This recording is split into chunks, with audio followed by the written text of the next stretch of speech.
time. From the mods to the maps, from the brands to the tools. If it's FS talk, you know they breaking all the rules. We talk giants, we talk gears, we talk that horsepower. Late night mod drops, we got that creative power. From interviews with legends to spotlighting the new, we bring that FS fire straight from the crew to two. Living life behind the wheel with a digital twist. Ain't no button we don't press, no trend we ever miss. Updates, leaks, and future plans. We got the inside scoop, no chance for scams. This is AgriBusiness, cranking up your farm life. From the field to the feedlot, under LEDs and skylights. Mods, maps, machines, they cover it all. Porches, kings of the farming game, standing tall.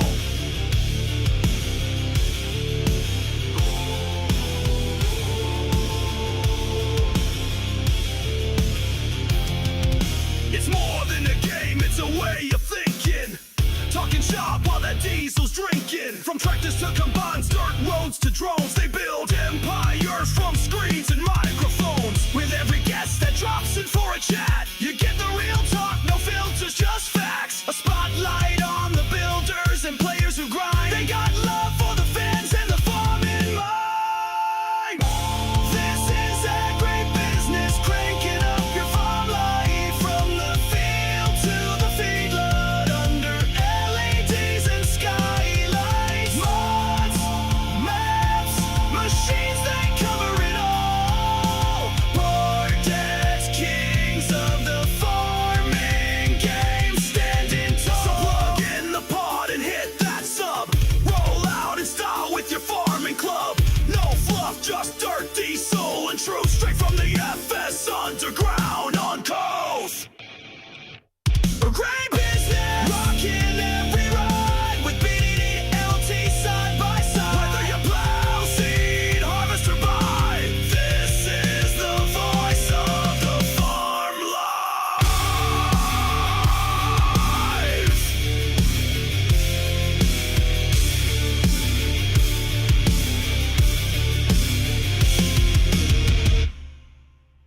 How's it going, everybody? Welcome to the channel. This is Big Day Dave, and this is AgriBusiness Tonight, a show where we get to talk about mods, maps, and the news.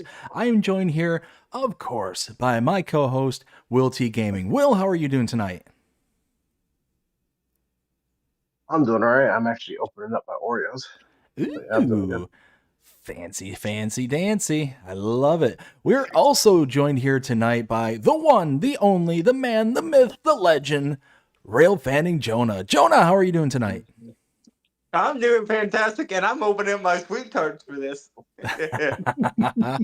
Does everybody have something to open except me? Am I the one that's left out of the loop here? Seems like it. You know, Oh, we're getting snacks for this. well, I mean, technically, Yo, it's like Christmas. technically, I opened my monster, but that was earlier. So, Well, no. So the packaging is like a limited edition packaging, so it looks different compared to the other ones, right? That you find Oreos in, okay. because it comes in like a cardboard box you open up.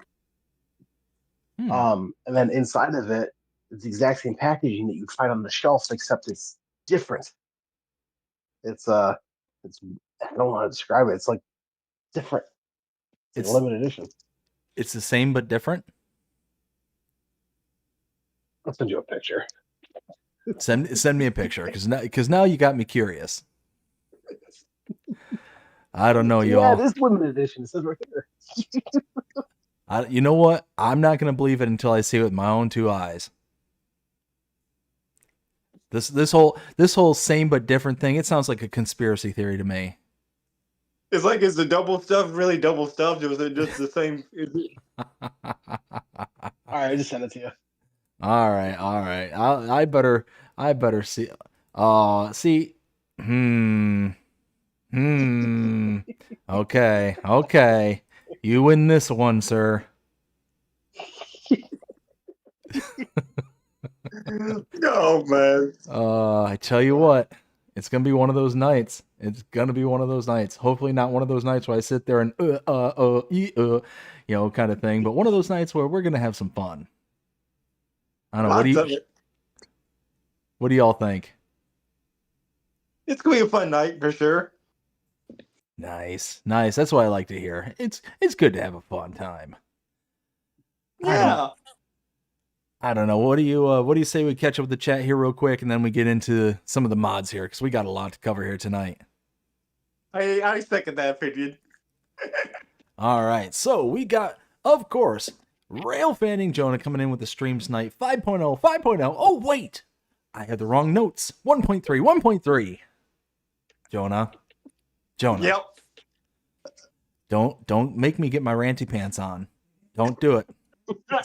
It's not nice. It's not nice. Ken, how's it going? Hope you're having a fantastic day so far. Says, what up, people? What up, Ken? Then Jonah says, Ken. He can also say Ken here, too. Hey, Ken. Ken says, hey to Jonah. Ken also says, what do you think of the new American map? Oh, Ken, trust me, we're going to be getting to that one. We're going to get to it. Let's see. He also says, enjoy the AgriBusiness Tonight, everyone. Please hit the like, subscribe, and share button. BDD would really appreciate it. 100% would appreciate it. Thank you very much, Ken. Ken also says, do the same for WillTGaming as well. 100%. Samuel, how's it going, Samuel? Hope you're having a fantastic day so far. Says, hey, y'all. Pippa, how you doing, Pippa? Hope you're having a great one. Says, hi, BDD and WillT. Samuel says, like and subscribe, y'all. We got Pip also saying hi to Jonah. We got Gary Miller. Gary, how you doing tonight? Hope you're having a fantastic night so far. Says hello all. We got Ken saying 2 days for the Mercedes DLC to drop. Oh yes. Yeah. Yes. Let's see. Samuel says that he released. Oh, we will be. Oh yeah. Samuel says new video vlog released this morning. Very nice there, bud. Very nice. All right, so I am all caught up on my end. So what do you say we get into some mods? Because, like I said, 1, 2, 3. Jonah. I just want to say one thing real quick. How dare you? I know, how dare me. So I'm actually on my earpiece connected to my phone today. I will not be streaming this. Only BDD will be on his side. Because we're going to see if this will work better. So I'll have to try to figure out some way, if this does work better, to be able to stream. So. Yeah. I mean, so far, like, we've been on the phone for about a half hour, a little over a half hour now, and it's been crystal clear. I haven't heard a single buffer or cut out or nothing. Wait. Knock on wood. knocking, repeatedly knocking. All right. What do you say we hop into this? Let's do it. All righty. So we're going to start out with the Universal Large Greenhouse. This is by Anthix. 8.53 megabytes to download. It costs $54,000. And this is a greenhouse, but it'll also do things such as rice, long grain rice, potatoes, carrots, parsnips, beetroot, peas, green beans, spinach, grapes, and olives. So it does all of the kind of extra crops, including root crops, and it does like the base game stuff as well. So all the normal stuff that we're used to using. 8.3 or 8.5 megabytes to download. We're talking basically 9 and 54 grand. Oh my goodness, sign me up for this all day and night. And it's nice and custom designed with the kind of structured arch to it. I love it. I love this mod. And it stacks 2 pallets high, if I just saw that photo right. Oh, it does too. So you can get a whole bunch of stuff on the outside and be able to crank out some other stuff that, I mean, let's face it, who wants to work root crops besides Ken? Ken, you're a mad lad, and I absolutely love you for it, but holy smokes, I've never heard somebody doing root crops like you do. Will, what do you think of this one? Root crops. I don't do root crops. The one time I tried it on 4 fields, I gave up after 1 pass. What's that BDD? What do you think of this mod? See, I really like this mod for a couple different reasons. Yeah, you can do everything in it, which is fantastic.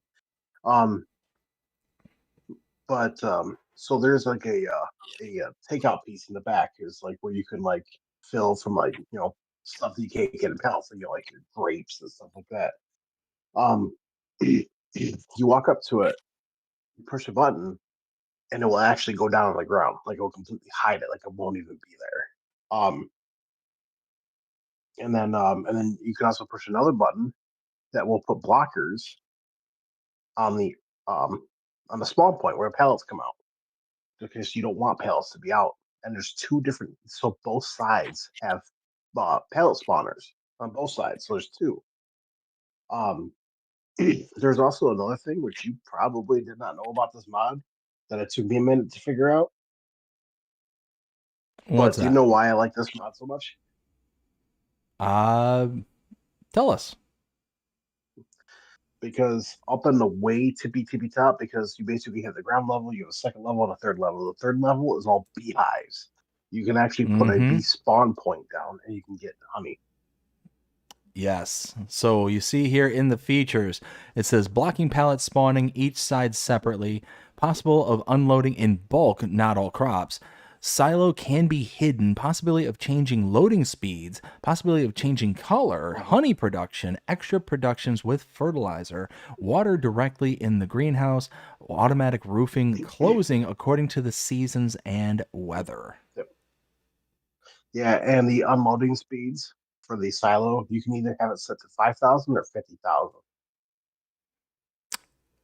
Oh, so good. Jonah, what do you think? I love it. I love it. I love how it does pretty much everything but my taxes. It's a perfect mod for anyone who likes doing root crops. So I love it. So apparently the modder said that it's going to do your taxes in a future update. Perfect. Just a joke, y'all. That's not real. Not real. Yeah. All right. Well, seems that we're all gushing over that one, how about we move on to the next one? Timbered Houses by Farmer 5 Tom. This is a pack of decorative houses, and it's got a bunch to it. 16 different buildings. 8 of them are timbered fronts, and the others are plastered fronts. I mean, it's homes. It's like decorative housing kind of thing. Not really my style, my speed. So for me, it's going to be a pass. Jonah, what do you say? Oh, and 38. It's probably going to be a pass for me, but I do like the style of the houses. They do look nice. I do appreciate the people that take time to do it, but it's a pass for me. It doesn't fit my credentials either. Absolutely. 38.46 megabytes to download and is going to cost $9,000 per building. Will, what do you say? Well, I think they look absolutely fantastic. And see, I feel like these would look great on that new European map coming out from Giants. But I don't like it. I don't like it. One reason. You can't go inside. Well, are these anything more than decoration? Because I'm not seeing like the pictures aren't showing any like triggers or spawn like sleep triggers or anything like that. So I don't know if these are anything more than just deco. Those are all just decoration. There's no actual like triggers. I think there's like one or two with a trigger on it, but other than that, they're all just decoration. Yeah, so I mean, for the most part, going in the inside, not a big deal, with a few exceptions. But still, but like y'all said, looks good, just doesn't fit our style. Next one we have is the Palace in Linsnicki, by Michael Puvko. Wow. 38.87 megabytes to install, and we've got a price point of $80,000. And this one, I really like this. I love these buildings that are just kind of weathered and old. They're kind of run down and dilapidated on the outside. You see the exposed brick, like the plaster is like coming off of them. It's been around for ages. I love it. I think it looks fantastic. Now, all that being said, 40 megabytes almost to install this. You can see where every megabyte's coming from. It's highly detailed, but it's going to be a pass for me. Just not one that is going to fit my scheme or anything like that. This is definitely kind of the European style to it, so not one that I am going to be often using. Jonah, what do you say? Stand by 1 second for a train. You can ask Will first, I guess. Will, what do you say? Well, don't get me wrong, it looks absolutely phenomenal. Like with the chips and like the and like the house and some of the brickwork going, like you can tell where all the detail is in it. And this one does have a sleep trigger and a warrior trigger. Um, it's not something that I would use, and you can't go inside of it. Jonah, what do you say? I presume All the right, train I is can say gone. I like, like you said, the weathering stuff, because I've actually been doing that to some of my train cars, so to make them look like they've aged and been like out and about, more than just being brand new. So I like someone who details the building like it's just been sitting there, needing of some repair. So I like it, but I probably won't use it. I gotcha. All right. The next one we have is the Matador and Mercator pack by WillT, 92.58 megabytes to install. And we've got the Matador Gigant, 106 horsepower and a grain tank of 2,150. Itty bitty, and a price point of 17,500. We also have the Mercator 75 with a horsepower of 106, so same horsepower, grain tank of 3,000, so a little bit bigger, and a price point of 21,500. And then of course we got the pair of cutters that go along with this pack. And I tell you what, Deus Vault makes fantastic looking mods. These are no exception.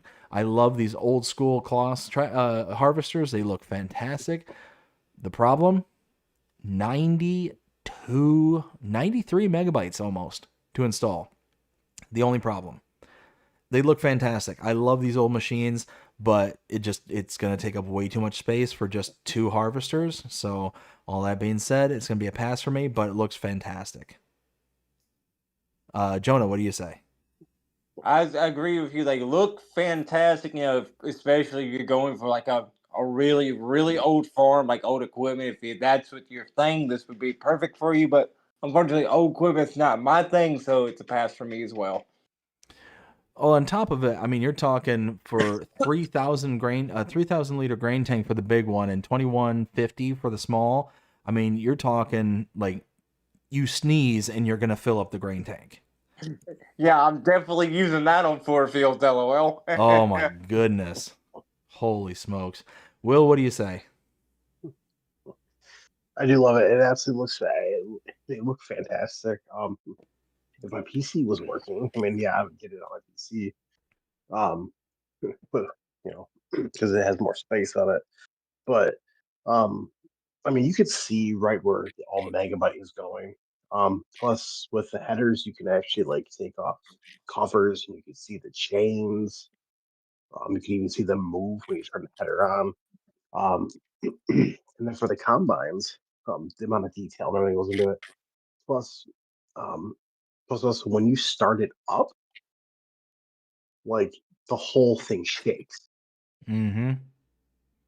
Like I said, I mean, Deus Vault makes amazing stuff, absolutely fantastic. This is another one of those mods that's just fantastic. It's just I almost want to say it's too much without saying it's too much. You know what I mean?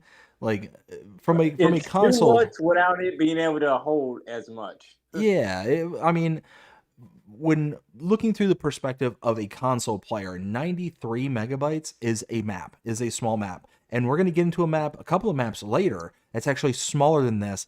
And I'm going to put it down right now. Amazing. I would download those first before downloading this ever, kind of thing. But we'll get into that. So moving on, we've got the Load King Flatbed Aluminum by Sluches Modding, 6.56 megabytes to install and 25 grand to purchase. Love it. Sign me up all day, all night. It is only 7 megabytes, and you've got a basic semi-truck flat deck. That's basically what you got, but it can also be retrofitted into a log trailer as well. It looks good. It's just bare bones, simple, to the point, and it's only 25 grand. Not only sign me up, I'm going to click that download button right here, right now. Jonah, what do you say? I love it. Anything with auto load helps me so I don't have to sit there and actually pick it up. So anything with auto load, I gladly accept it, especially this. Will? Now, I love the trailer. It looks absolutely phenomenal. It definitely looks like a US style kind of trailer. Plus, I love the configurations that you can do. You can have a flatbed, you can put bales on it, you can also use it as a log trailer. Now, this is just coming from me, but I mean, I don't use auto load, so that's one feature that I could really care less if it's on there or not. So, but other than that, I absolutely love the trailer. All right, next one we have is the Lapacho Farmhouse. This is by Namag Mod and is 48.87 megabytes to install. $242,000 for this, and it's phenomenal. It's fantastic. The house looks fantastic. The problem is it's darn near 50 megabytes for a house. I mean, that's nuts. That's absolutely nuts to me. So hard pass, plus almost $250,000 just for the house itself. I mean, Will, what can you do? What can you do in this one? You can go inside of it. You can go inside of it. So yeah, like I said, looks amazing, extremely highly detailed. I mean, you look at that first photo there, you've got the hanging chandelier, you've got the ceiling fans, you got the coat rack, like all those little details that you walk in and see in this house in this first photo is phenomenal. Then you look on the outside and you see just as much detail on the outside as well. You got the AC unit, just the window shake, not the window shaker, the split unit, mini split. There we go, mini split. Those are words. And yeah, it's fantastic. Jonah, what do you say? I say, I think it looks cool and everything, and 250,000. Sign me up for real life if this is my real life house, but in game, that's a little too much for me for a house. I'm not going to spend any time inside because I'm too busy farming outside. But it looks nice. Exactly. Will, what do you have to say? I absolutely love this. I actually have it all. The see, like the one thing I like about this though is that you can go in every single room. It's not just like you can go inside, which is phenomenal, and it's like okay, here's your main room, you got your sleep trigger, you can go to the bathroom, and that's it. Here you can go in every single room. It looks absolutely fantastic. So Yeah, and you can tell. I mean, the 50 megabytes is not like you're just wasting your size or anything like that. You're getting the details. You're getting everything with it for that size. And I mean, you look at the third screenshot here, and you got that kind of spire in the background there with all the creeping ivy on the back of it. I mean, just wow. It's phenomenal. Everything about this house is brilliant. But again, 50 megabytes. You can almost get a map with that. I mean, really? You can. There's certain maps you can. I'm going to spend it on the map before I get the fancy dancy house. So that's my... Let's see. Next one we have is the John Deere S7S5 by AgriBusiness. 85.83 megabytes to install. And we've got us a couple of things here. We got the S5500, 224,000 for 320 horses and a grain capacity starting at 8,800. We got the 7S600 and 700, the $282,000 starting point, 382 horsepower, and a capacity starting at 10,600. And then lastly, we had the 7S 800, 850, and 900, 345,000 for that one. 547 horsepower to start out with, and a capacity of 12,500 to start. Now, each of those have a variety of ranges. Now, I'm going to say it again, absolutely fantastic. These look amazing. AgriBusiness does a fantastic job. Fantastic job. We know where these megabytes are coming from, but there are those features that, for me personally, are just not necessary and just drive up the file size. So what I'm talking about here is, if you look here on the third screenshot, you can see the side decking opening up, exposing called the inner grummets and stuff on the inside. You see the same thing on the other side, exposing the belts and all that, which again, the details are fantastic and very much welcomed. But for console, that's just driving up the file size and making it to where you're getting less stuff on your machine at I think it's fantastic, but for 86 megabytes, it's going to be a pass for me. Jonah, what do you say?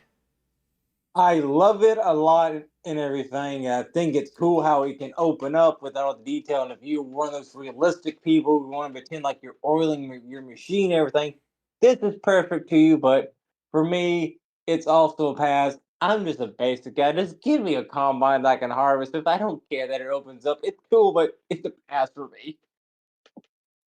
Will, what do you say? I love it. I actually installed it. I've actually been waiting for this. I mean, I am that kind of guy though that that likes to play realistically. So I like to pull into the workshop, be able to open up the door and take the pressure washer and wash it off on the inside when I'm done. And I don't know, I'm just that kind of person who likes to play. So I was very excited when this came out. I gotcha. So looking at our closest comparable for the base model that we have here, which is the S5 500, and a price point of 224,000 with a power starting at 320 and 8,800 liter capacity. We're going to look at the Massey Ferguson MF Beta 7360 AL4. So you can see that we're going to choose that one because the capacity is 8,600 liters as well as a horsepower 306. So right off the bat, the John Deere is a little bit more powerful and it gets 200 extra liters of capacity. So not too shabby right off the bat. Prices.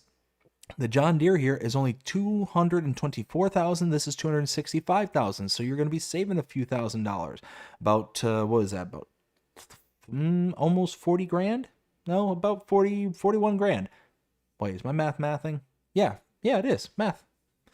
So it's all nice. Like looking at the base models, and then we got the S7s, which we do have the S7 here already in base game, and you can see here 381 starting out price point for that one. The starting price for the S7 700 is 282,000. So you're saving almost 100 grand. It's $99,000 off that price for the S7, and then starting out with the configuration of 10,600. So you're losing a lot on the capacity, 10,600 compared to here 14,100.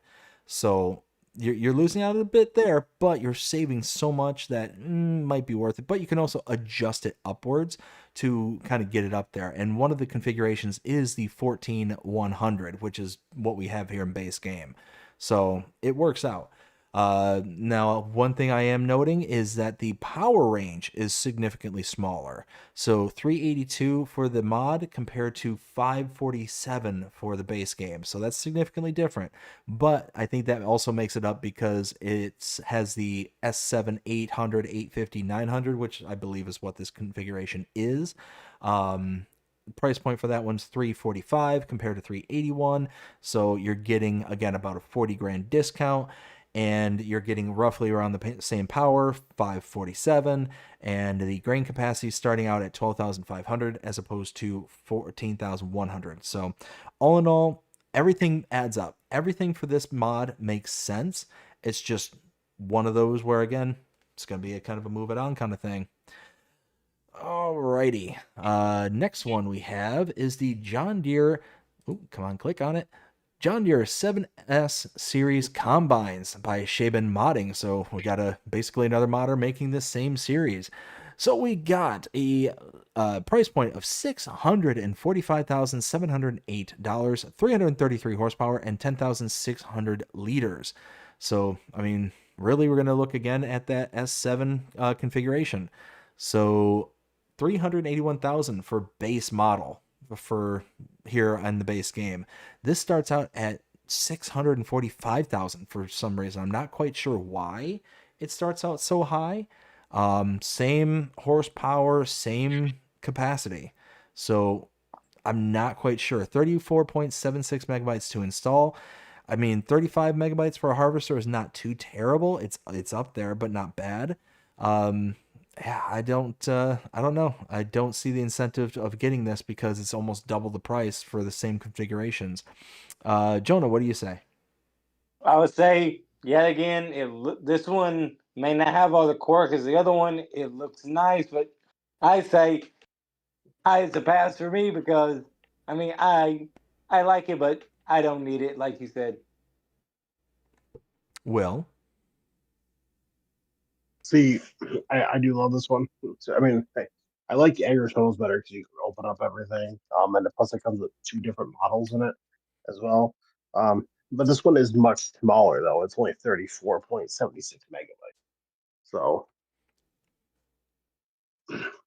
Yeah, so at least like it with looks great. aggro, it's you're getting basically 3 separate models, to where this one you're getting one, and you're not getting a third of the file size from aggro. You're getting about, I don't know, maybe about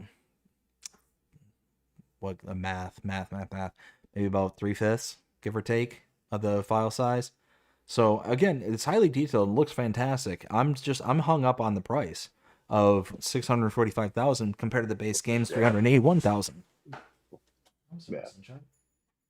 I just ran over my dog. Poor puppy.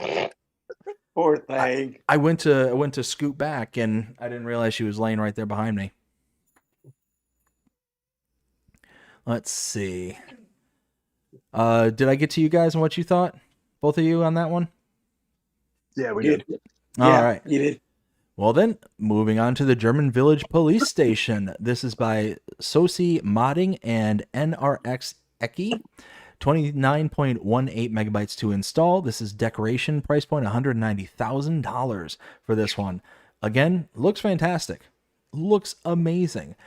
For me, it's going to be a hard pass because unless you're developing like a storyline where a kind of full-blown police station is necessary, it's just not really going to be that kind of handy per se. Now, it's extremely highly detailed. You see in the screenshots here, you're getting like the interrogation rooms, you're getting offices, you're getting holding cells, you're getting the whole 9 yards. It looks amazing.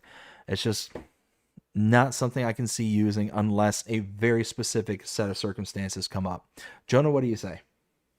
First off, it wasn't me, police. You can't accuse me of anything. I think it looks great, but yet again, I'm not going to use it for anything, but it looks nice, but it's a pass for me. Will, what do you say? Really just copy and paste. I mean, it looks absolutely fantastic. I'm glad you can go inside of it. I mean, you can even open up like the jail cells and throw people in there and close them. But this is definitely more of like a role play kind of series. Exactly. Yep, exactly. All right, moving on, we got the Garage 16x8. This is by Wexy and is 6.73 megabytes to install. Price point of $30,000, and it looks great. Looks fantastic. Nice little brickwork, a little bit dirty on the outside. Even on the inside, it's kind of all scuffed up. It even looks like it's got a bit of oil staining there on the concrete. I think it looks fantastic. It's simple, straight to the point. You know, no fuss, no muss kind of thing. And for 7 megabytes, why not? Sign me up. I'd download this, absolutely. Jonah, what do you say? The same thing. I like it because, you know, you have the oil stain there. It looks like, hey, my vehicle leaked oil and everything. So it's realistic. So I like it. You know, I'll probably download it if I can find a map it fits on. And Will?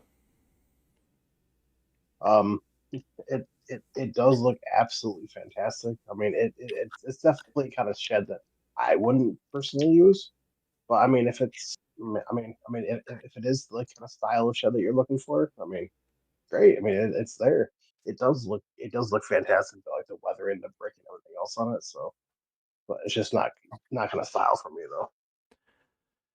And the one thing I meant to add into it is that it's a generic enough style to where it's not going to necessarily not fit in on any map. This is ambiguous enough to where it can pretty much fit on most maps. Right. All right, next one we have is the GDR Supermarket by Hellraiser. 12.44 megabytes to install and a price point of $10,000. This is a selling point, and it's bare bones, basic, simple, to the point, and I love it. I absolutely love it. 13 megabytes to install, and you can sell things such as eggs, milk, bread, potatoes, honey, flour, lettuce, strawberries, sugar, sunflower oil, tomatoes, all that stuff. I mean, yeah, why not? Why not? And what's really cool is that it has opening and closing hours. So according to the description, now, does that mean that you're not going to be able to sell if it's closed? I'm not sure. Will, do you have any insight on this one? So, so if it's not open and you go there, you can dump stuff in there, but you won't make any income until they open up. Oh, no, that's cool. That I like a lot, actually, because it doesn't prevent you from getting on with your jobs and your responsibilities, but it makes it to where it's semi-realistic. It's like, hey, I left you a bunch of product, deal with it, kind of thing. And then once they open back up, boom, you get paid and you're good to go. That's awesome.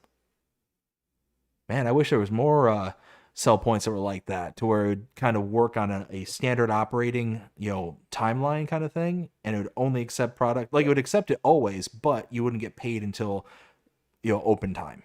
That'd be awesome. Jonah, what do you say? I say, first of all, that is the cutest little supermarket I've ever seen. Of course, it looks like it buying a loaf of bread from there, but I love the concept of it. I really do love the concept of it a lot. So I probably would install it on my map. Nice. Will, what do you think of it? It is definitely something unique. I definitely think more sell points should be like that, honestly, because it gives it more realism. And it reminds me a lot of, there's a mod for PC that basically makes it to where the store, for the shop trigger, is ineffective during certain times of the day. So during basically 12 to 1 a.m. or 12 to 1 p.m., it locks it out and basically says, hey, people are on a break, like they're on their lunch hour kind of thing. And then it basically prevents you from accessing it anytime between that isn't 8 to, I think it's like 5 or 8 to 7, somewhere along those ballpoint. And it just kind of operates in a similar manner as this mod here. I love those kind of mods because, again, it just makes it feel real. I shouldn't be able to buy a $600,000 harvester at 3 o'clock in the morning, kind of thing. Right. Like that to me doesn't make any Been sense. there, done that. I think everybody has. If the map lets you do it, then why wouldn't you do it, kind of thing. But it's one of those that I do like, that kind of limited restriction. It's nice. It adds a little bit of flair to it. Let's see. Next one we have is the Deutz AgroStar 6.71, 6.81 series by DB Modding. And we have a price point of $75,000, a starting power of 160 horsepower. And yeah, this is a really nice mod. 12.33 megabytes to install. It's not that intrusive in file size. It's certainly not that intrusive on price. And it gives you 160 horsepower. I mean, where can you go wrong on this one? And let's take a look at, I think it's under medium tractors. Is going to be, yeah, that's going to be our price, our starting point. So really, this is going to go well with the kind of Challenger, Agco White, those styles of tractors, because roughly around the same kind of year, basically going for the same premise of, hey, buy old and you get, a decent amount of horsepower, and you can, kind of do a little bit extra with it. Now, using those as our kind of examples, the Challenger and Agco White, $58,500. And the price point for the Deutz is $75,000. So you're spending about, what is that, 17 grand more for the Deutz than you are for the Challenger or the Agco. And 160 horsepower for all of them. Each of them have 160 horsepower, so you're not getting anything out of the deal. Power, you're spending more in price. Now, the cool thing about this, the Deutz, as compared to the Challenger and Agco White, both of those have fixed front weights to them. You cannot affix a 3-point link, PTO, anything like that. The Deutz here, you can use a front 3-point link. You can use PTO equipment, things along those lines. So that's a pretty powerful upgrade. Now, is it 17 grand powerful? Maybe, but 13,000 or 13 megabytes to install is not that bad. Me personally, yeah, I could see installing this. Why not? Jonah, what do you say? I say the same as you say. Say with the additional being able to hook something to the front and everything, it will make it worth the extra 17,000 for me. So I'll install it if I could use it, and I think it looks cool. I think it looks nice. Will, what do you say? Well, I mean, it definitely looks really good, like really, really good. It definitely is very, very highly detailed, very highly modeled. But it's I'm not a big fan of Deutz-Fire, so it wouldn't be for me. Gotcha. Let's see. Next one we have is the Kloss Jaguar 695. This is a forage harvester by EED123, 37.09 megabytes to install, and the harvester's price point is 60,000, 340 horsepower, and it has a capacity of 550 liters and also 80 liters. So I presume the 550 is what it can hold temporarily in the pipe, quote unquote, and the 80 will be the amount of silage additive that it can hold. It also comes with a grass pickup header as well as the 6-row corn header. The grass header is $12,000 and 3-meter working width. The corn header is $16,000 and a working width of 5.3 meters. So right off the bat, there's really no good comparison to this because this is an older set of equipment, so it's dirt cheap. $60,000, 60 grand is ridiculous in price, especially considering the cheapest harvester that we have base game that's self-powered, $469,500. You're talking over $400,000 cheaper for this Kloss Jaguar compared to base game. Now, here's the thing, 37 megabytes, almost 38 megabytes, that is a lot of size, but this is one that I did and would install. Reason being is $400,000 price cut compared to the base cheapest model that we have. This is worth it. The 40 megabytes, yeah, it's a lot, but to be able to get into corn chaffing that early, or picking up your grass using your forage harvester, getting into it significantly faster than $500,000 purchase, sign me up. And it looks fantastic. It's that kind of nice, rugged, old school look without the bloat that we saw previously. I think it's a fantastic mod. What do you guys think, Jonah? I like it myself. I recently figured out how to actually do the stuff with this, particular style of stuff. Like, it took me a while to figure it out, but now that I know how to do it, being able to get it way earlier and way cheaper is better. So I would definitely install it if I was gonna do some chaffing with my corn. Beauty. Will, what do you say? I absolutely love it. I also personally think that it is also a great way, or a great introduction, basically, into a chaffing. So if you're just getting started in a chaffing, it's a perfect price tag. Like, it's not too expensive. Exactly. And you also figure, if you're starting the game kind of bare basic normal style, you're getting a price point for new farmer mode of 100K. Now, yes, you can adjust, you can ramp up money for up to $1 million base game and all that stuff. But if you're starting out as kind of basic, how the base settings are, 100K. So you're talking a little bit more than half. You're talking 60% of your base price that you start out with. You could afford a harvester right off the bat with this. With this one, you can afford this forage harvester and you can get to town working with it. It's fantastic. I love it.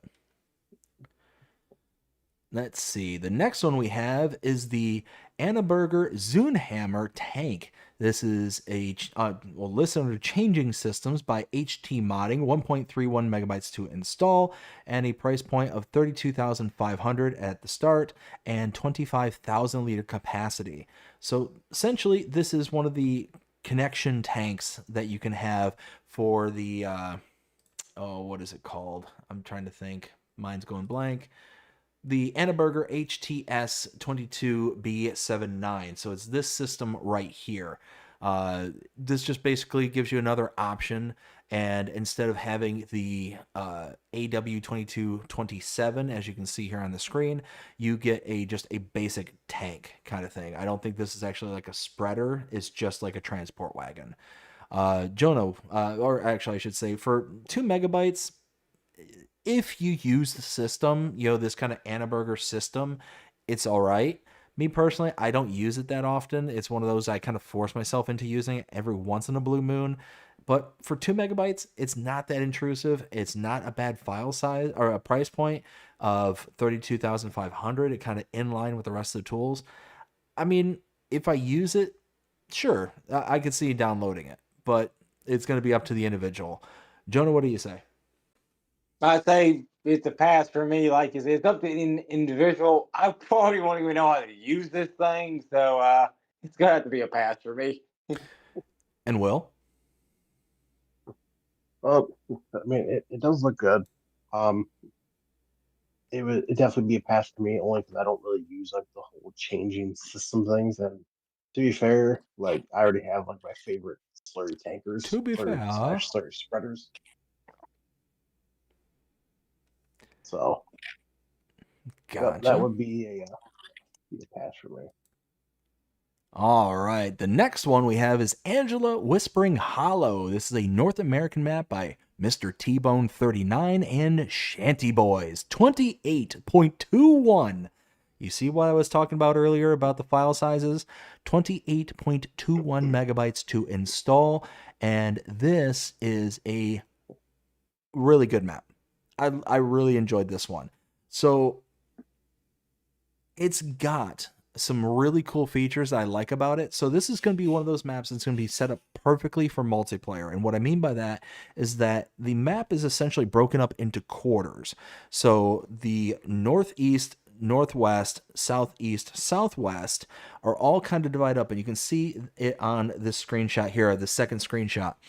So basically think of the map split into quarters because you got your main roads going north, south, and east and west. And in each one of the corners, you have, at minimum, you have a farm, or I'm sorry, you have a placeable area. At maximum, you have farms, like actual pre-placed farms. 3 pre-placed farms on this map and 1 placeable area. That placeable area is down in the southeast corner of the map. So it's just kind of a very simple layout. I say with, hand quotes, simple layout, because again, you got the main roads going north, south, east, west. But then once you get off the main road, all heck breaks loose on this map. You're going twist and turning. You got driveways that goes out for miles, it feels like, going to your main farms. Getting to the fields and all that stuff, you're having to go through all the kind of back roads to get to them. It's nice. It's a really nice laid out map. It's got beautiful undulations and the color palette, with the main exception being kind of the main road area. Let me see if I can find a good screenshot. I'm not really finding a good one. But the main road is actually covered with a lot of like pinks and blue flowers, like pinks, reds, and like real poppy color flowers. But once you're off the main road, it's really toned down. The color palette's really nice. What I also like about it is normally I don't like maps where you have these very large areas surrounding your production points. So you can see in the 4th screenshot here, you got the production point. Let's say this one, I think this is the dairy, if I'm not mistaken, on the left. But you can see all around it, there's tons of open space around it with no deco, no really anything, but you can buy pretty much the entirety of the map. And because of that, you can buy the production point and then over time build up the kind of decorations around that. So it's one of those kind of maps that you get good bones to it, but because you have good bones, you're able to build it up and make something special out of it that nobody else is going to have. Every single person who plays on this map is going to have something different on this map. So all in all, I loved it. I give it a 4 out of 5, and yeah, it's fantastic in my opinion. Jonah, what do you think of this map? I think it looks great. It has small fields, big fields.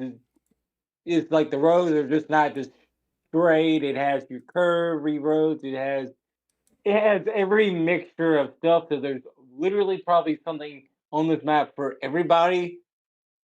Like say, there's probably something on this map that everyone can enjoy, no matter what type of farming you do or whatever. So I like it. I would definitely install it.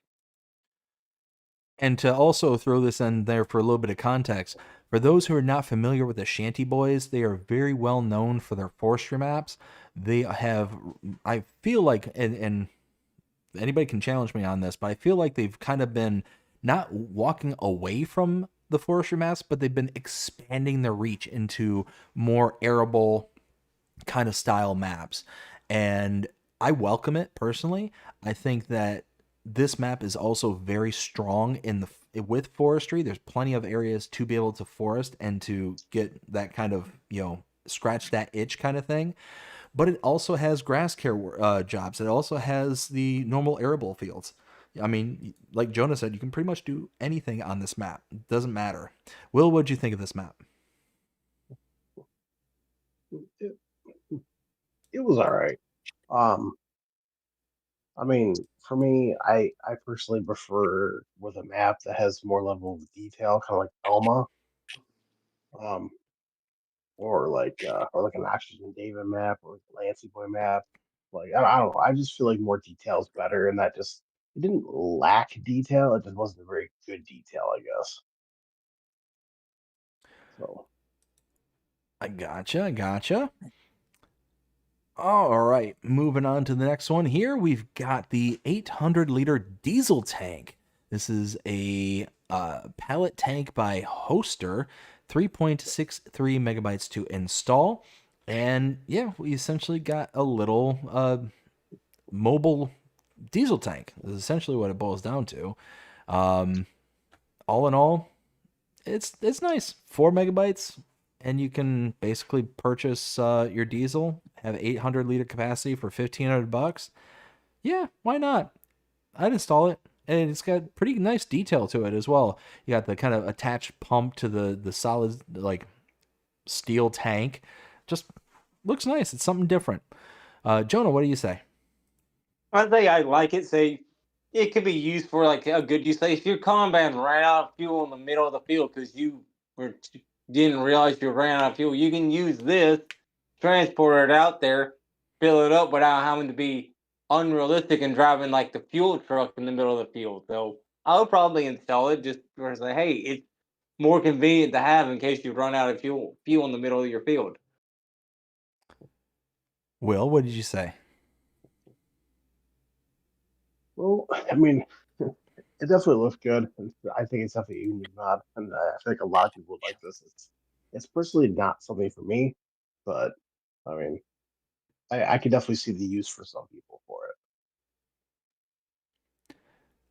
Let's see, and I believe we got the last one here for the 9th. We've got the Herclano HMB pack. This is by ETA La Merchois.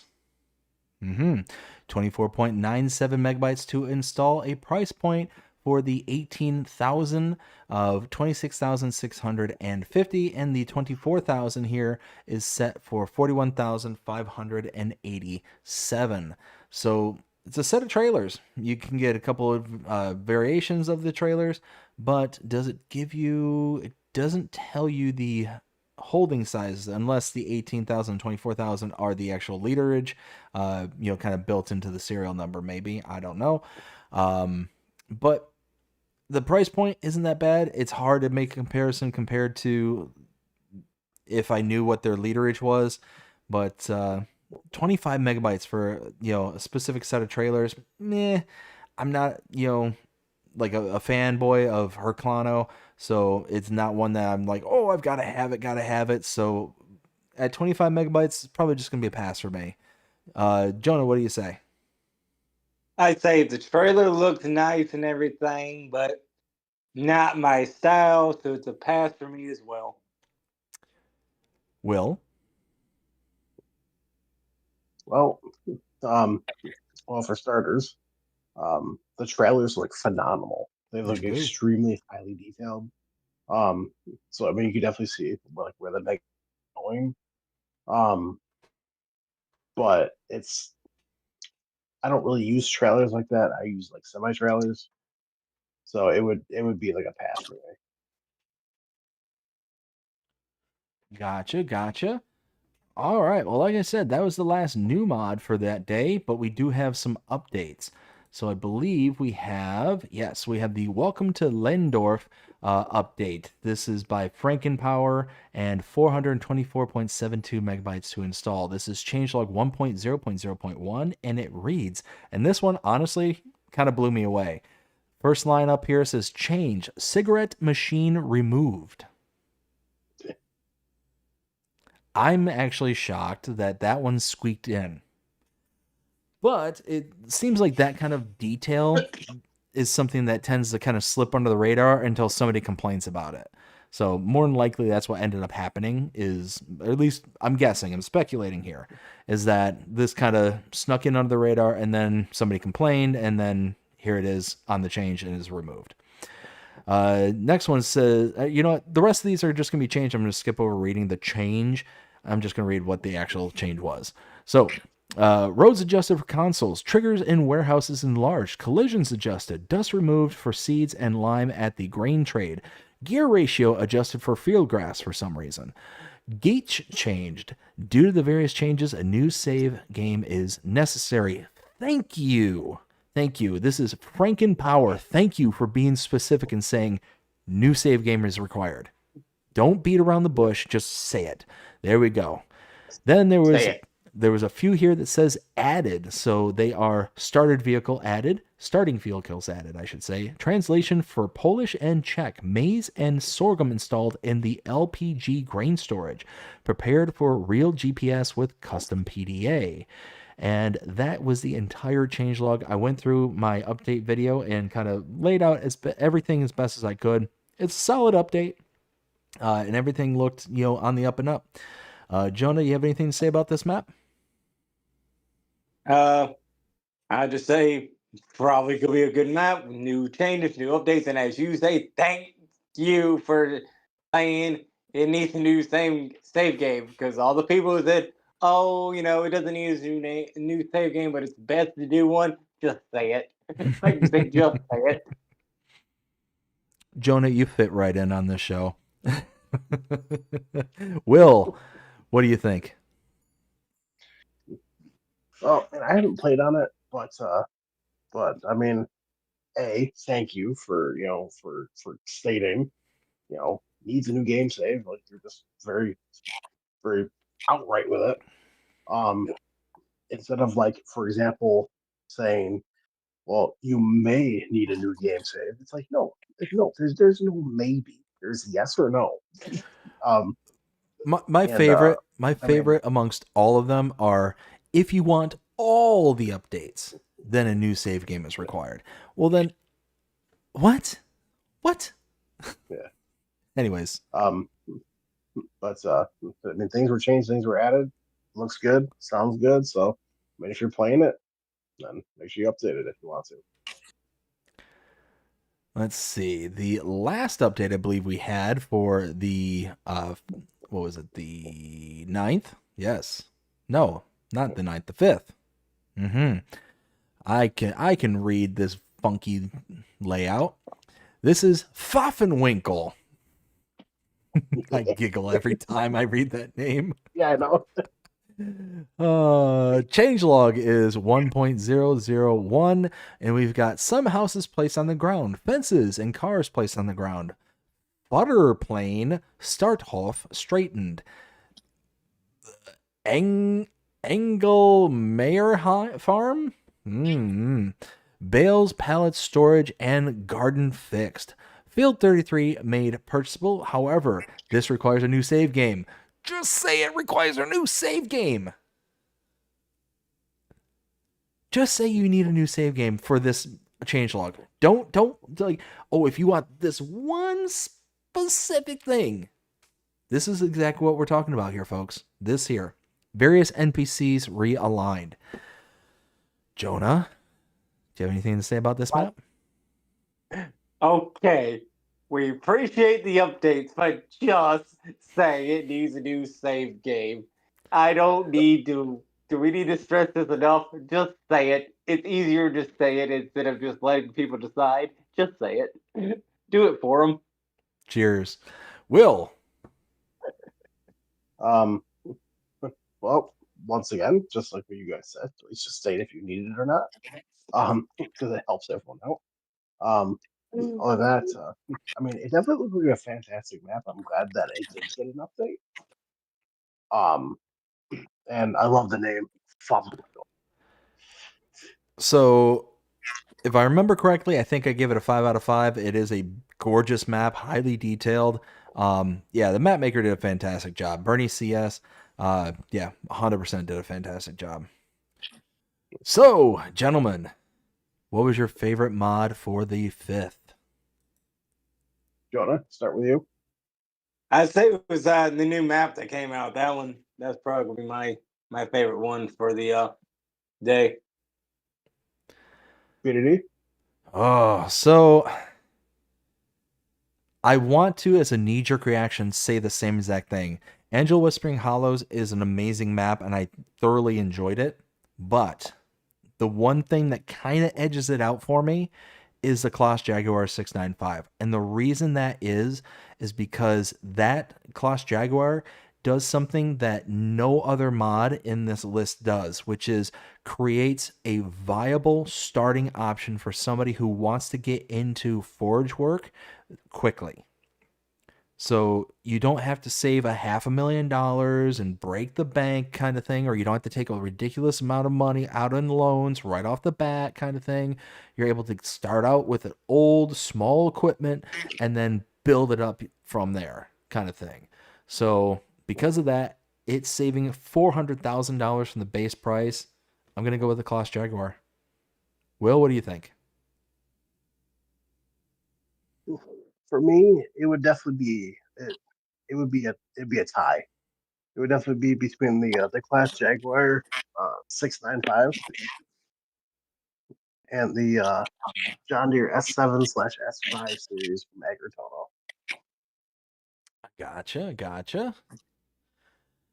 All right, so before we move on, let's catch up with the chat. So we got, I think I left off with Ken saying, at the moment, I am doing a plowing contract going to pay just over $100,000. That is a good plowing contract. You can share that money with us, right? Yeah, right. He's playing on Alma. That's why it's paying out so good. It's just one of those big fields. Let's see. Jody, how's it going there, bud? Hope you're having a fantastic day so far. Says, hi. Jody also saying, playing on my PC map tonight. Very nice. Jody recently got started on PC, so that is fantastic. Welcome to the dark side, Jody. And welcome to the dark side, Jody. Walter, how's it going, Walter? Hope you're having a fantastic day so far. Says, can I join? So right now, bud, we're not doing a like a gameplay. We're just doing our show where we're going over all the various mods and stuff. So appreciate the tenacity there, but we're pretty much at capacity at the moment. But thank you. We got Ken says, you are correct, BDD. Now you can call me the Straw Hay King, Hay Pellet King as well. Oh, so he is just rocking and rolling with those difficult jobs. I love it though. Ken also says, but does the trailer automatically load other things besides logs and bales? It does not. It's just auto loading for bales at the moment. But if you're on Mac or PC, then you do get the scripted mods that will allow you to auto load the palleted goods or the like logs, things like that. But that's a separate mod that has nothing to do with that trailer whatsoever. Let's see. Gary says, playing BR-163 tonight. Nice. That is a beaut of a map. Absolutely beaut. Jonas says, sorry. Oh, I think you were saying that to Walter. And then we got Jaked up. Jake, how is it going? Hope you're having a fantastic day so far. It says, hey, y'all, BDD. Hey there, Jake. Oh, for those who are not familiar with Jake there, he is in the midst of creating a map here for Farming Simulator 25. I've been helping him out in the background, and whoo boy, we're in for a treat when that comes out. I'm telling you, it's going to be a beaut. It's going to be a beaut. And we are all caught up, so what do you say we get going on to the next day with the Shed with Workshop and Office. This is by JD Modding ARG, 41.77 megabytes to install, and a price point of $120,000. We have a massive building here and pretty highly detailed. You got an inside office, or kind of offshoot from the main building here. It definitely has a sort of look to it, almost looks like potentially Brazilian in style, maybe. I could be wrong about that, but it's the kind of the vibes I'm getting. But looks good. I mean, but for 42 megabytes for this kind of style of building, it's going to be a pass for me. And 120 grand on top of it, also going to be a pass. Jonah, what do you say?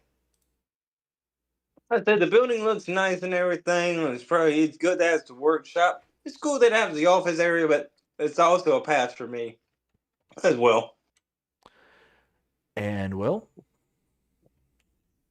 It would definitely be a pass for me. It's not my kind of style of a shed, but it looks fantastic though. Let's see. Moving on to the next one here, we got the Schwarzmuller Hayback. This is by Tomek, 21.7 megabytes to install, and a price point of $32,500 and a capacity of 26,000. So right away it fails the $1,000 per 1,000 liter test, but very highly detailed. It's definitely a brand that I'm not familiar with. It looks very old, really. It looks like kind of like the older style of trailer. Looks good for 21 megabytes, 22 almost.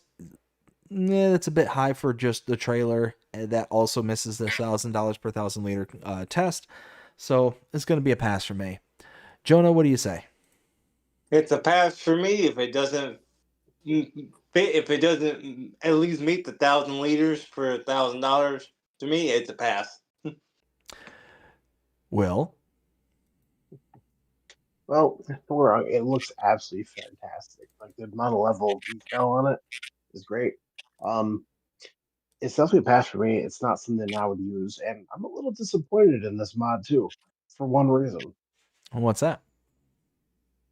Because why would you give the option, right? Why would you give the option to have grain doors if you can't even use the grain doors? I gotcha. Good point. Now, one thing I'll point out too is that when you look at the closest comparable, it would be the Flegel ASW. As you can see here, $52,000 starting point for the Flegel, 26,000 liters. So same exact literage for each of the trailers. 32,500 for the mod compared to 52,000. So you're going to be spending like 20 grand less for this trailer. So really, when you look at the comparables, it's very enticing. But again, almost 22 megabytes to install it. It's not really the $1,000 per 1,000 liter. It's not bad. It's not like severely over, but it's just not hitting on all cylinders. And it's a swivel axle. It's not just a standard tag along trailer kind of thing. So yeah, all those things kind of add up as a miss. Let's see. Moving on, we've got the Quavalong Black Bear Evo 520. This is by Universe Simu Modding, 13.09 megabytes to install. This is a cultivator that is worth $58,000. So 5.2 meter working width, not too shabby when all things are added up and said and done. So taking a look at our closest comparable, 5.2 meter working width, so that's 5.6. We're going to use the Lemken Schmarg 9500K. $24,500 to purchase, and a horsepower requirement of 180, 5 meter working width. So taking a look at the mod here, it has a 5.2 meter working width, so it's a little bit bigger, $58,000. So it is significantly more expensive. It is almost double the amount of money. What is that? 20, we'll say 24. 23.5 is how much more you're spending on this in order to get the mod as compared to the base game. So 14 megabytes, not that bad, but the price point compared to what you're getting out of it is not the greatest. So this one's going to be a pass for me for those reasons. Jonah, what do you have to say? I think it looks nice and everything, but they're already being, like you said, base game that's cheaper. I'll just go with the base game and save myself some money, so it's gonna be a pass for me. Will? Well, I mean, it definitely looks fantastic. I mean, it is from Universe Simu Modding, which makes great stuff. 100%. But for me, it's definitely for your small farm shenanigans. So, Shenanigans. like, I would not use this on Elma. No. Oh, no. I wouldn't use it on 4 fields either. All right, the next thing we have is the Pitts LB5126 trailer. This is by FS Miner, 7.95 megabytes to install, $48,000 to buy. It's a low loader, a little loading trailer. Let's see, closest comparable that we're going to have here is probably going to be the Brandt H550 Beaver Tail. $106,000 for that one compared to the mod here at $48,000. They're basically a like for like. They got the drop. They got the drop from the rear axle. Then you go into the actual like loading bay, the flat deck loading bay, into the kind of hover over for the rear trailer. So taking a look at the Brandt here, yeah. All in all, I mean, you're saving about 50. What is that? Almost 60 grand. Yeah, about 60-ish grand. It's just. Yeah, I mean, 8 megabytes, I don't often use low loaders, so, I mean, you're going to save a lot of money. So I would install it because you're going to save money and you're going to not be intrusive on the file size. So yeah, all in all, I'd install this. Why not? Jonah, what do you say? I'll say, first of all, that big old container there, I don't want to be anywhere near it if it comes off that flatbed, but in other words, I do like the flatbed. It does look pretty cool, and I'm pretty sure, like say, that will be realistic transporting, some farm equipment. So I'll probably install it if I'm doing realistic hauling. But it was gonna pass if I'm just. I'm not gonna use it probably. Now, the one thing I will say is that compared to the Brandt has the kind of rutted wheel covers in the back. So there's kind of these hoops, like hoop-de-doos that go over the wheels on that rear decking there. So you get a solid deck on the back of the mod here, which is nice. So you're not having to like bump up and down trying to load your equipment onto it. Now, I also think that this is one of those beaver tails that, if I remember right, it actually detaches and goes flat to the ground kind of thing. So you actually load it from the front where it would connect to the truck rather than the rear kind of thing. So a little bit different mechanics, but again, it's one of those that, me personally, I'm going to like the mod. Will, what do you have to say? Well, so the mod here, you actually load on from the back because there's ramps there. I don't really use low loaders, and if I use any low loader at all, it's the one from Custom Modding and all, which they're working on right now. So, but other than that, I mean, I don't really use low loaders. But if you use loaders and you love pits, like the brand pits, by all means, go for it. It looks great though. Agree more. Next one we have is the Notch CrossMax 300 Disc Harrow by Polypol. 6.57 megabytes to install, $9,000 to buy, 3-meter working width, 95 horsepower required, and it has a capacity of 200 liters. So this being a disc harrow, let's take a look at our closest comparable here. We've got 3-meter working width is going to be the hey, well, what do you know? The Notch CrossMax 300 is the closest comparable. It's part of the base game for some reason. But taking a look at it here, you can see the CrossMax 300, 9,000, so $9,000 for each of them, 3 meters for both of them. It's the same thing. 95 horsepower, you're not getting any changes. Now, the change that this mod has compared to the base game is that you have the kind of seeding implement on it. So it also has a weeding configuration as well. So you got a weeding configuration as well as the seed unit. So if you want to kind of save some steps, you can use this mod. 7 megabytes at 3 meters. If you got a small farm, then hey, this is a viable option. But unless you have a small farm, it's not really going to be a good option for you. I mean, even with the kind of updates of, hey, does weeding and can plant your kind of grass crops and stuff like that, like the small grain crops, not grain, small grass crops. Yeah, I would install this. It gives you a couple extra features, which is nice, so I'd install it. Jonah, what do you think? I think it looks cool, and I think, like Will said earlier, I think this will be perfect for your small farm shenanigans, but it's a little too small for me. I can't, no offense, I could not imagine using this on 4 fields, so it's going to be a pass for me. That'd be hysterical. Jonah, if you streamed, I would send you like a $20 super chat just to get you to use that. Will, what do you think? Well, I mean, it does look great. It does look really good. It is nice that it comes with a couple different options. But as per usual, which I got from Andy Farms, I can't take the credit for that, but it is from Andy Farms. Your small farm shenanigans. So Shenanigans. Moving on with the next. We've got the John Deere Drill N542C. This is a seeder by LR Modding, 34.98 megabytes to install.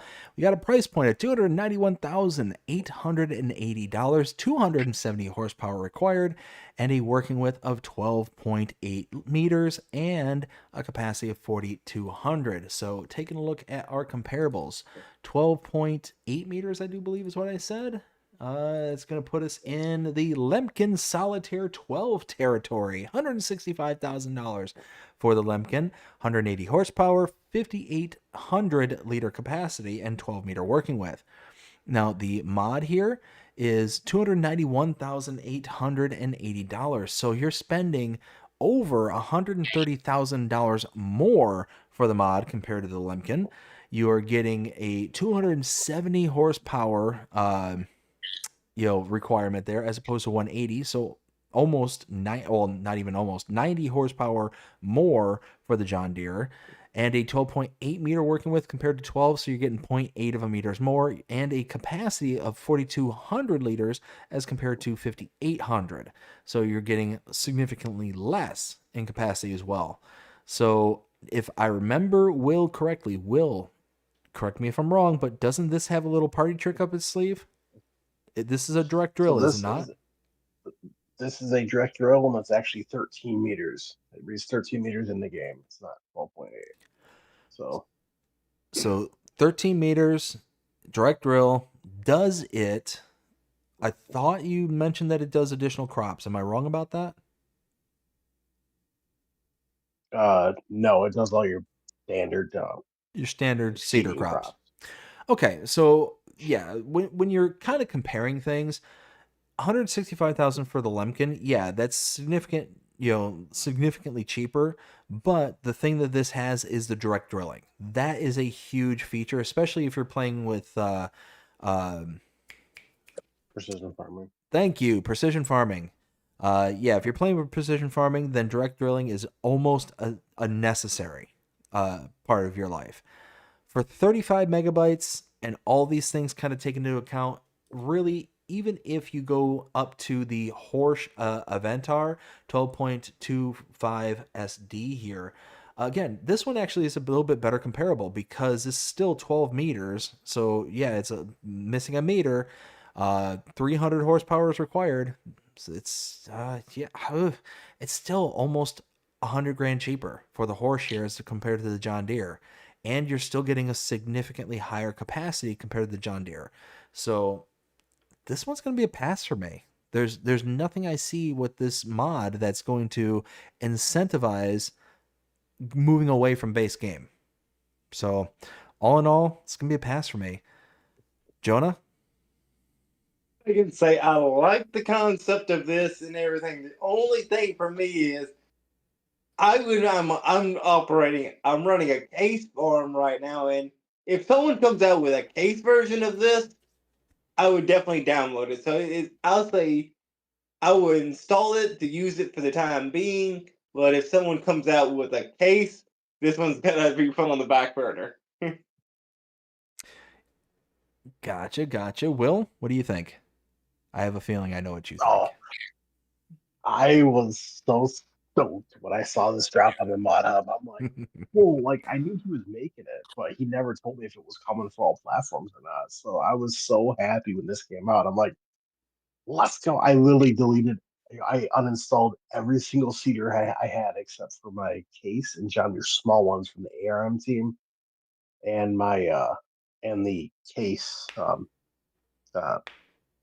seed drill with the grain cart, not grain cart, the seed tanker from K Series modding. K Series modding. But I absolutely love this mod. So good. Plus the sound effects of this is ridiculous. So when you start it up, like you start up like a cedar, you can hear like the fan go up. But when you turn it off, you can actually hear it wind down.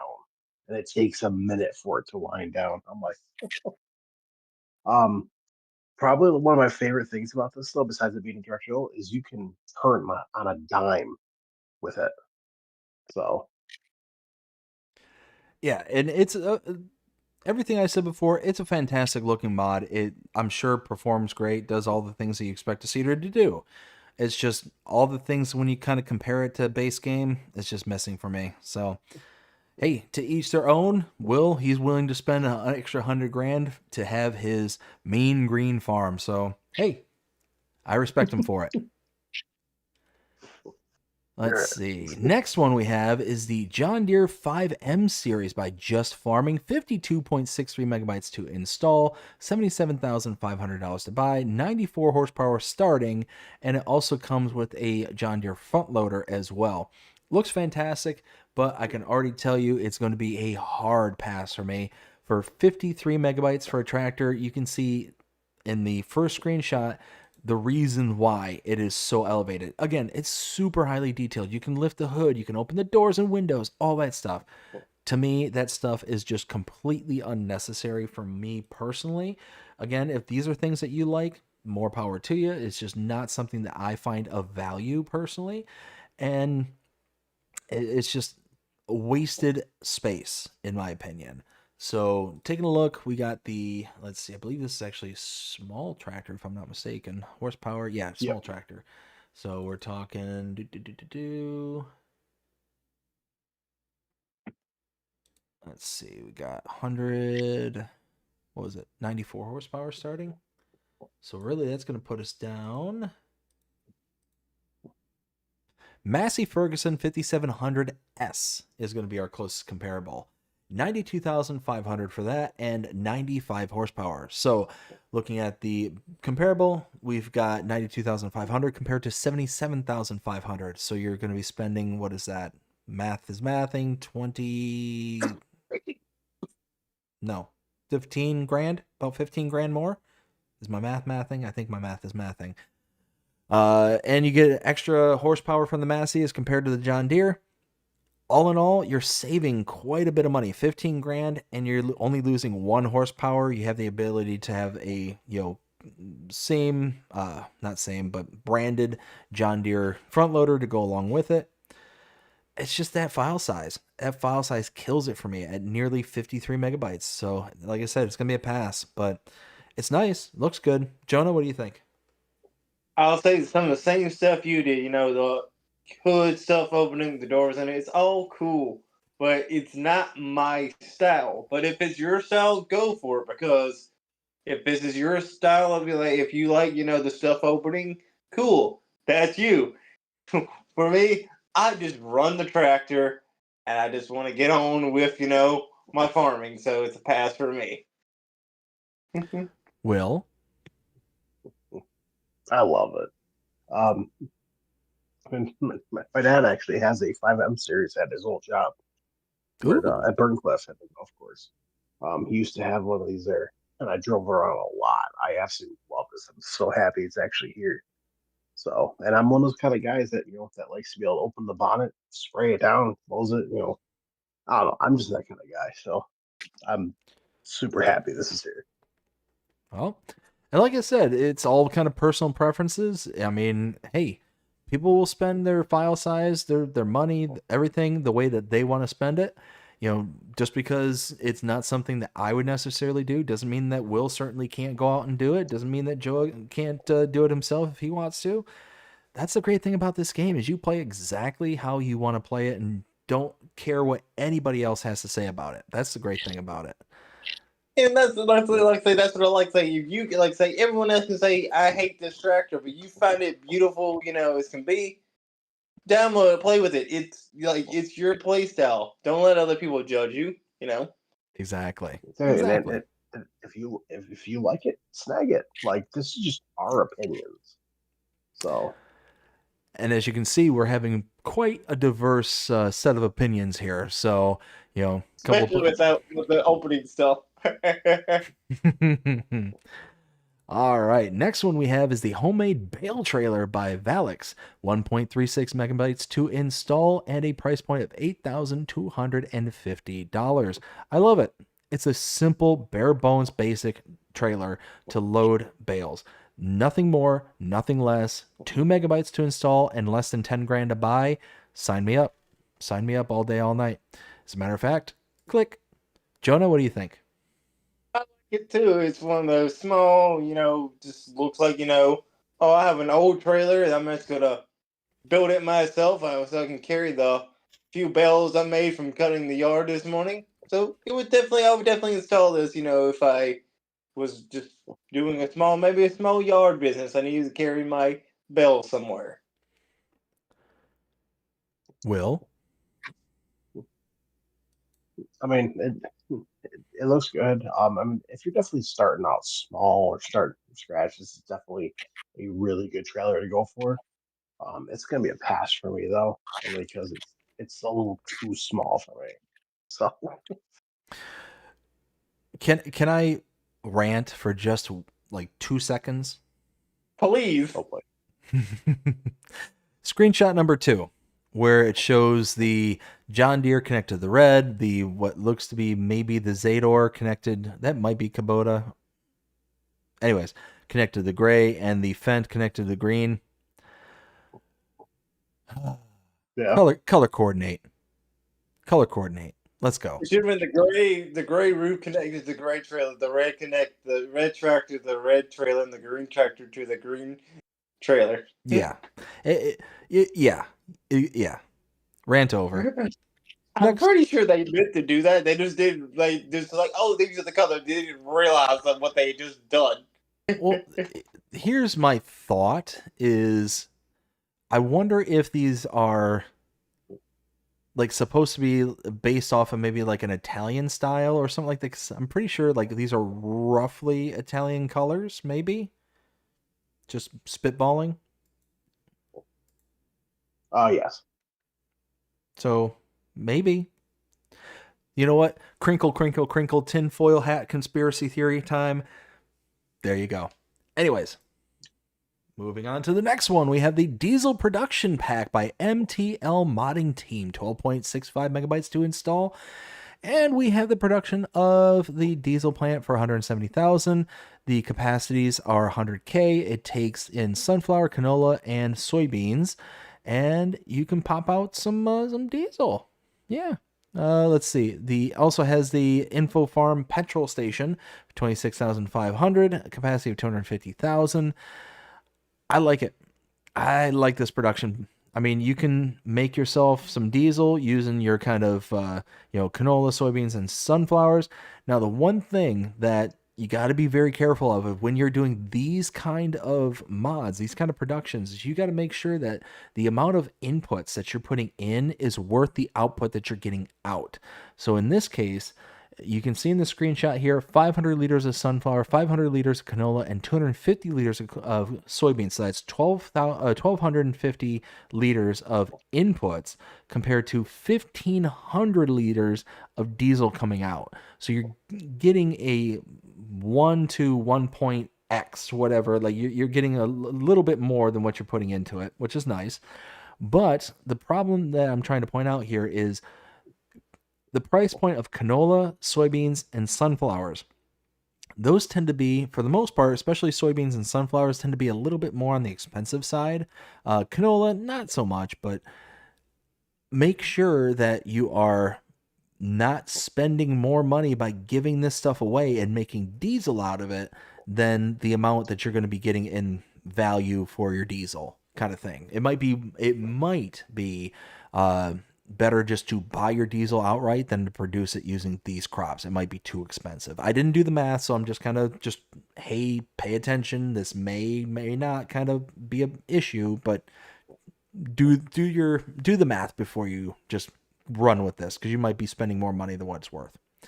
Jonah, what do you think of this one? Bro, first of all, even if it's not worth, I do think it's cool to kind of make your own diesel if you want to do that. Cool, like say, I think it's cool, but since I can't really trust if it's gonna be worth it or not, I'm just gonna buy my diesel, so it's gonna be a pass for me. And like I said, I could be just spitballing. I could be throwing up, the red flag, just, not sure. But I just want to point it out because those are, especially soybeans. Soybeans are mondo expensive. Right now I have my one game up, and let me just kind of make sure my settings. Yeah, so I'm on normal settings right now, and I'm on Zelonka. Now it might be different on other maps. You might be different on different settings and stuff like that. But just kind of looking at what we have here, soybeans tops out at $2,226 per 1,000 liters in the month of July. That's already very expensive. Now looking at diesel, diesel. Where are you? There it is. Right now, it has a buy point of $1,500 per 1,000 liters. I just got done saying that the soybeans is 2,200? Is that what I said? Yep. Mm-hmm. Yeah, 2,200. So right there, right off the bat, just soybeans, you can make more money with your soybeans in the month of July rather than just selling it off, kind of thing, and putting it into a production point for diesel. I mean, with two other crops. And that's exactly that doesn't include canola, and it doesn't include the sunflowers as well. I mean, canola maxes out at 1,300, as you can see here, and then what was the other one? Canola and sunflower, right? Yep. There, sunflower maxes out at 1,400.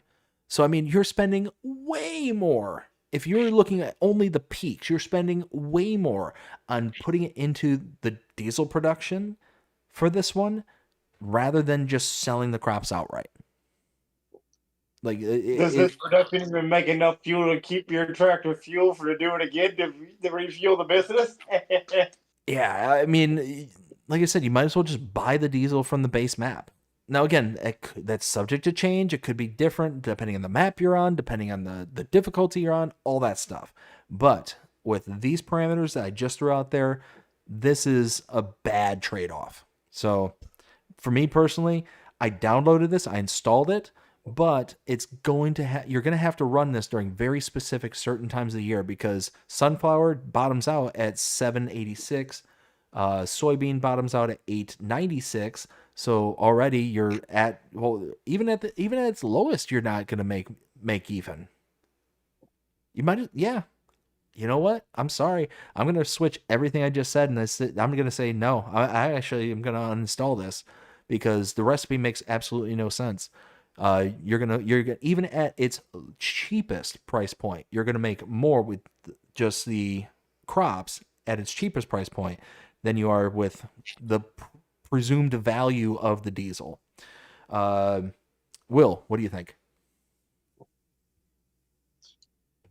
This is a hard pass for me. I mean, I'm not big into factories. There are some I use, but this is definitely a pass for me. Let's see. Oh, gentlemen, we're at a good one. Wait, did you ask Jonah what his opinion was on that one? I thought I did. Jonah, did I? Say what? I asked you about the diesel plant, didn't I? Yeah, you did. Yeah, I thought so. Make me second guessing myself, Will. How dare you? Crazy. Yes, I am. All right, gentlemen, you two and everybody listening to us here tonight is in for a treat. The next one we have is Dahlberg by Thelu LP. 72.72 megabytes to install. This map, 5 out of 5. Mwah, chef's kiss. This is insane. So I watched a video on this map earlier today.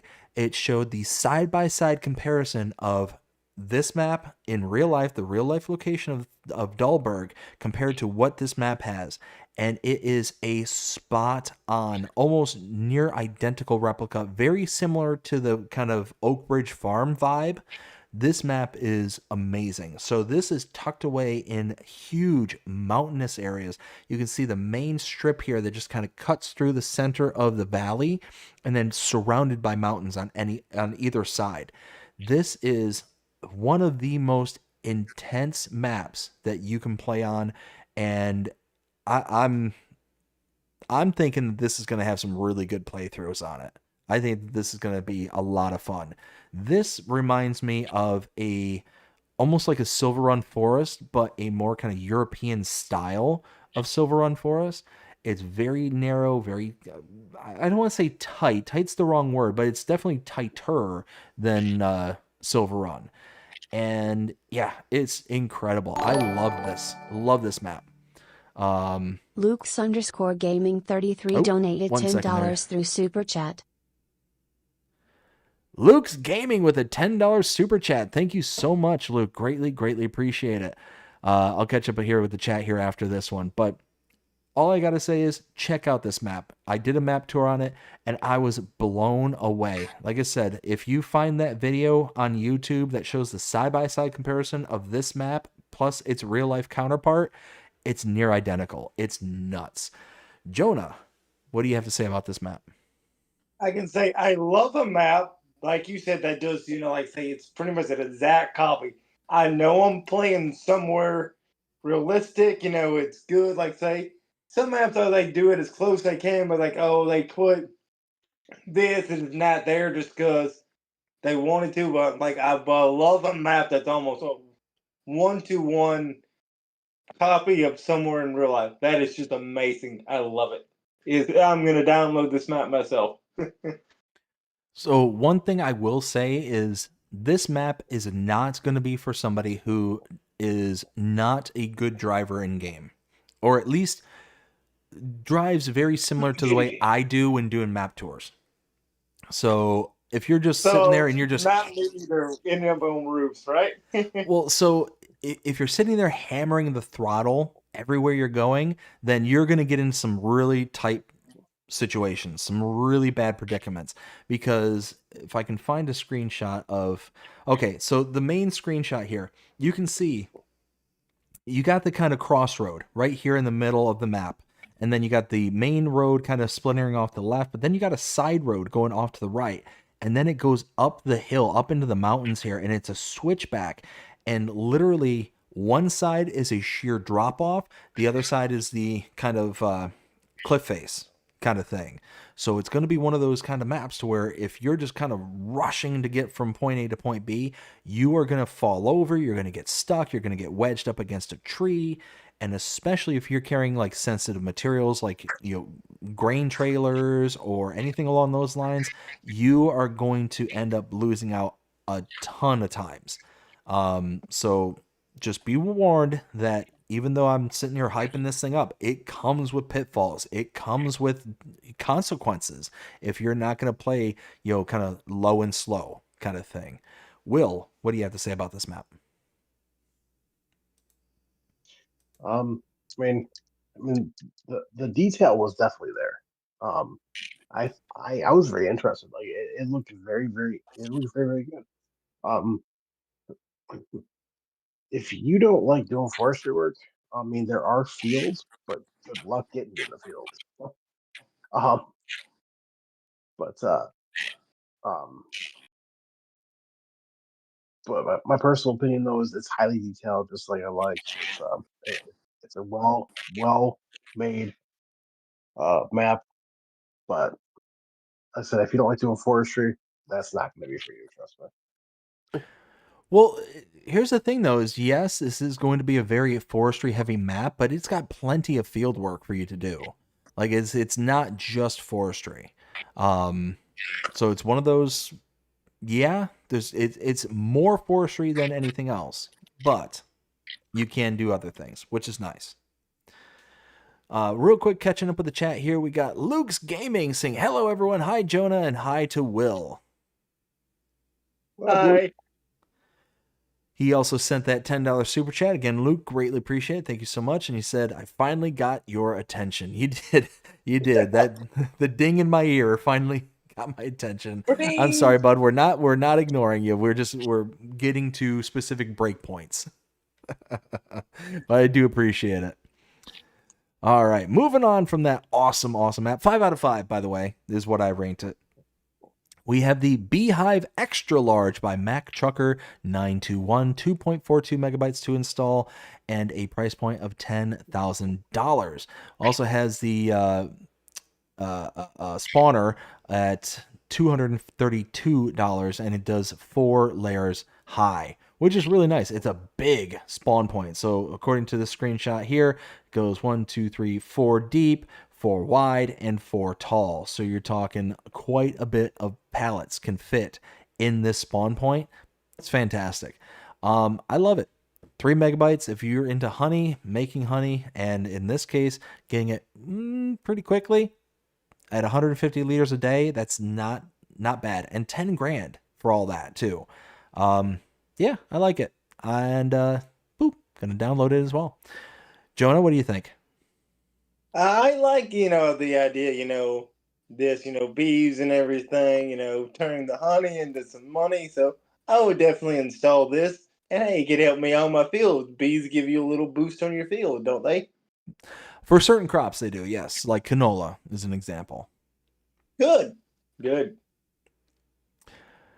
Will, what do you think? I don't really mess with bees that often. Personally. But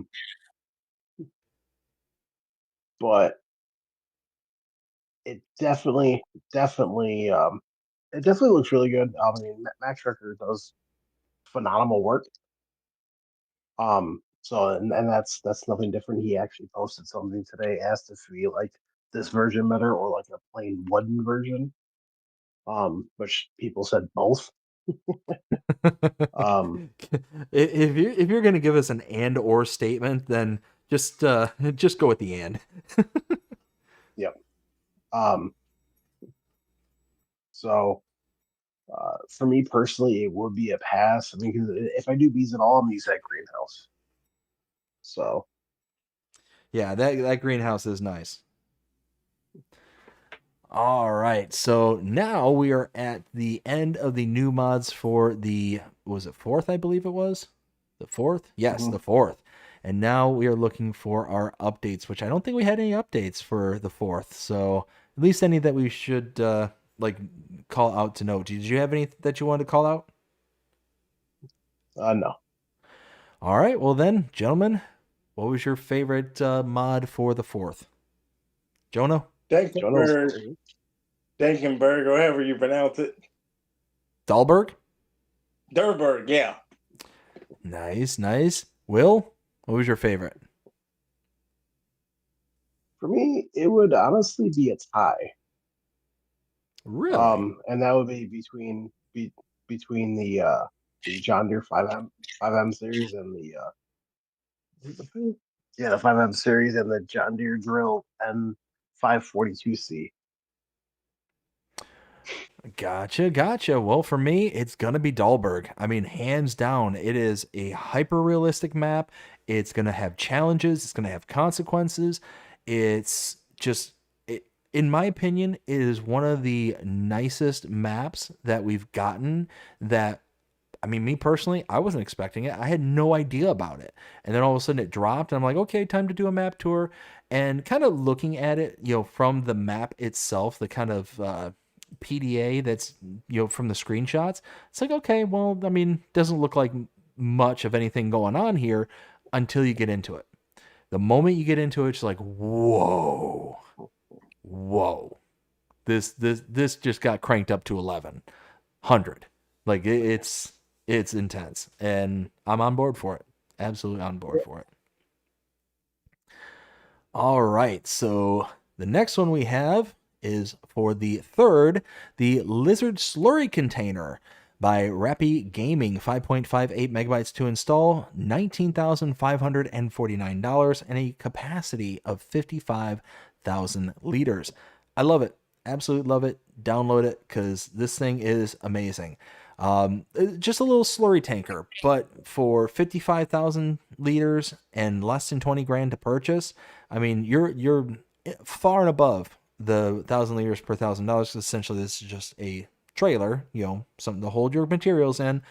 Still, that $1,000 per 1,000 liters applies for this, and yeah, it's nice. It's something you can take out, set out beside the road, and just use it to fill up your slurry equipment from. You don't have to travel as far. You get an extra 55,000 liters next to the field at any given point, and you can run back and forth with this instead of the actual implement themselves. Jonah, what do you think? Copy and paste what you said, pretty much. You can just put it out in your field so you can fill up your stuff. Convenience. Convenience, I think. Will, what do you think? It'd definitely be a pass for me. I mean, it looks really, really good, but when I haul manure, I think it's like the spreader. I always just use a tanker, either the GEA or custom modding's slurry tanker. But I mean, like I said, it looks good, but it'd be a pass for me. That was the only new mod that we got. So Jonah, what was your favorite? Do we have to say if we really don't like it? Can we say we had what our least favorite was? Oh no, I'm just playing. We can skip that. I mean, there's no real other options. Now, there are a couple of call outs here. We do have the Countryside Lands, which is a map update that happened for the wait. Yeah. There was a map update that happened for the 3rd. The changelog for this is changelog 1.1.0.0, and it reads, a new culture, the clover. You can wax it to make clover hay, and you can also make silage, but only with a wrapper. Correction of surface decoration. Fix the farm manager and start from scratch mode. Vehicles no longer appear. Ooh, hiccup. Correction of the point of sale station, added various missing elements. So again, did a map update video on this as well, and it was solid. I mean, I don't like the way that it I think, well, I shouldn't say obvious, but I don't think English is the native language here, because you can wax it to make hay. I don't know how you're making hay, anybody out there, if there's a real farmer listening right here, but I mean, if I'm going to get But the if you're turtle wax, waxing your hay, I think there's a. Yeah, What do you mean by waxing it? wax on, wax off. wax off. But no, other than the poor choice of words, it's a solid update. Solid update. Either of you gentlemen have anything to say for it? It's an update. Good map, probably. I hope. It's pretty solid. Pretty solid. Will, what do you think? Does it Well, require I mean- a save game? Well, I mean, I'm happy it got an update. I mean, it got an update so for anyone who's playing it, I mean, they got an update, so there you go. I mean, I never really played it, so I couldn't really tell you. There is one update I want to go over real quick, so I just want to point this out. This is for the Pack Kloss Evian 410 450 series by the Design Farmer. Part of that update is he added a header, but he also made a version of it for the US version. So it's got so it has like the different colors scheme. Ooh, Like nice. orange and black or yellow and black. So Beautiful. I love it. All right, so we've got a lot of updates until we get to the next map, but let's catch up with the chat here. We do have a couple here. So Gary Miller says, Dullberg, next map for me. Gary, I don't think you'll be disappointed. I really don't. I cannot speak highly enough of it. I think it's very beautiful. Okay, so let me rewind. I'm gonna crow about it just a little bit.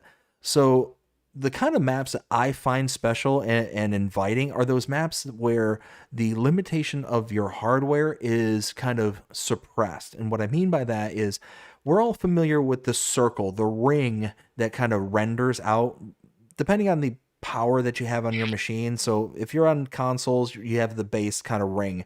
So when you kind of pan out, you see the circle of the rendering kind of thing. And everything beyond that circle is a lower rendering. And then everything beyond that is lower, and so on and so forth. The degradation circle is essentially what it is.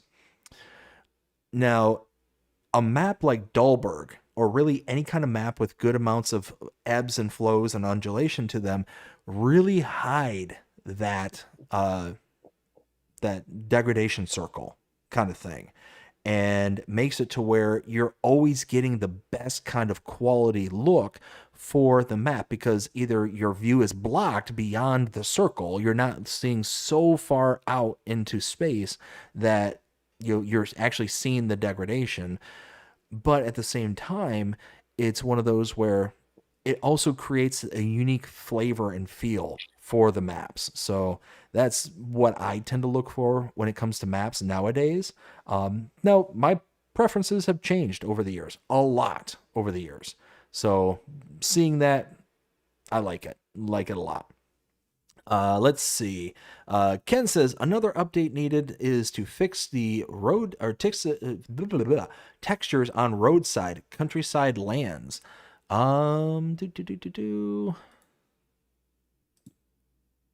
I not? Okay, so Ken, are you saying there's some kind of issue with that? Is that basically what you're saying? There's some kind of texture issue? Let's see. I presume that's what you're saying. Let's see. Whiskey Creek Farms, how's it going? Hope you're having a fantastic day so far. It says, hey there, BDD. Hey there, Whiskey. And says, hey to Ken as well. All right, so now we are moving on to the next day. We're on the 2nd of September. The New Horizon Farm, which is a South American map by Ian, 290.2 megabytes to install. And this one, I was not terribly impressed with, if I remember correct. Oh, wait, no, wait. Is this the one I'm thinking of? Okay, nope, I lied. This is not the one I thought of. Let's see. New Horizon Yeah, let me double check this one because I don't remember off the top. 3 out of 5. So it was kind of a push map. That's wild. I cannot remember this one to save my life, but I know I did a tour of it. Yeah, it was about, somewhere in the middle. It had some undulations. Oh, if I remember right, there was some issues with this map, if I remember correctly. So, some things that kind of crept up. It's got potential. It's definitely got one of those. Oh, I remember this map now. Okay, I do remember this map. So here on the map, you've got this right here, almost in the center of it. You've got this area of which it's kind of built up. It's your kind of productions area, right? And in that productions area, you've got it kind of outlined with all these, like, what are very obviously South American style houses and stuff. But then inside of that, you've got very clearly obvious, like, base game productions kind of thing that just stick out so poorly because of the dramatically different styles of what is basically American style production points versus the South American style homes. So it's just such a clash in style that it really kind of stood out to me. It really stuck out really heavily. But then at the same time, there was kind of just little things here and there. I came across a few of them in my tour, but they weren't enough to kind of deter me away from playing it. So yeah, all in all, it was a push map, 3 out of 5. Jonah, what do you think? I think the map looks good and everything, and but yet again, I'm more so on to the American style map. But if this is a map that fits you, download it. Like we keep saying, you play what you want to play. You do you. Will, what do you think? I can tell you that South American style maps are not really my kind of style map. But I mean, it did look good to a point. But I mean, if it's something you like, install it. It's just our personal opinions that I don't like it. I know Jonah doesn't like it. Not really. Like, that's our own personal opinion. But if you love South American maps and you like it, go and play it. So Exactly. Real quick, we got Whiskey saying hey there to Jonah and hey there to Will. Hey, Whiskey. We got Whiskey also saying, when is there not any issues with the map? True. Yeah. There's more oftentimes than not. I'll give you that one. Let's see. Ken says, yes, grass intrusion on the roadside plus concrete intrusion from the sell points on roadsides. Yes, I remember that. And also he says, hey there to Whiskey. All right, moving on. This one, the Agco Swather Pack by BC Bueller, AT Farms, Green Acres Modding, 22.26 megabytes to install, $100,000 price point. This is the main unit, the actual power of the unit. We've got the actual header to it, which is the $24,500. That is the razor bar, the cutter bar, and the conditioner, aka the tedder, as well as a mower that's in this. So you got the kind of reel mower that this has attached to it. 25 grand for that, 9.2 meters, and $2,000 for the trailer, like the transport trailer for the actual unit itself. Now, I tried playing with this on a map that I was playing on, and it wasn't functioning properly. I'm not quite sure what the story is with it. I'll put it to you this way. I love this mod. Absolutely fantastic. It gives you, again, another kind of introductory phase to the mod itself. And it's just got a unique kind of mechanism to it. So it comes with this transport trailer in the pack itself that you can attach to the actual swathing unit itself, and then it kind of makes an L shape as it drives down the road. It's wild how it transports, because these kind of rear wheels are free wheels. They just kind of rotate however direction they go. So it's a great mod. Just when I used the razor bar and the conditioner, it didn't want to move. It was basically burying itself into the ground so hard that it didn't want to move. So it's one of those that I think it still needs an update before it kind of moves beyond that. Which is sad because I love this mod and I wanted to use it so badly. Because again, it's one of those mods that gives us kind of that introductory level of things rather than getting the Macdon and spending out, the hundreds of thousands of dollars it takes to get a Macdon. You can just get, this thing here for $100K and go from there. Jonah, what do you think? I think, it looks nice and everything, but I think it's kind of weird swapping your crops, like that, instead of them just going in combine. But if that's your style, go ahead and do it. But it's past for me. So ever since we got that whole tractor swathing mod, I love swathing as opposed to doing the multiple steps. So everybody here should know that when you do a base game kind of work, you harvest, you leave behind a swath most of the times depending on the crop, and you then have to go and collect the swath, whether it's using forage wagon, you bale it, whatever the case may be, and then you have to pick up the bales or pick up this whatever. You got to go from there. So you're doing multiple steps. What I love about the swathing, because of the swath mod that we just got, the tractor swathing mod, you can swath it, pick up the swath with a forage wagon, and then take it to a production point, and it separates out the grain from the straw. And it basically makes it to where all of the swathable crops have a straw swath to it as well.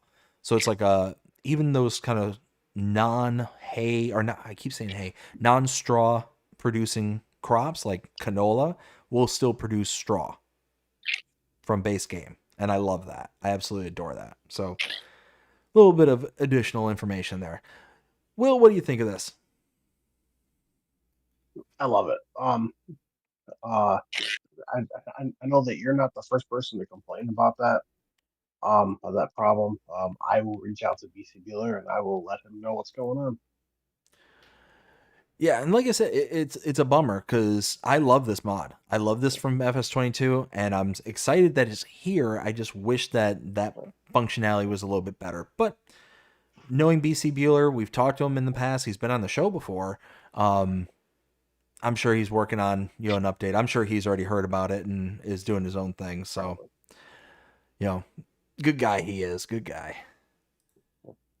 All right, next one we have is the Landini X880 series and MF3X series. This is by SMI Modding Team, small tractors for 26.59 megabytes to install, $19,500 price point, 87 horsepower at a minimum. So all in all, we've got a set of old school Landini tractors. They look fantastic. You got, 27 megabytes to install these. But again, a lot of that's because you can open up stuff. You can open up the sunroof and potentially windows. Yeah, you open rear windows and stuff like that.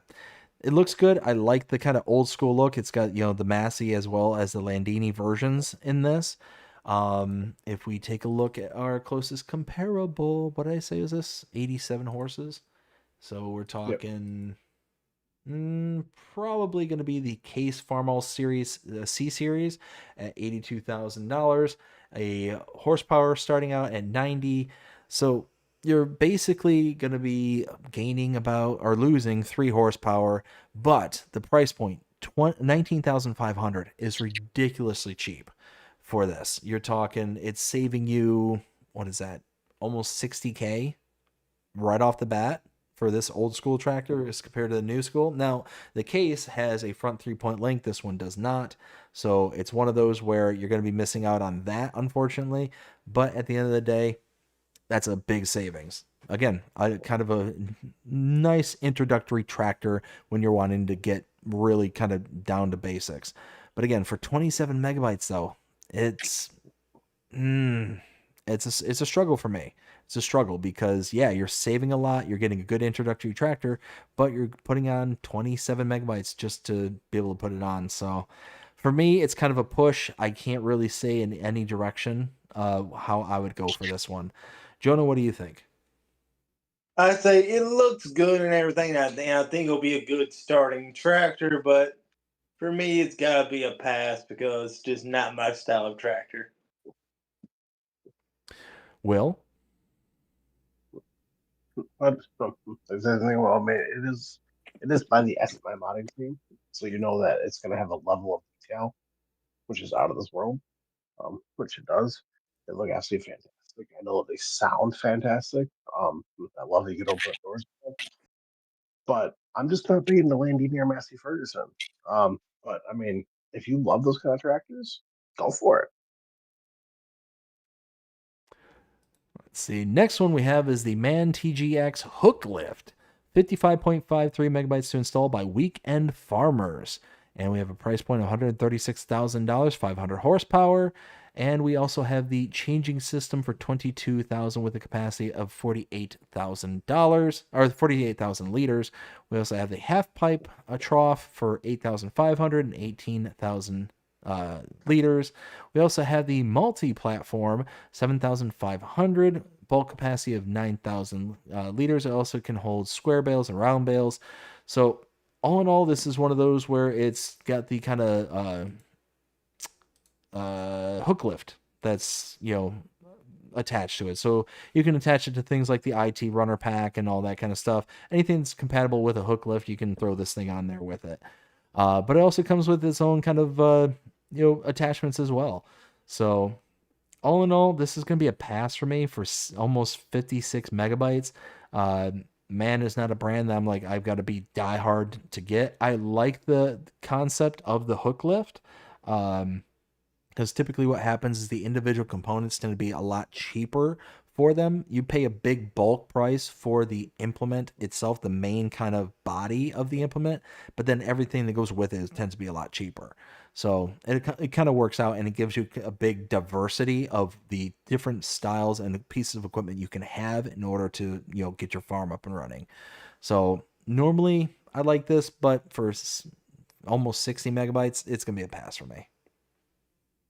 Jonah?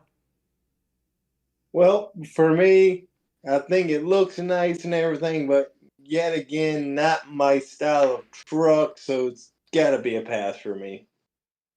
Will? Well, I mean, it looks absolutely fantastic. It's very highly detailed. It looks really good. I'm not huge into forklift trucks.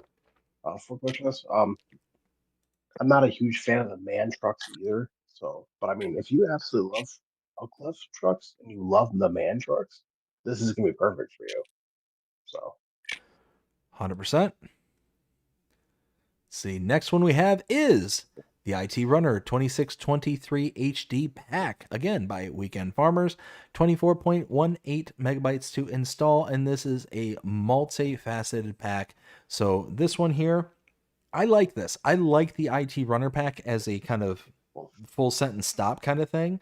Again, you buy the main body, which is $36,500 for the main body, and then all the individual components are dirt cheap. $7,000 for the milk tank with a 8,000 liter capacity. So again, $1,000 per 1,000 liters. Booyah.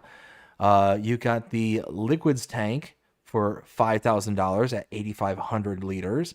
You've got the multi-platform for $4,500.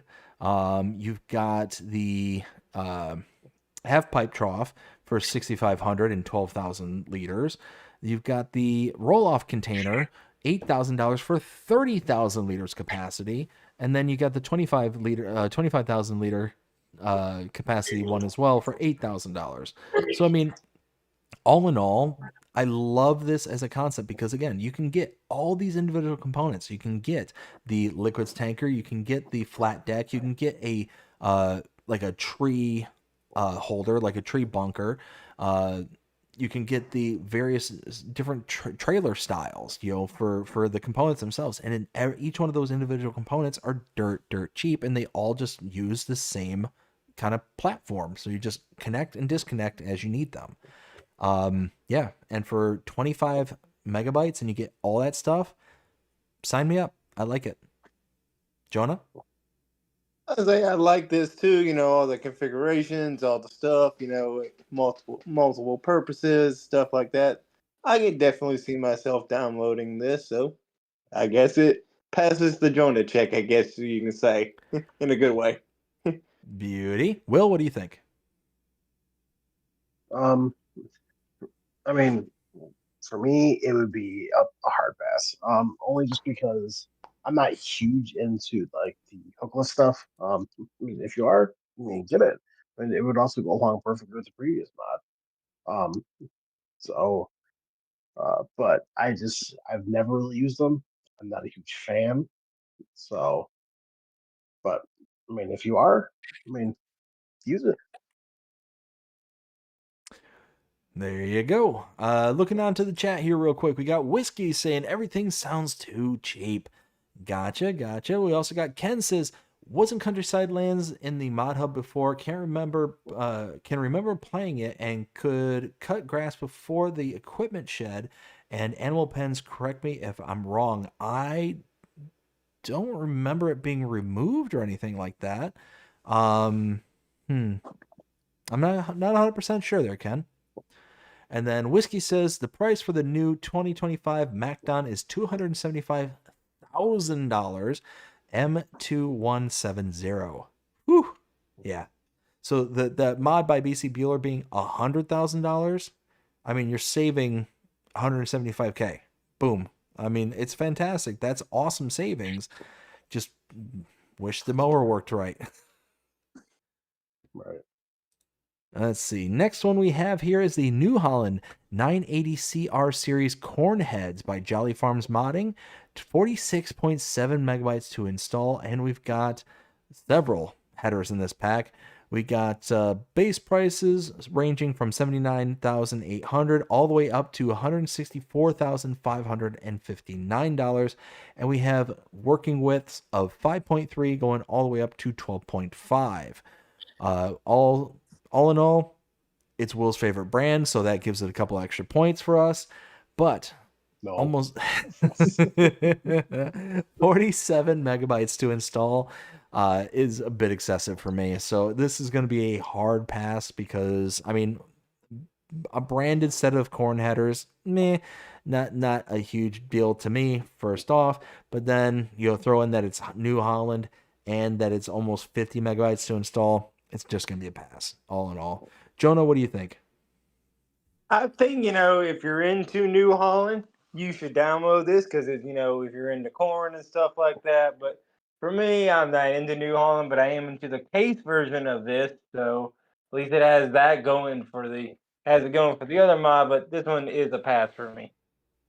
And Will? Well, I mean, they look very highly detailed. They do look really good. I do not like New Holland. I mean, why you gotta lie? Like one. Yeah, we all I'm know not you lying. love it so much, Will. No, I do not like. I do not like New Holland. There's only one New Holland thing that you would ever really see me use, and that's New Holland Derby rake, which is a wheel rake. Other than that, you would never see me using it. New Holland. But I mean, but if you love New Holland, you love doing corn, go for it. Let's see. Next one we have is the Lizard Mini Bike by Sluchas Modding, 7.68 megabytes to install. Price point of $250, 38 horsepower. This is a hard pass for me. It's a motorbike. It's a way to get from point A to point B. If it's up your alley, then hey, more power to you. For me, it's just not something I'm interested in. Jonah? I can say I passed one of these on the road the other day, and I'm like, it feels dangerous, so it's gotta be a pass for me. Will, what do you think? It would definitely be a pass for me. I mean, I personally think that this is a ridiculous mod to have in here. This is Farming Simulator. I mean, I don't know why we'd have this. So, I mean, if you like to use it, It's for someone to have fun, right? I mean, feel free. Have fun with what? You're gonna go like super fucking. You're gonna go super slow. Gamer words. Let's see. Moving on, we've got the Pottinger Impress 200 VC Pro Multi Baler. This is by Caster DS Agri Service, 50.82 megabytes to install. And we've got the Impress here for $150,000, 250 horsepower required, 11,000 liter capacity for the baler, and a 20,000 liter capacity for the bunker. And you can make things such as straw, hay, grass, sugar beet, cut, chaff, and TMR bales. You can make them in various sizes from 125, which is the small bales, round bales, to 180, which is the big ones. Now, you can only wrap certain sizes. I think it's the 125 and 150, not the 180. So keep that in mind. You also have an adapter with this pack as well. Now, I love this. I love it. And even though it is 50 megabytes to install, I installed it. I love this one. The reason being is that you can attach it to your harvesters directly, your chaffing forage harvester. There we go. You can attach it to your forage harvester, and you can make bales as you plod along, kind of thing, or you can do the side by side like this screenshot here is doing. It's a really nice alternative. You can make your bales right there on the side of your chaffing field and just be good to go, kind of thing. You don't have to use a bunker. You don't have to, use a production point. This just gives us another option. And that's what I love about it, is that because it just offers you a new way of doing things, then you're good to go from there. And the only thing that I can I don't want to say kind of be upset about, but kind of disappointed in, is that it doesn't have a option for silage additive. But most of the harvesters have a silage additive for them. So it's not the end of the world that this doesn't have it. That would basically be double dipping at that point. But I think it's fantastic. I love it. Jonah, what do you think? I like it. I think it's cool and all. Like say, the being able to hook it up to the harvester, and stuff. But my thing is with this, I wish it had a option to where it could be loaded from the bottom, so I don't have to have the additional thing. Because I do like the idea of it being the multi thing, but having the storage capacity would be nice to have a round baler that doesn't have to be stopped, if you know what I mean. But I'll definitely, I still like it. I still use it. Well, and what's also nice about this as well is that not only does it do all the things I mentioned before, but this is basically a mobile alternative to the Gavile baler, the one that's like purely stationary. This one you can actually utilize on the go, kind of thing. So you're not having to go from the field to a fixed point. With the Gavile baler, you're able to just do your thing here. So again, just another little addition there. Will, what do you think?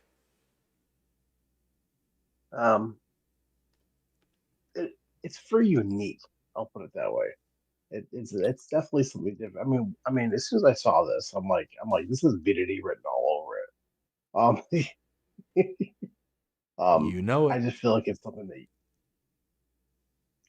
I just feel like if you're running like a farming operation yourself, and you got to do bale work or silage work, this is definitely a good way to go.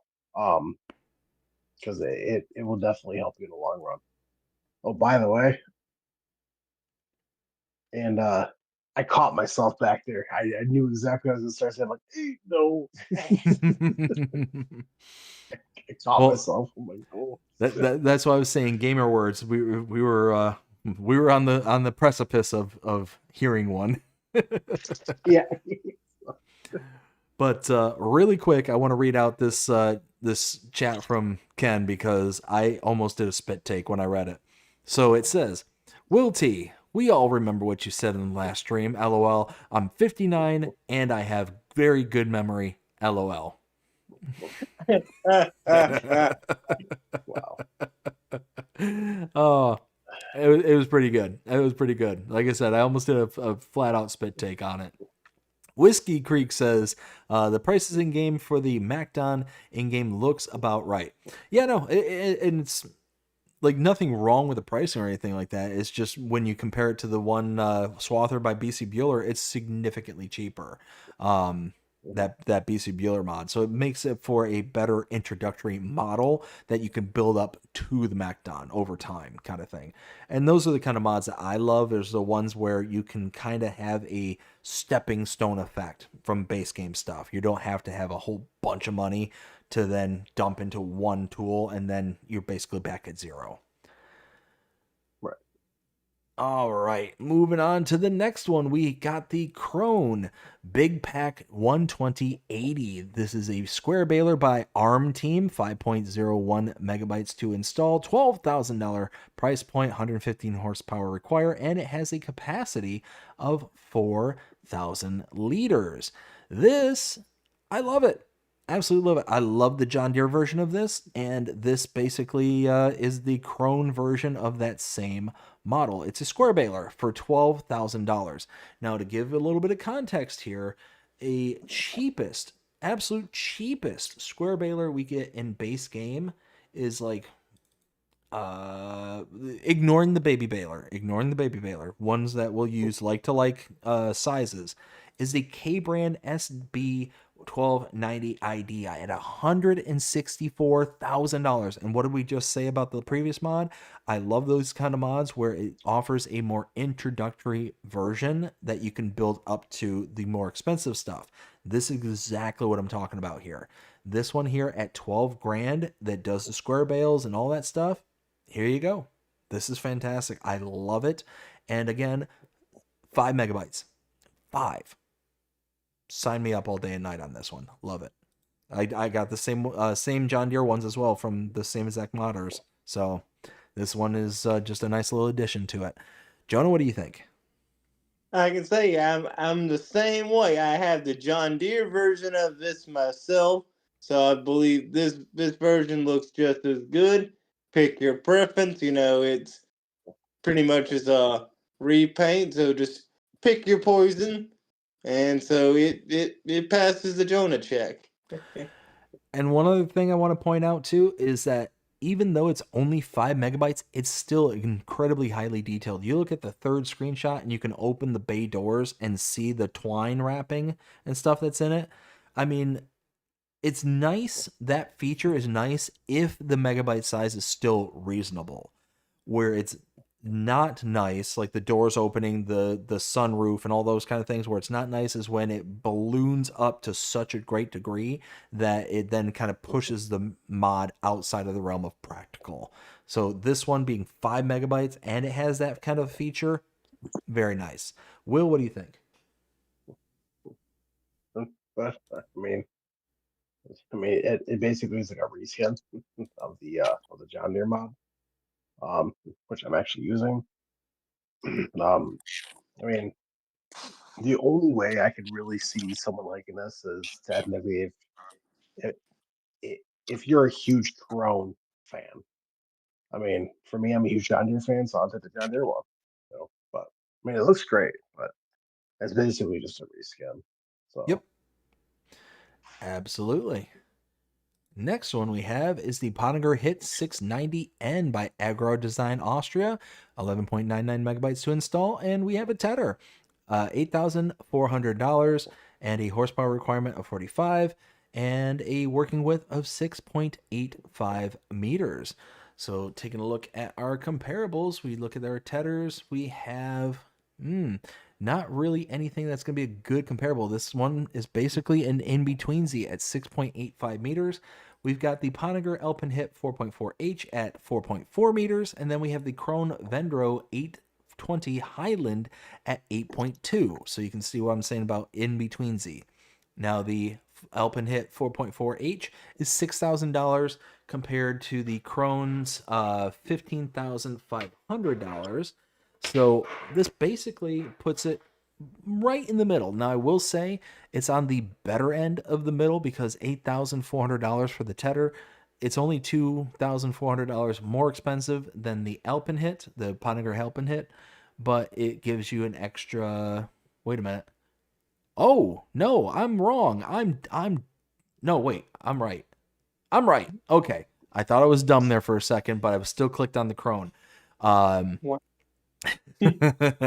So the Alpenhit is 4.4 meters. This is 6.85. So you're gaining an extra 2.45 meters.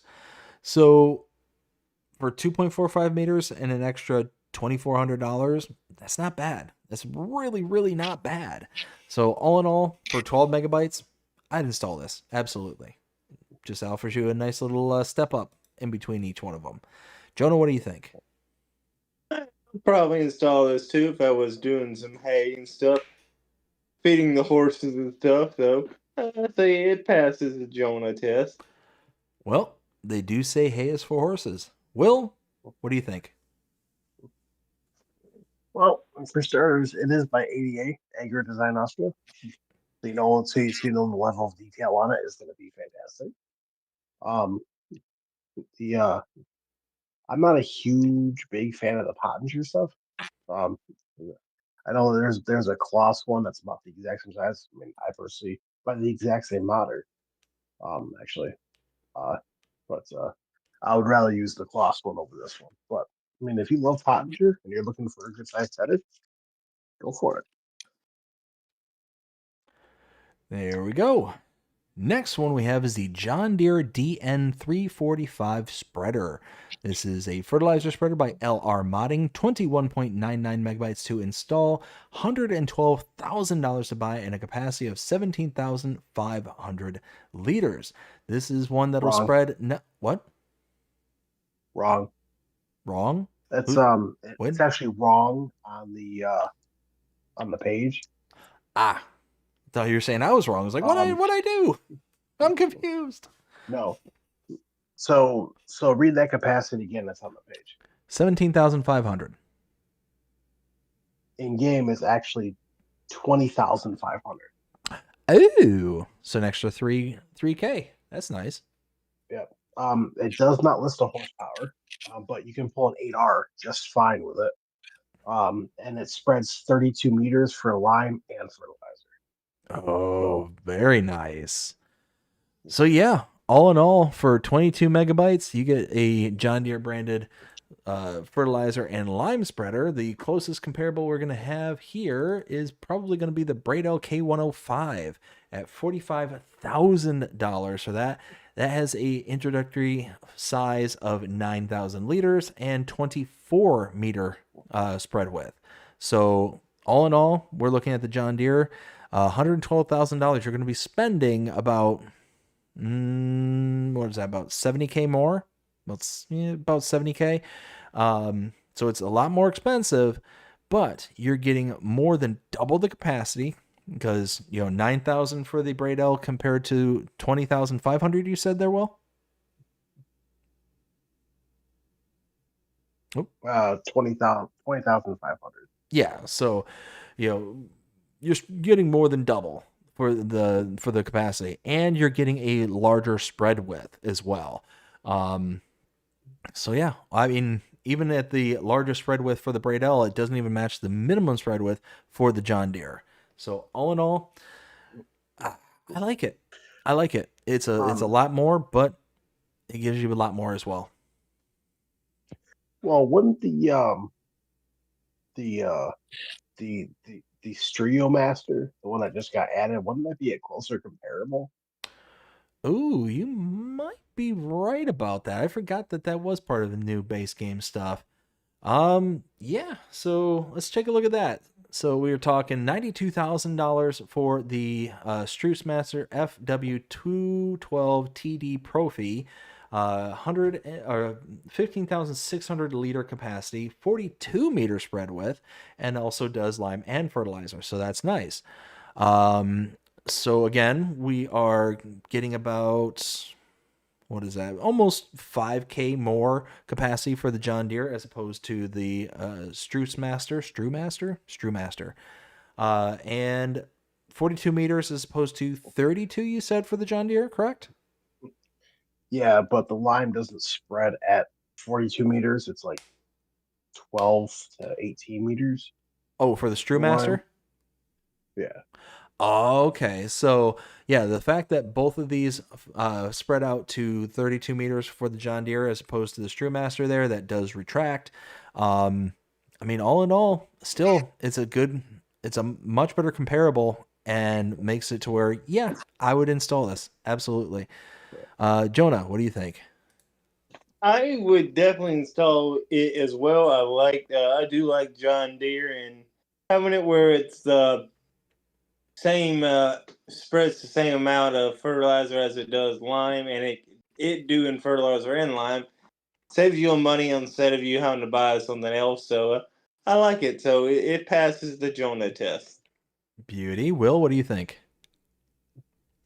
Oh, I love it. I actually have it on my John Deere farm right now. Absolutely love it. The mean and green John Deere farm. And it's coming from LR Modding. The level of detail is on it. Beautiful, beautiful. Love it. Next one we have is the Randon Short Bulk Road Train by Farm Central Soul. 38.41 megabytes to install. And we've got a fair bit of options here. So price points starting out at 18,000, going all the way up to 128,000. Capacities 17,000 all the way up to 45,000. So right off the bat, it misses the $1,000 per 1,000 liters, not by much. As you go bigger, though, it misses it by more and more. But the smaller price for 17,000 at 18,000, or no, wait, 18,000 may be at the bale transport capacity. Yes, that's more than likely what that is. And then 55,000 for 17,000. So it's a huge mess. All in all, it's a huge mess. 39 megabytes to install. I mean, it's a lot of megabytes for very little payoff, in my opinion, if any. If you like Randon, then hey, this is going to be a good one for you. But personally, I'm trying to think of the kind of greater impacts compared to base game, and this just doesn't meet that at all. Now, I will say what's nice about this is that because it is a kind of interconnected train, you're able to just buy the one package as opposed to everything else. Looking at our comparables, where is the semi-truck trailers? Why am I not finding? There it is.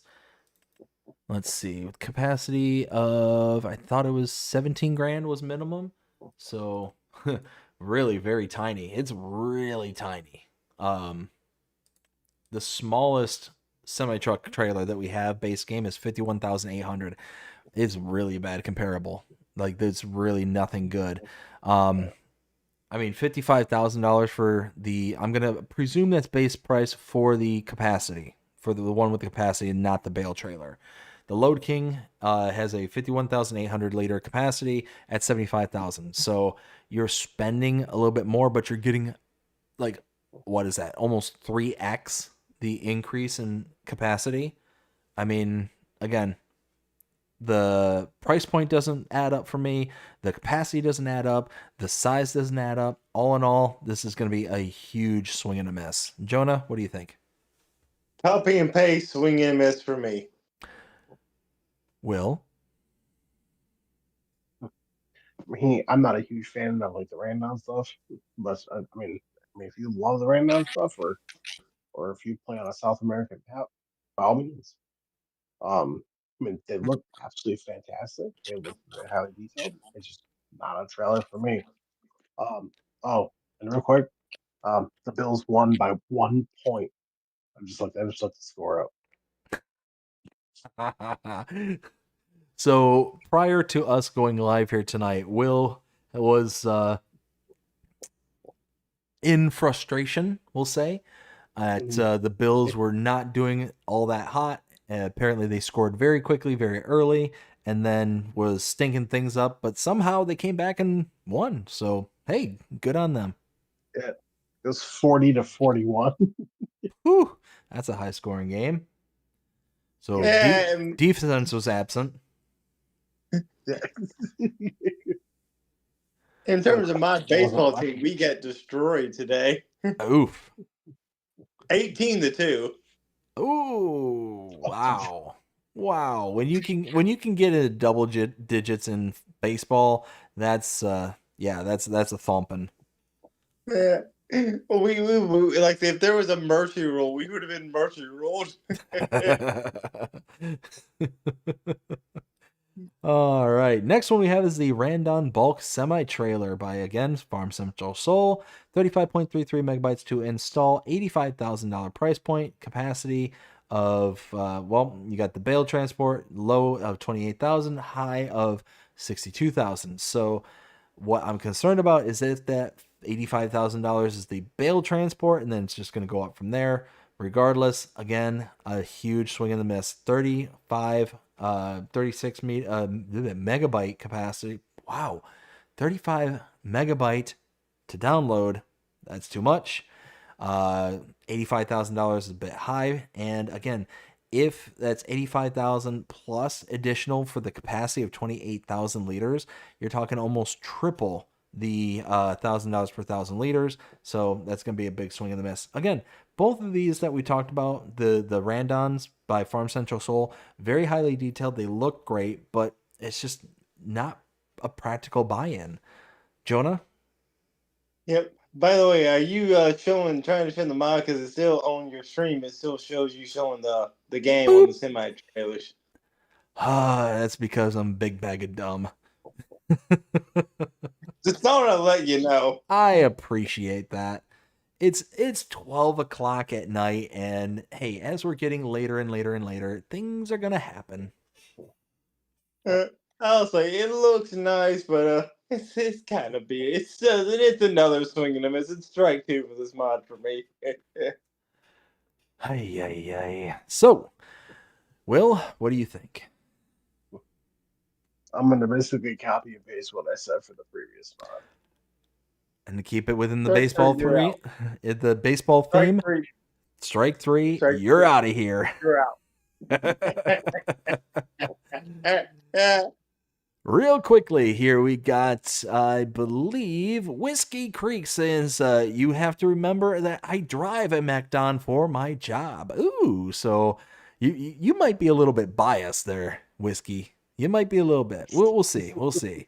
Ken says, okay. It's not New Holland tractors. It's I love Fendt. I love Fendt WillT. I'd rather drive a Fendt than a New Holland. Oh, this is true. It's true. I'd much rather have a Fendt than a Ford. Moving to Whiskey Creek says, "Go Mariners." I gotcha. Gotta get that Washington team in there. I gotcha. Samuel, how's it going? Samuel says, "Hey BDD, check video." Absolutely, bud. Pippa with all the custom emojis. Thank you, Pippa. We got Samuel again. Video comments, please, in my channel. All right, bud. I'll check it out. I'll definitely check it out after stream here. All right, moving on. We've got the Lizard Underbelly trailer by Mantrid, 7.83 megabytes to install. Now, this is a huge difference, in my opinion. $90,000 for the purchase of the trailer, capacity of 40,700 for a dual tub. It's basically two 20,000 liter tubs, or 50,000 liters for a single tub. You also have the Unreal capacities of 80,000 liters for 40,000 for the dual tubs, or 120,000 liters for the single tub. I like this one. This one I liked far better than the previous ones we were discussing there.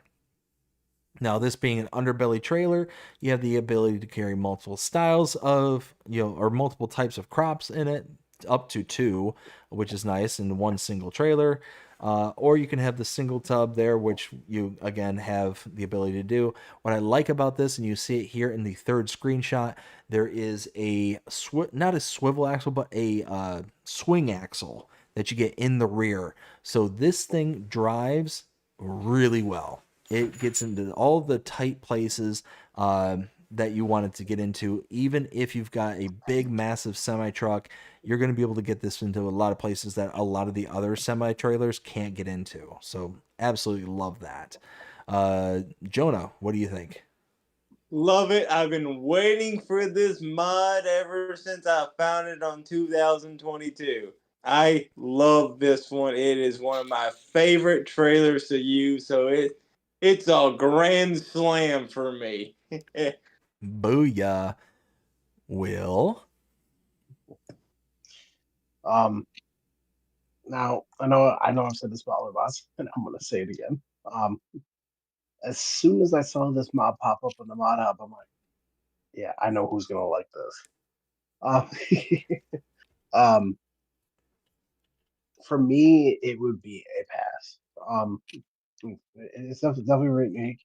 The one trailer that looks like this that I really liked a lot, and it was in 22, and I'm hoping that it comes back, is the one from Venom Mods.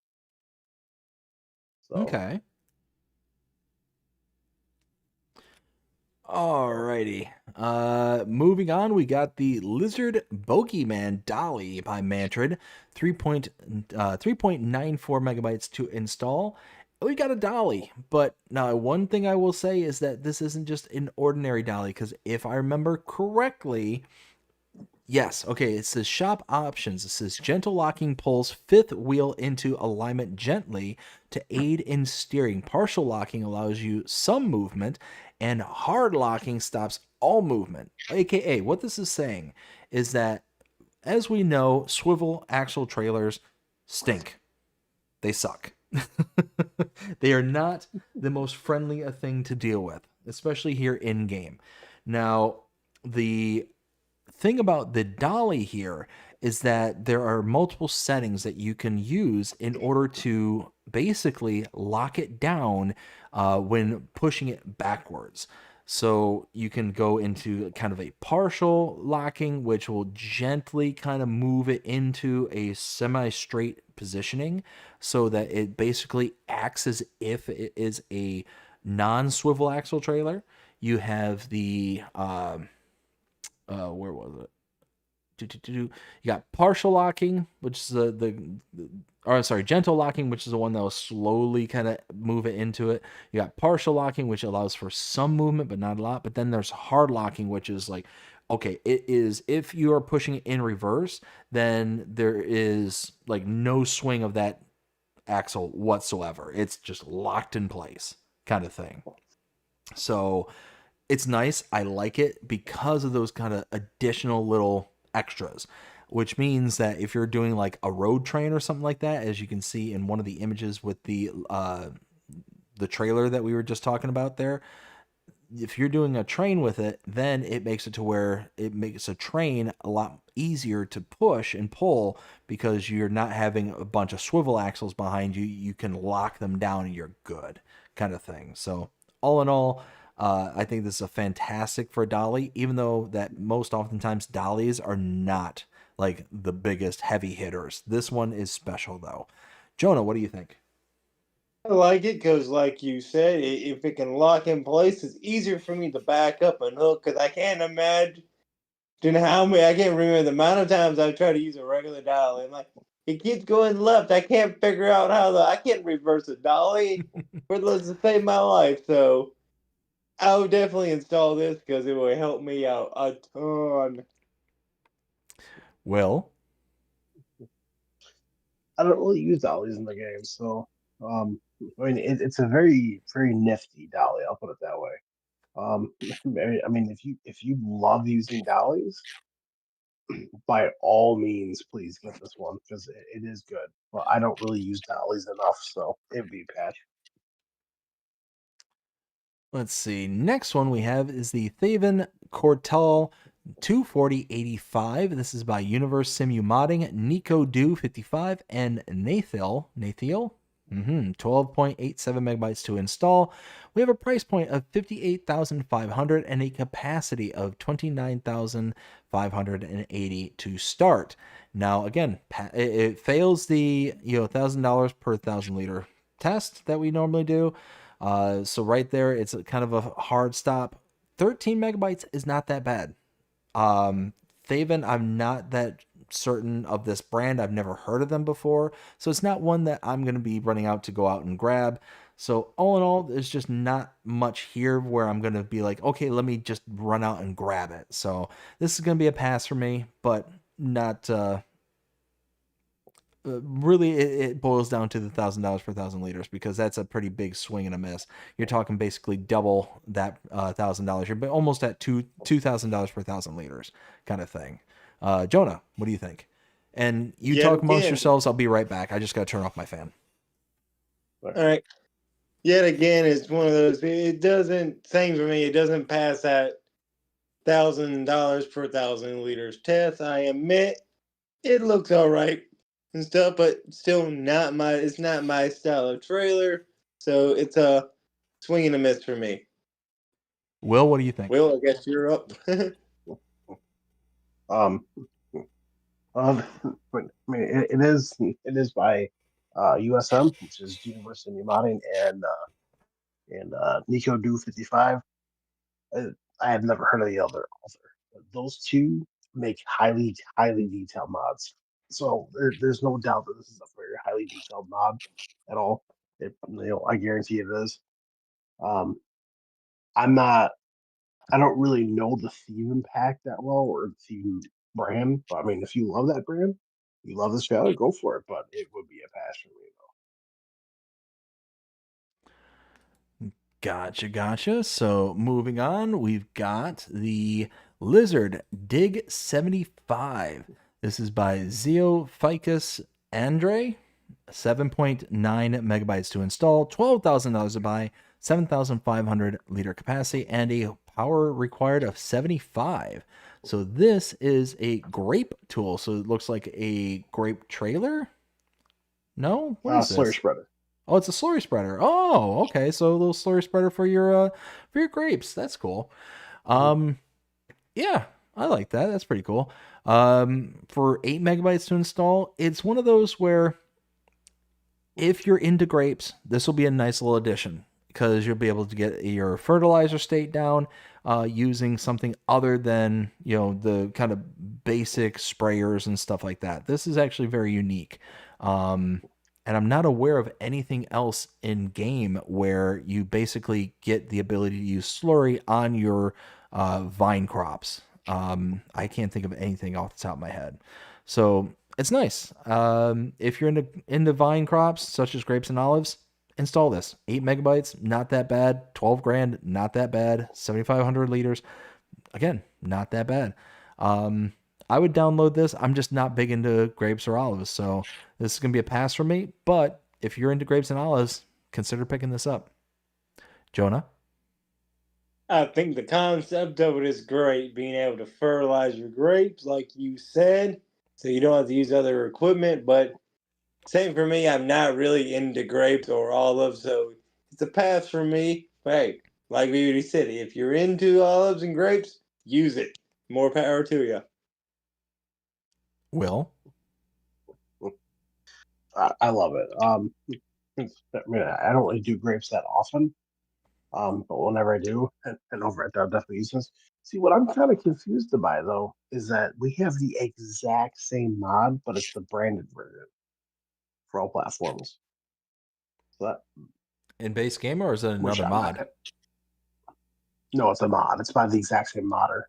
I'm not going to repeat the name because it's I would not say that on stream. So, but yeah, but we do have it already. Well, is it still in the mod hub, or maybe they rebranded it to a lizard kind of thing? So if I go up here, so if I just click on the mother, yeah, it's still there. Like if you go on the website and then you click on it like you're gonna view it, and then you go down to the modder's name, you click on it. It's the second one down. Yeah. Okay, yeah, I see it right there. Huh. Yeah, All right. Well, exact same one, but it's the branded version. So, that's weird. I wonder why they did that. No idea. Well, Next one we have is the Lizard 12. This is by Melmax and is 7.07 megabytes to install. At a price point of starting at $12,000 and a capacity of 12,000 liters. Well, guess what? We already meet the $1,000 per 1,000 liters. So right there, that's a plus. 8 megabytes, that's a plus. It's a trailer, and it's nice because it's the kind of small version of it, so it's something you could use with, I presume, with like stones. If you got like a stone picker or something like that. It looks like it also has the kind of forage attachment as well, as you can see in this screenshot here, the second one. So all in all, I say this is a winner. It's a nice little kind of introductory trailer. 12,000 liters is nothing to sneeze at right off the rip. So yeah, I like it. Will, what do you think? I'm sorry, Jonah, what do you think? Well, sorry that I'm now called Will, apparently. LOL. But I think it looks nice. You know, 12,000 liters. Starting off. That's a pretty good start. If you have pretty much nothing, I would take 12,000 liters. Starting also. I'll install it. If I was for my starting farm. So I think it's good. Will?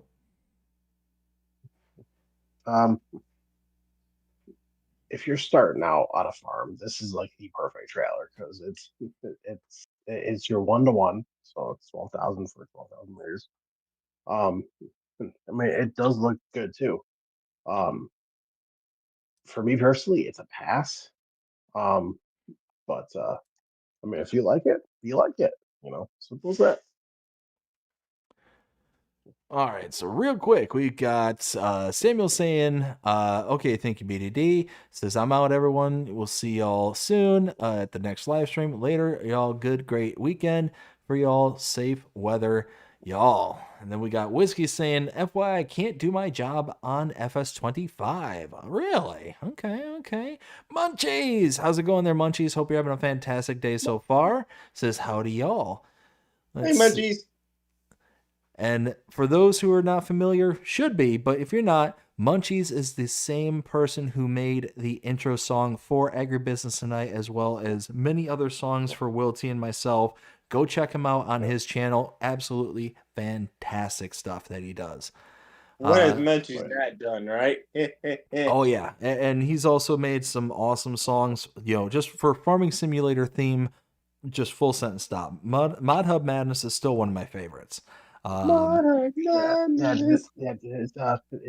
Plains and Prairies one's pretty good too. Plains and Prairies is really good. Yeah, really, really good stuff. So give Munchies a follow if you haven't already. Go check out his channel, subscribe to him. Really awesome dude. Let's see. We got Ken says, Munchies, what up, dude? All right. So we've got the next one here is the Euro Jab Elman MG5 3000. This is a subsoiler by Denise Plow and Drive Stefan 30 Muck. I'm not going to say that one. Wobster. 7.9 megabytes to install, 3 meter working width, $7,400 for the purchasing. Don't know why, but my brain just decided to quit on me for a second there.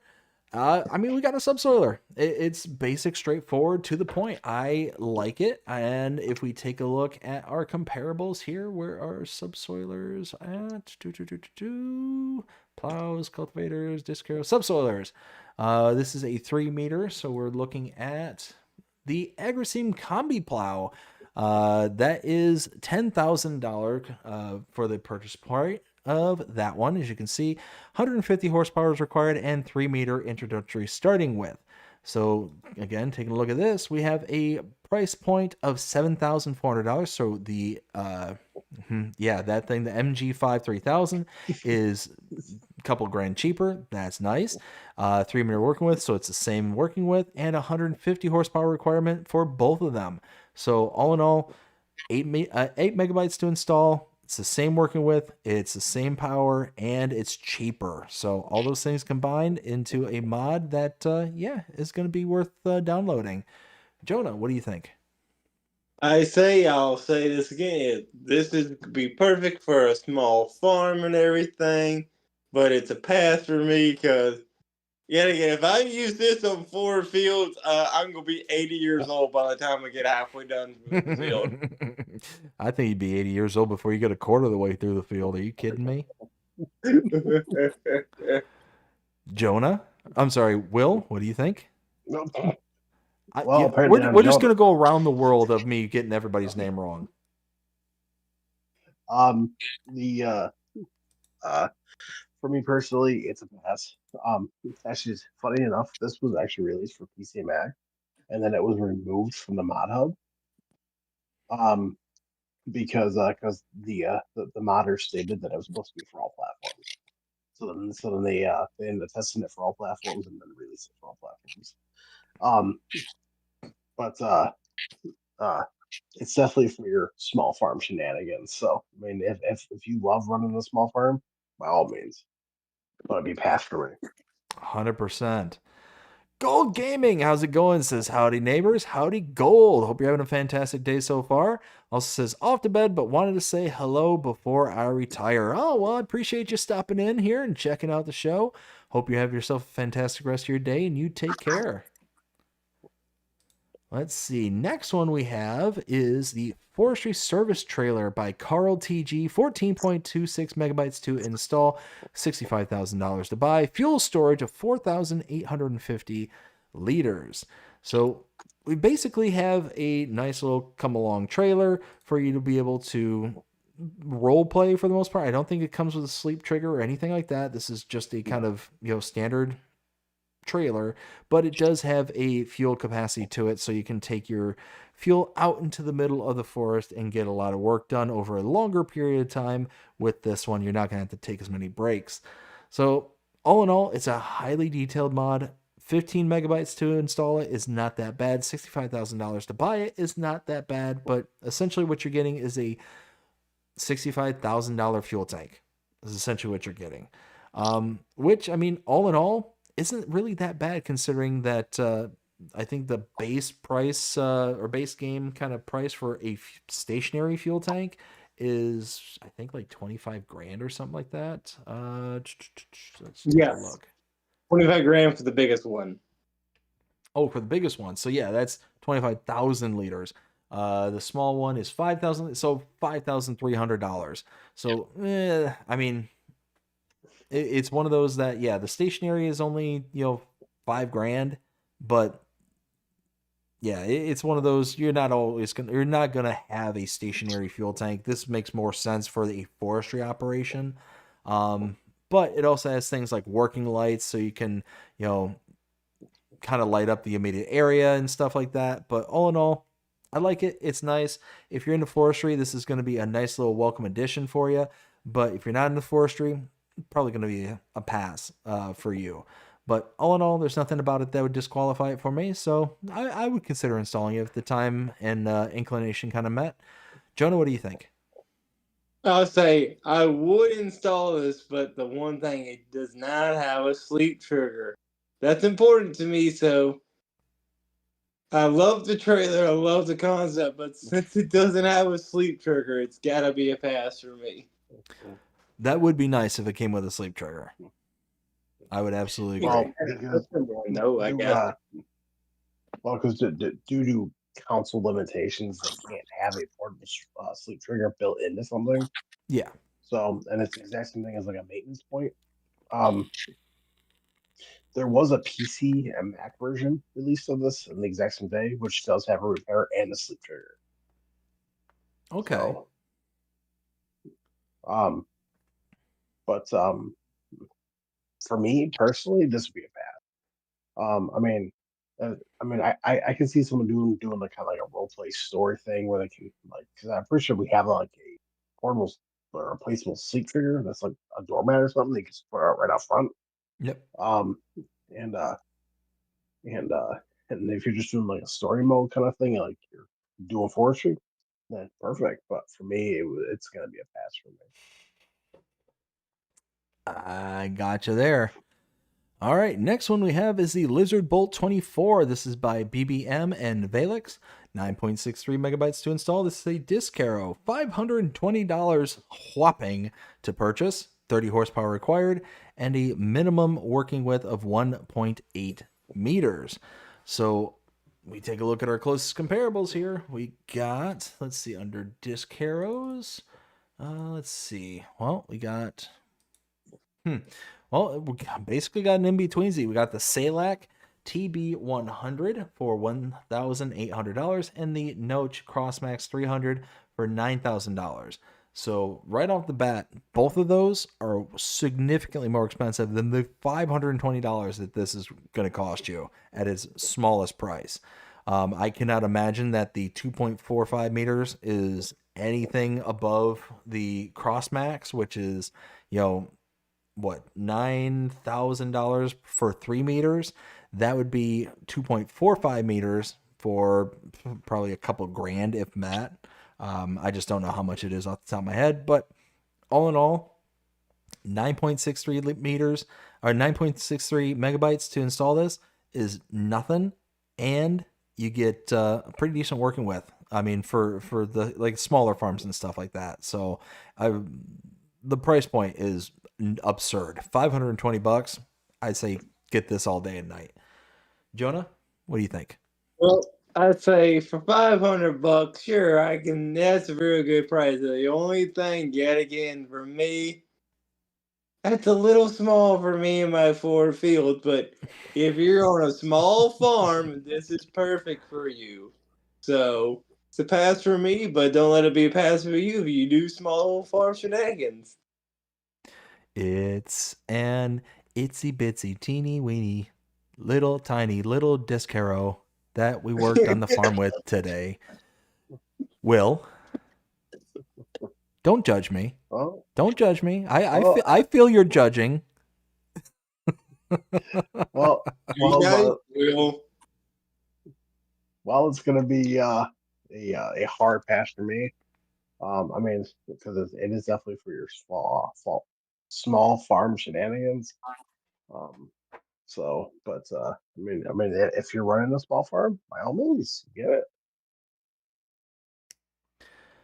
Alrighty, next one we have is the motorcycle transport platform.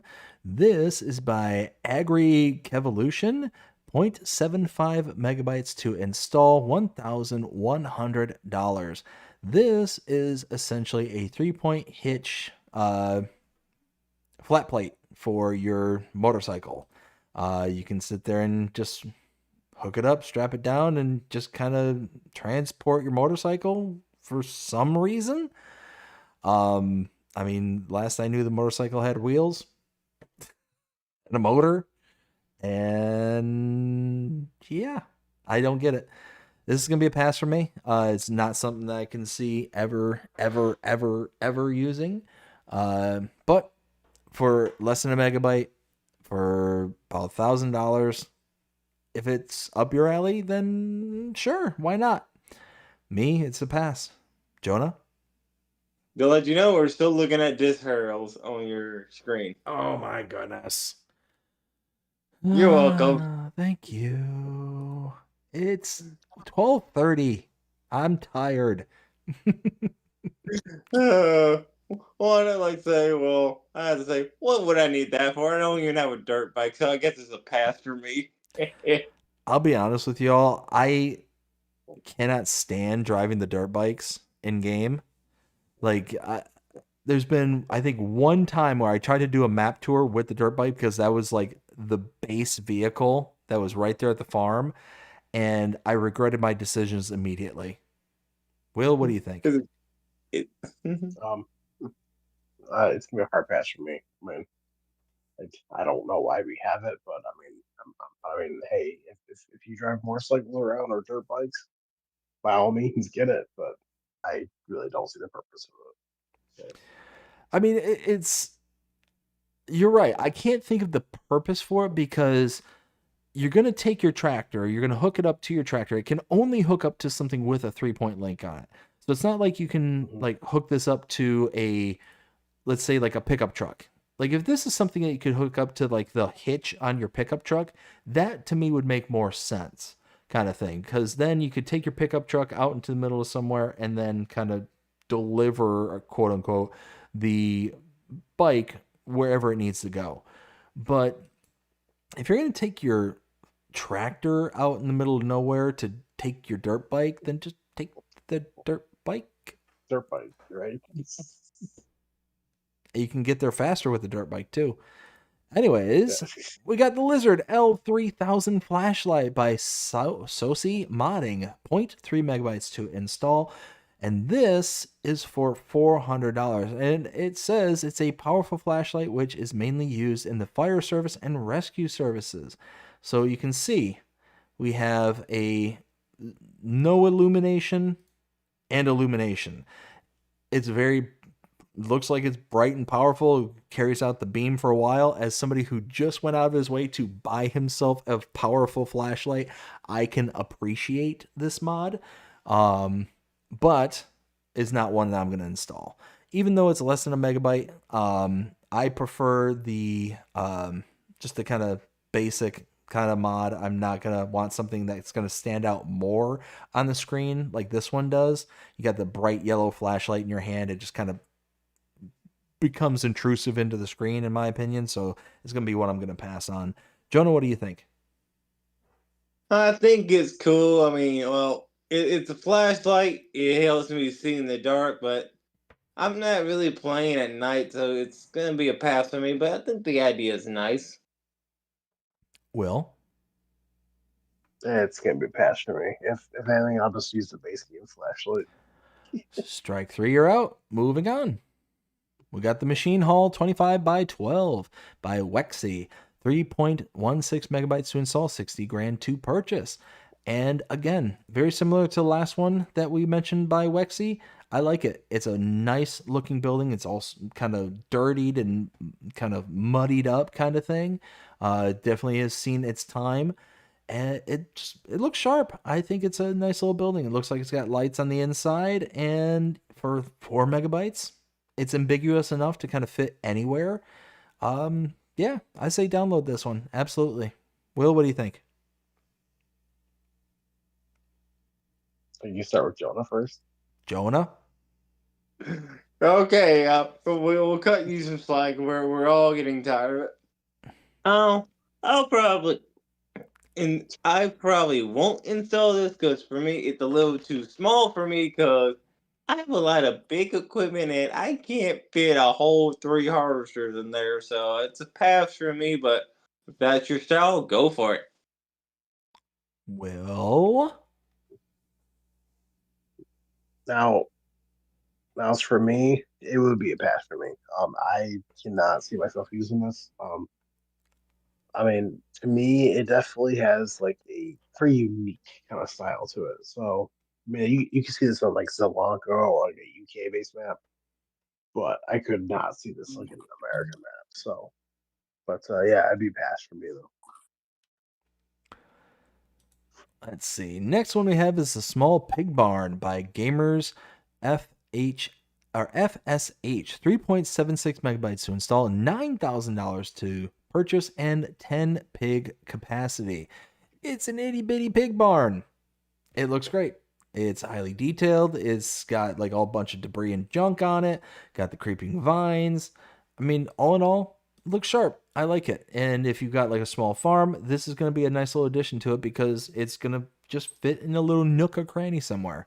And again, for 4 megabytes, getting 10 pig capacity is better than no pig capacity. So all in all, I like it. I'd install it. Jonah? I'll say this is perfect, for me, like say it's got the ivy growing up, so it looks like it's worn down, and this is not just like it's brand new. Perfect. Say if you're just wanting to have a couple pigs around, let's say you don't want anything too hard to take care of, but you want to make a little bit of bacon every now and then, this mod is perfect for you. Now you're making bacon. Will? I can. For me, it is a pass, but it does look absolutely phenomenal. So if this is your kind of style of a pig barn, or you want a small pig barn, by all means, go for it. Let's see. Next one we have is the Sheep Barn by Broody TV. 9.9 megabytes to install, $585,000 to purchase. 450 sheep can fit in this, and it does supply the water. 115,000 liter capacity for feed. So, all in all, that's a ridiculous amount of money. That's a lot of money. $585,000 for your sheep barn. Basically looking at our base game equivalents here, we have the nope, that's under cows. That's not sheep. There we go.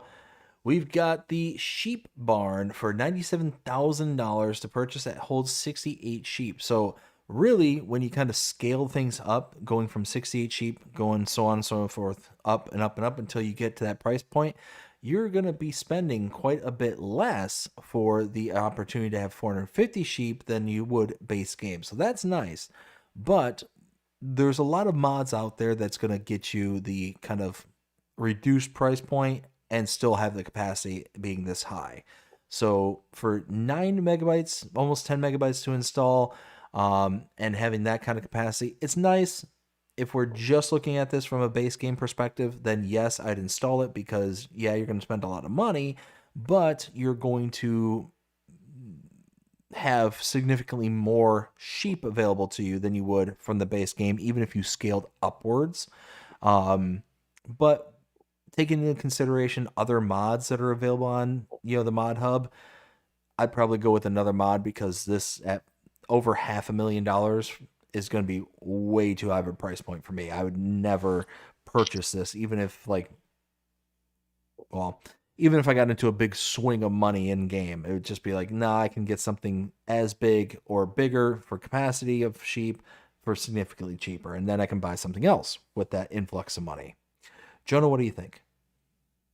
I think the concept is nice and everything, but man, over $500,000 for some sheep. I don't think the wool's worth that much. So, plus for me, I'm not really into sheep, but if you're into sheep, this mod will be perfect for you, but it's a pass for me.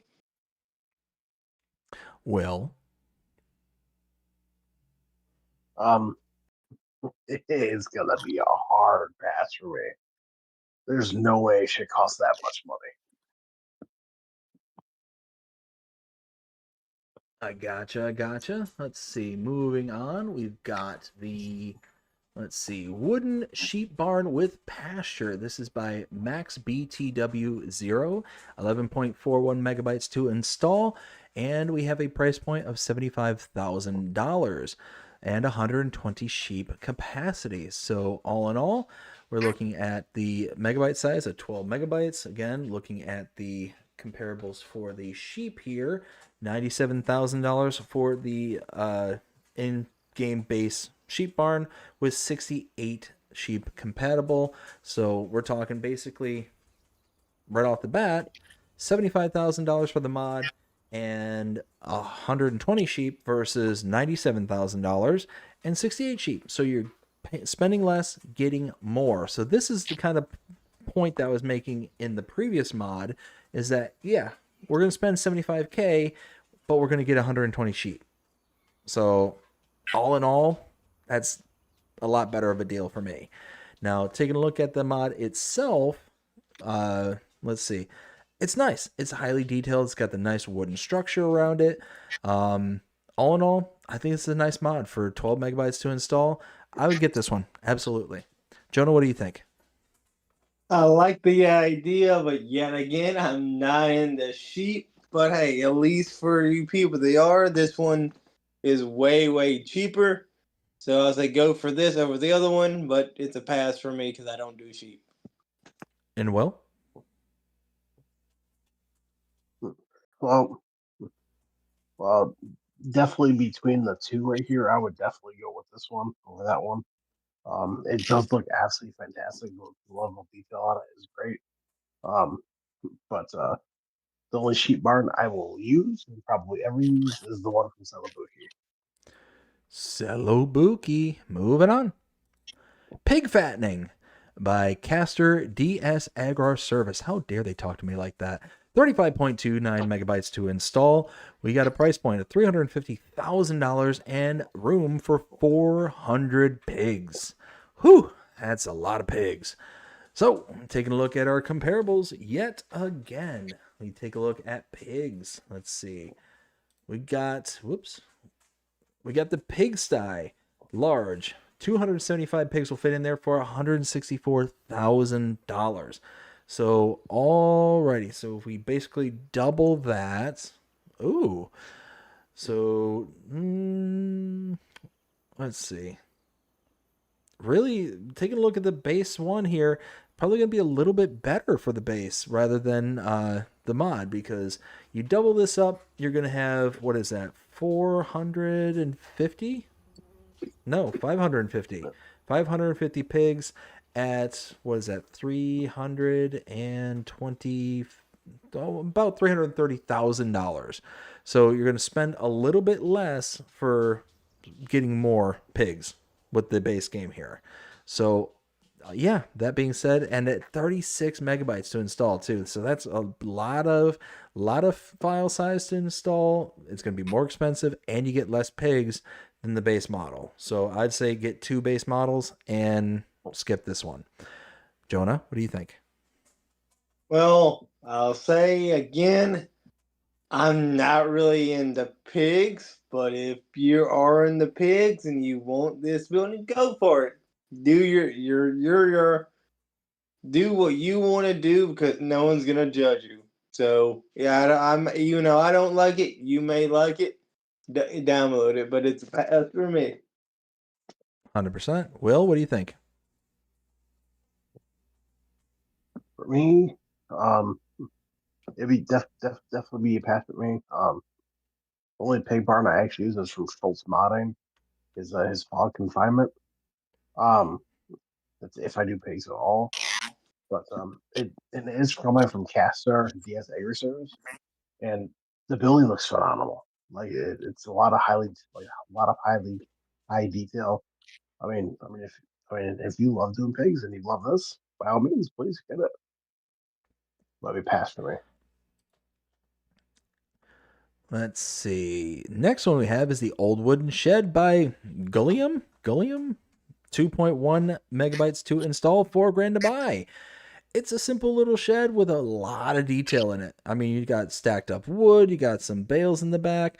Mostly, I see this as decoration, actually is listed as decoration rather than being actually functional for like storage and stuff. So this is going to be a pass for me. Again, not too high in the download, not too high in the price, but it's just deco at the end of the day. Not really practical. Jonah? I think it looks nice, but yet again, it's more so just decoration. So go be a pass for me, because I don't have anywhere where this really will fit in. Will? Me, it looks absolutely fantastic. Like the amount of detail that went into this is absurd. It kind of reminds me of Radax Games, like his placeables. Mm-hmm. But it's gonna be a pass for me. Yeah, and you hit the nail on the head. It's highly detailed. Looks great. And being only 2 megabytes, I'm shocked that's only 2 megabytes. But yeah, it's great. It's just not something that's really seems, again, doesn't seem practical. It's just like, Yeah, okay, let me just take up a little. Oh, yeah. Yeah, that's where it all comes in, is the slot count. But yeah. Next one we have is the barbed wire fence by Ola Holdor. 4.46 megabytes to install, price point of $7. So we got fencing. I love it. It's that kind of cattle fence that's very widely used. A little barbed wire action as well. So you got the various different variants of it. It looks like there's even like a clean steel and a rusted steel as well. It looks like it just comes with different variants that's attached to it. I like it. It looks good. And for only 5 megabytes to install, I'd consider doing this one. Yeah, absolutely. Jonah, what do you think? I like it. Yet again, like you said, the weathering on it and stuff like that makes it better for me because it looks like it's actually been there for a while that you didn't just put it up. So if I needed, I would definitely install this if I needed to fence something off or fence something in. And Will? Um, well, it is from Allah Alder, um, which they make very very good mods. Um, and this is no exception.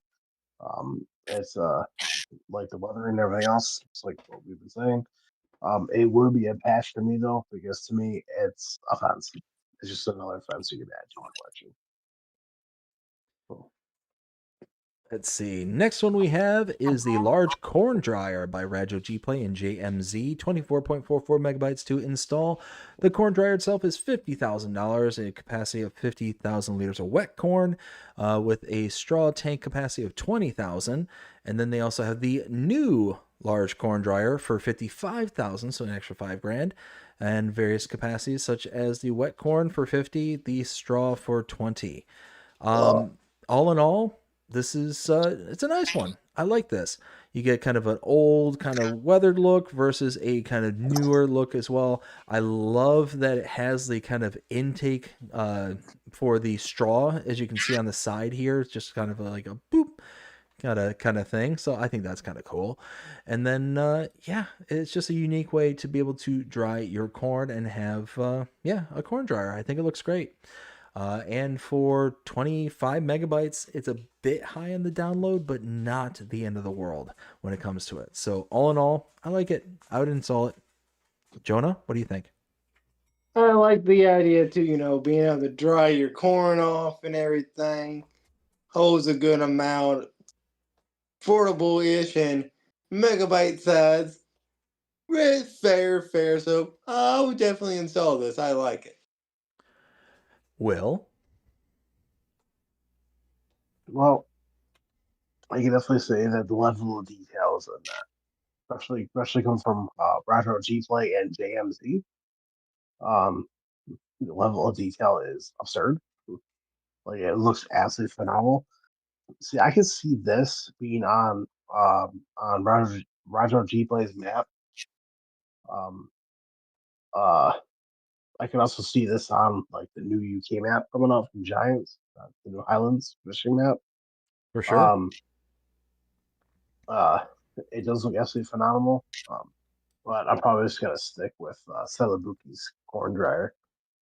The one thing I do like about this though, so of course you have your taken out point, and then you have your put in point for your grains.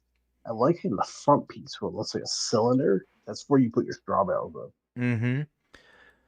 Yeah, that's what I was commenting on before, is it's showing in the second screenshot there with the case of you loading it into the chamber. I like that. Next one we have is the Mega Hub Productions by Izzat Malaysia. 6.41 megabytes to install. And I'm going to read the description here. So it says, this multifunctional production building combines almost all essential base products into one system. It allows you to process all products, key supplies such as fertilizer, silage, liquid fertilizer, lime, hay, seeds, herbicide, TMR, pig food, and also operates as a biogas plant. Equipped with a pallet spawner capable of handling up to 28 pallets at once, the building also includes integrated storage to make it easier to distribute products to other productions. Perfect for large-scale farms and players looking for efficient centralized management in Farming Simulator. $210,000 to purchase, and yeah, all in all, this is a interesting mod. Basically allows you to have a sort of like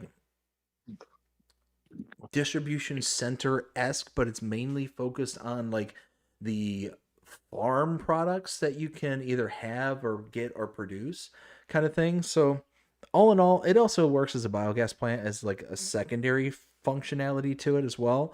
For 7 megabytes, that's not that bad. I don't know. This one's kind of slipped past me on my radar, and I'm kind of interested in it. So I might install that one just to kind of get familiar with it. Jonah, what do you think about this one? I think the concept of it is cool and everything, but for me, it's going to be a pass. And Will, what do you think? For me, it's gonna be a very, very hard pass. I mean, I typically don't really use productions except for maybe a few. Um, but this one is just not for me, personally. I mean, hey, if someone likes it out there, by all means, use it. Let's see. Moving on to the next one. We got something that looks eerily similar to something that Celebuki made. This is the Pole Barn by Icus, 5.81 megabytes to install, $35,000 to buy. Looks sharp. Looks sharp. I mean, anything by Icus is going to be, something special for me, something special for Will as well. So, like I said, this one in particular, the first screenshot there with the red and green just reminds me of the pole barn there on Alma, Missouri. And I like it. It's not the same. I'm going to tell you that right now. It's not. It just reminds me of it. Looks good. For 6 megabytes, I would install this all day, all night. Jonah? I like it as well. I think it looks very, very nice. I would definitely consider storing my smaller equipment in here. So it passes the Jonah test, I guess you can say. Will? Oh, this is 100% in my mod folder. I absolutely love it. It's like this, or the way that the FS Club says it, the king of placeables. The king, the undisputed king right now, in my opinion, because Icus has been absolutely killing it here, especially for the American style. Like, American style buildings has just been crushing it. It definitely seems like every day he's releasing something. Just about. I'll put it to you this way: if you're a console player and you were to go out and download every single Icus mod, you're pretty much going to have like no space left over for anything else. I don't mean that. What's that? It's funny. It's funny that you say that because I actually uninstalled all my mods except for his, and I was only at 15% full. Oh wow, that's not bad. No. Let's see. The next one we have is the Silo Pack by Missy B, Vulcan 95, and GMME. 14.96 megabytes to install. And we got the distribution center for 100,000, the silo facility for 250, and the Unia supply factory for $50,000. So this one is a set of silos.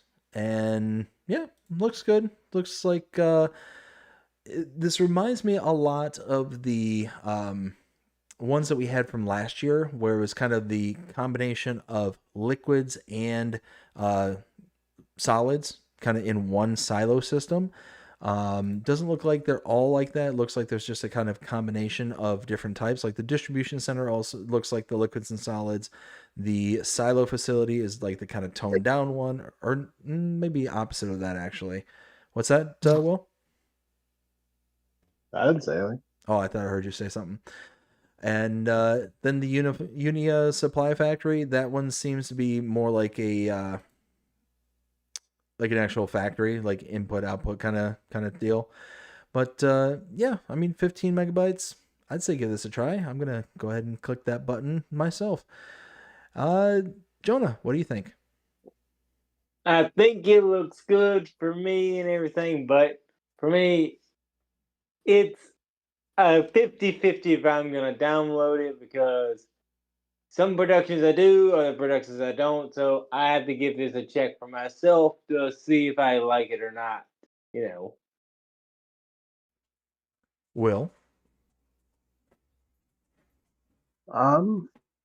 Me personally, I mean, so like in the front picture, like on the page itself, like you can see the very top one with like the awning over the discharge area, and then you got the drop point.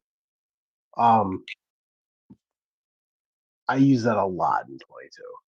Well,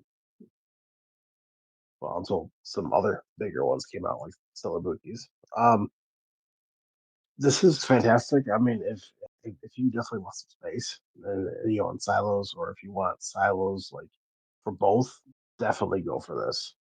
But it is going to be a pass for me though.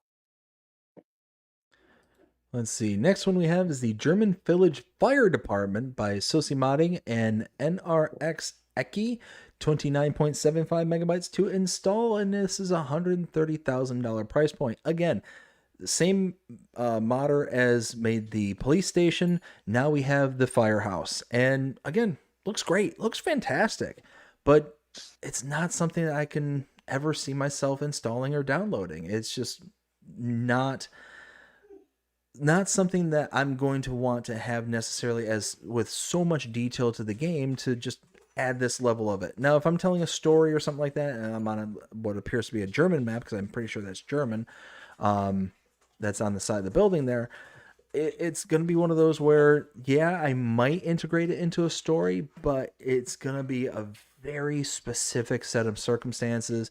It's really going to be limited to those who are kind of doing the role-playing style of gaming kind of thing. So all in all, this is going to be a pass, especially at 30 megabytes, but extremely highly detailed, looks amazing. Definitely give the map modder props for making it. It looks fantastic, but just doesn't fit the need that I can think of. Jonah, what do you think? And I'll be right back, guys. Oh, you say, I say it's good and everything, and hey, it's good to be realistic because my farm catches fire. I know the fire department will come and put it out, LOL, but it's a pass for me because I don't really have a use for a fire department. It's cool, but what am I going to use the fire department for? I'm back. Right. Will, what do you think? Um, personally, if you're doing like a role play series, this will go perfectly along with that PlayStation. But overall, it is highly detailed. It looks fantastic, but for me, it would be a hard pass. Gotcha. Let's see. Looking at the chat here real quick, we got Gold Gaming also says add a doormat, good to go, 100%. So I believe he was referring back to the forestry trailer.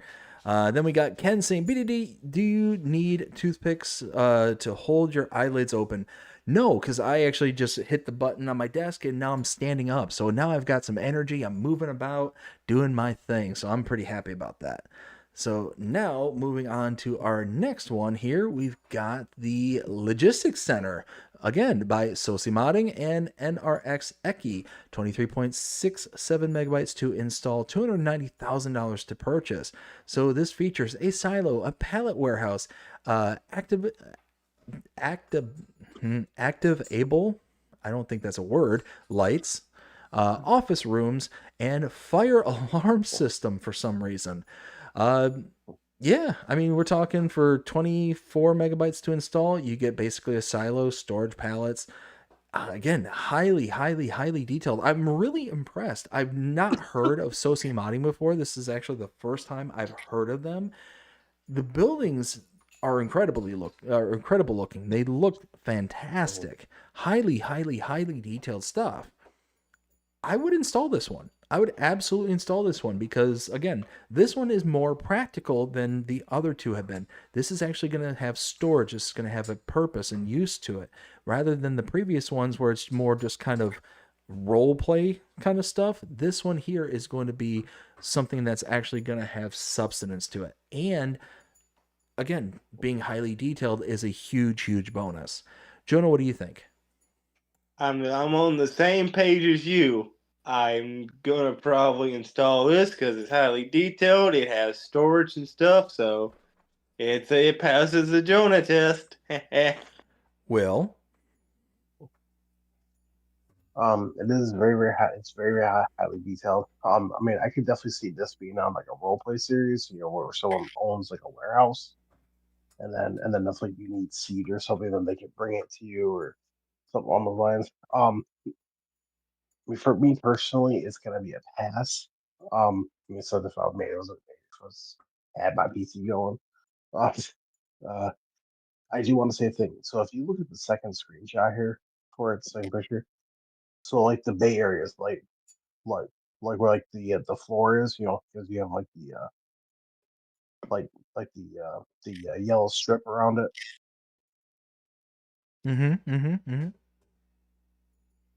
You fall right through that. There's no collisions on that. Like they don't even lift up or nothing. So if you try bringing a forklift or something through there, then you're just gonna go whee! So. Splat. Whee! Well, that might be a problem. Good luck. Well, next one we have is the Small Barn by Wexy. 6.42 megabytes to install, $25,000 to purchase, and a capacity of 20 cows. So yeah, we're talking about an itty bitty cow barn here. And for $25,000, not too shabby. Again, nice detail work to it. Ambiguous enough to where it would fit onto most maps. I like it. It looks real sharp. And if you're looking for an itty bitty cow barn that fit on your itty bitty map, then I say go for it. 7 megabytes. Why not? Jonah, what do you think?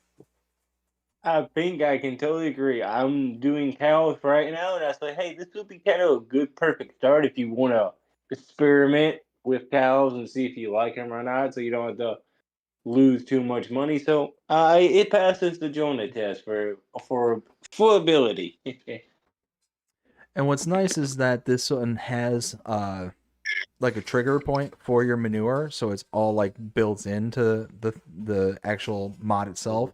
It's not something you have to keep out separate. So it says manure can be removed from the barn. To remove manure, place the loader shovel in the marked place. Note, manure can only be filled with a shovel and then transported to the designated place. So just wanted to throw that one out there. Will, what do you think? Well, I think it looks absolutely fantastic. Very, very highly detailed. I definitely will say this would be perfect for calves.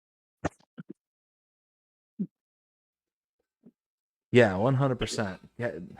Sorry if you can hear the dinging in the background. I just put down my dog's food bowl and she finished, and now the little guy is back there cleaning up house. So she eats it, he licks it clean.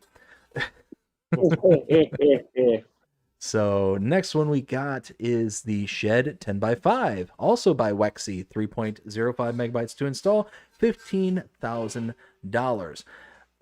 Again, it looks great. It's highly detailed. I like this. Again, Wexy is another modder that I'm not terribly familiar with before today, but we've seen several of them here today. And again, it's ambiguous enough to where it can fit on most maps. I like the kind of draw shade that's on there for the like the front of it. So it's got the kind of mesh that's basically the door to it. I think that's interesting. I don't think I've ever seen another building that's like that, with the exception of a map a while back had it as like a built-in kind of feature to it. But this is the first one where I've seen like them actually have it as a mod. I like that. And for 4 megabytes, yeah, I'd install this absolutely. Jonah? Well, I say, I like it too. The more and more I look at this person's work, and the more and more I love it. This is a nice little shed to store, like, your little lawnmower, small tractor and stuff. So I'll definitely install this if I need storage for some small equipment. And Will? It would definitely be a pass for me. I mean, it looks absolutely beautiful. It looks greatly, highly detailed. But yeah, it would be a pass for me. Let's see. Next one we have is the Loading Platforms by FSG Modding FSG Tasman. 1.14 megabytes to install and $10,000 to buy. We've got load platforms. They're using them for like the loaders, like the excavators and stuff. So you kind of get a little bit extra height onto your excavators. All in all, it looks fine. Nothing necessarily wrong with it for less than 2 megabytes to install. For me personally, it's going to be a pass. Not not that I'm huge into forestry or anything, so it's going to be just one of those that's going to be kind of a wasted thing for me. You might be able to get away with potentially like backing a trailer up to this and then dumping from one trailer into another. Maybe if the one trailer's high enough and the other's low enough, kind of thing, you might be able to get away with it. But I don't know. It's going to be worth some testing to see if it's something that can be utilized for something other than just like it's using in the still images here. But for me, again, it's going to be a pass. Personally, Jonah, what do you think? I think the concept is cool, but I'm also not into forestry either, so it's got to be a pass for me unless I can find another use for it. And Will? This would be a hard pass for me. I mean, I personally would have no use for this, but I mean, if you can find use for it, great. Like, good on you. 3 strikes and you're out. Next one we have is the Lift by ICUS. 1.28 megabytes to install, $2,000 to $2,700 to purchase. And I mean, it's exactly what it says it is. It's lifts. And they look great. I love the fact now that we can have some kind of additional like lifts as something that we can actually have as a separate mod as opposed to it being built into a map or something like that.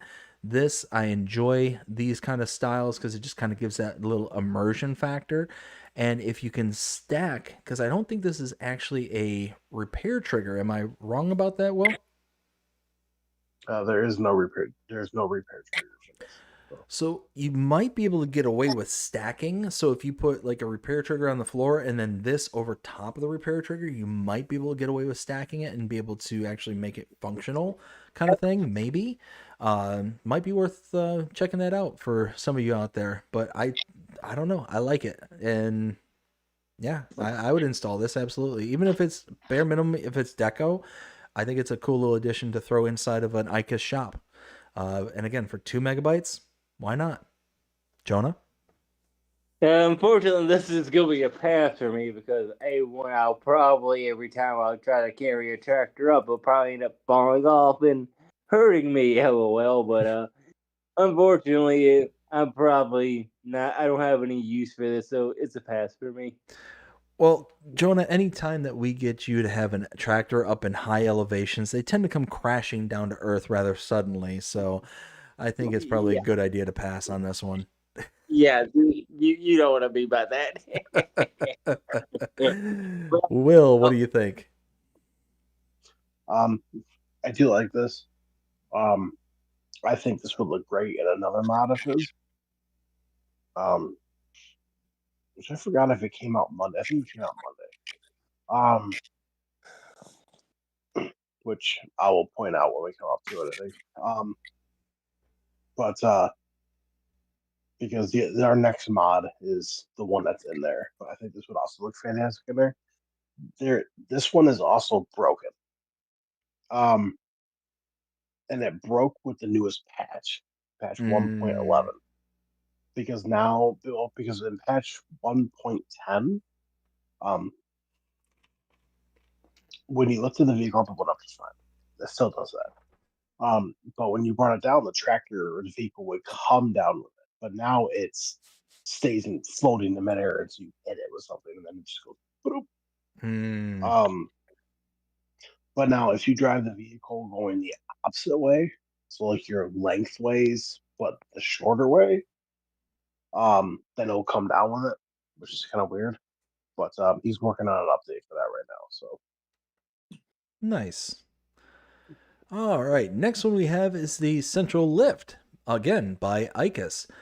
$1,500 to buy. Very similar to the last one. Copy and paste for me. Jonah? Copy and paste. Will? Copy and paste, but it's not broken. So even better. Next one is the GDR Streetlights Round by Bartman. 3.24 megabytes to install and a price point of $60. It's lights and they look really sharp. It reminds me of those kind of kerosene lights. And it might actually be kerosene lights based on what I'm seeing here. It says, placeable East German street lamp to add a touch of GDR flair to the map. This is a single street lamp on the roadside. The lamps are a floodlight category. Yeah, so it really doesn't explain, but I don't know. It just looks like one of those, like I said, the kerosene. Actually, not kerosene. I'm thinking the wrong fuel. But it's like a gas. Maybe... propane. Yeah, maybe propane. Yeah, there you go. Propane, maybe. That would add up. But yeah, no, it just looks good. I like it. But 4 megabytes, yeah, not bad. $60 to buy, again, not bad. I would install this. Why not? Jonah, what do you think? I actually agree. Like, say, I'll probably install this for some lighting. It does kind of get dark sometimes. So it'll be nice to be able to see a little bit. Will? For me, it would be a pass. It's not my kind of style of light, so it would be a pass for me. So this one here does have a very specific region in mind. This is the GDR, which is the German Democratic Republic. So, way back when, Germany. Yeah. So yeah, it makes sense that this is kind of stylized and has a very specific kind of function for it. But again, if you're in a kind of European map, especially a German map, this would fit in quite nicely. We actually just got a GDR map, was it earlier this week or last week? I can't remember. But yeah, it fit in nicely there. Anyways, and that's all the new mods for this. What was it? That was the second. Going over a couple of map updates. We got the Horse Aggravation Pack. That's by Giants, and the changelog reads, added dynamic bollards, fix missing textures, fix road intersections outside of the map not being visible, fix train issues at the farm and underneath parked cars. Wait, I'm reading the wrong one. I'm reading the wrong one. Version 1.1.0.1 it says added support for shipping containers and updated texture references. So with the most recent patch and new stuff, we got containers back, which is awesome, if you ask me. Yeah. So, yeah, they added support on this map for you to be able to sell off your containers, and it's amazing. The next one is similar Silver Run Forest. Version 1.0.0.1 added the support for shipping containers, updated texture references, and adjusted terrain texture sizes. So again, awesome. Love it. Let's see. Is there any call outs that you want to put out there before we pick our favorite? Blah, blah, blah. Nope. So let's pick our favorite for the second. Jonah, do you want to start us off? Sure. The lizard, underbelly, super trailer, whatever it was. Gotcha. Wasn't that, where was that? I'm trying to find it. Yeah, that was by Mantrid. There it is. Mantrid. Yep. Will, what do you say? What's your favorite? Well, mine's a tie, honestly.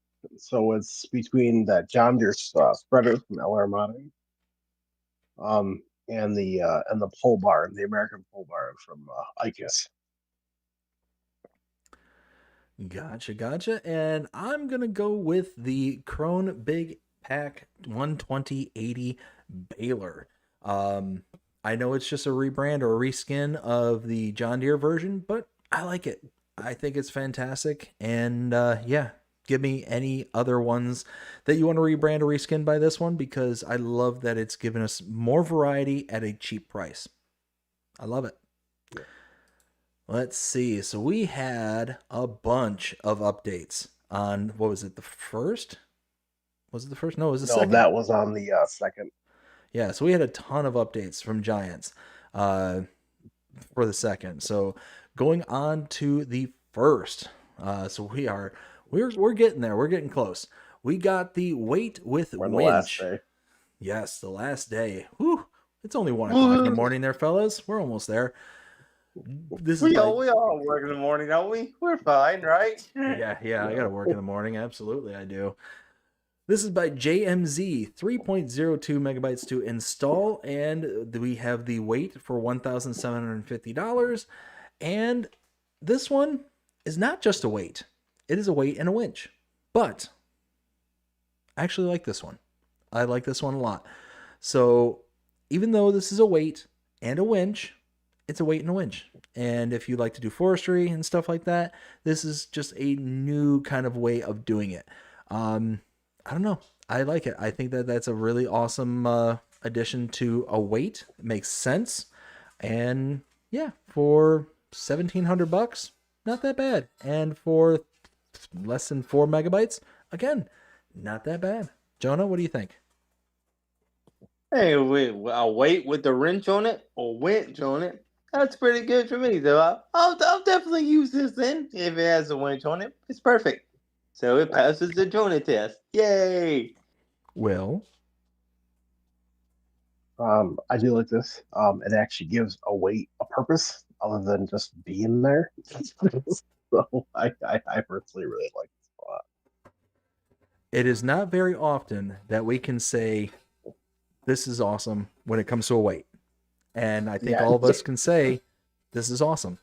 So this is awesome. So JMZ, congratulations. You have done something special. You've gotten us all to say it's not just a weight. It's not just a weight. It's more than a weight. Yeah. Next, we have the WS Liquid Manure Tank by LS Agrar Ole, 3.05 megabytes to install, $115,000 to buy, 4.5 million liter capacity. So this is a slurry tank. It's a slurry silo, whatever you want to refer to it as. It's nice. 4 megabytes to install. It's a bit pricey, $115,000, but I like it. I would absolutely install this. Jonah? Sure, I'll install this, but can I fill it up with cherry coke instead and drink from it? LOL. Nah, I'll install this if I need a lot of slur to be stored. So if it passes the Jonah test. Will? I do like this actually, and it does look absolutely great. It does look absolutely fantastic. But I do want to say the one big thing I do like about it is it has a fill plane. So those are some of the best silos, in my opinion, are those that have a fill plane. It reminds me very much of the variety of the flat bottom silo, but it's the mesh silo. Do you know which one I'm talking about?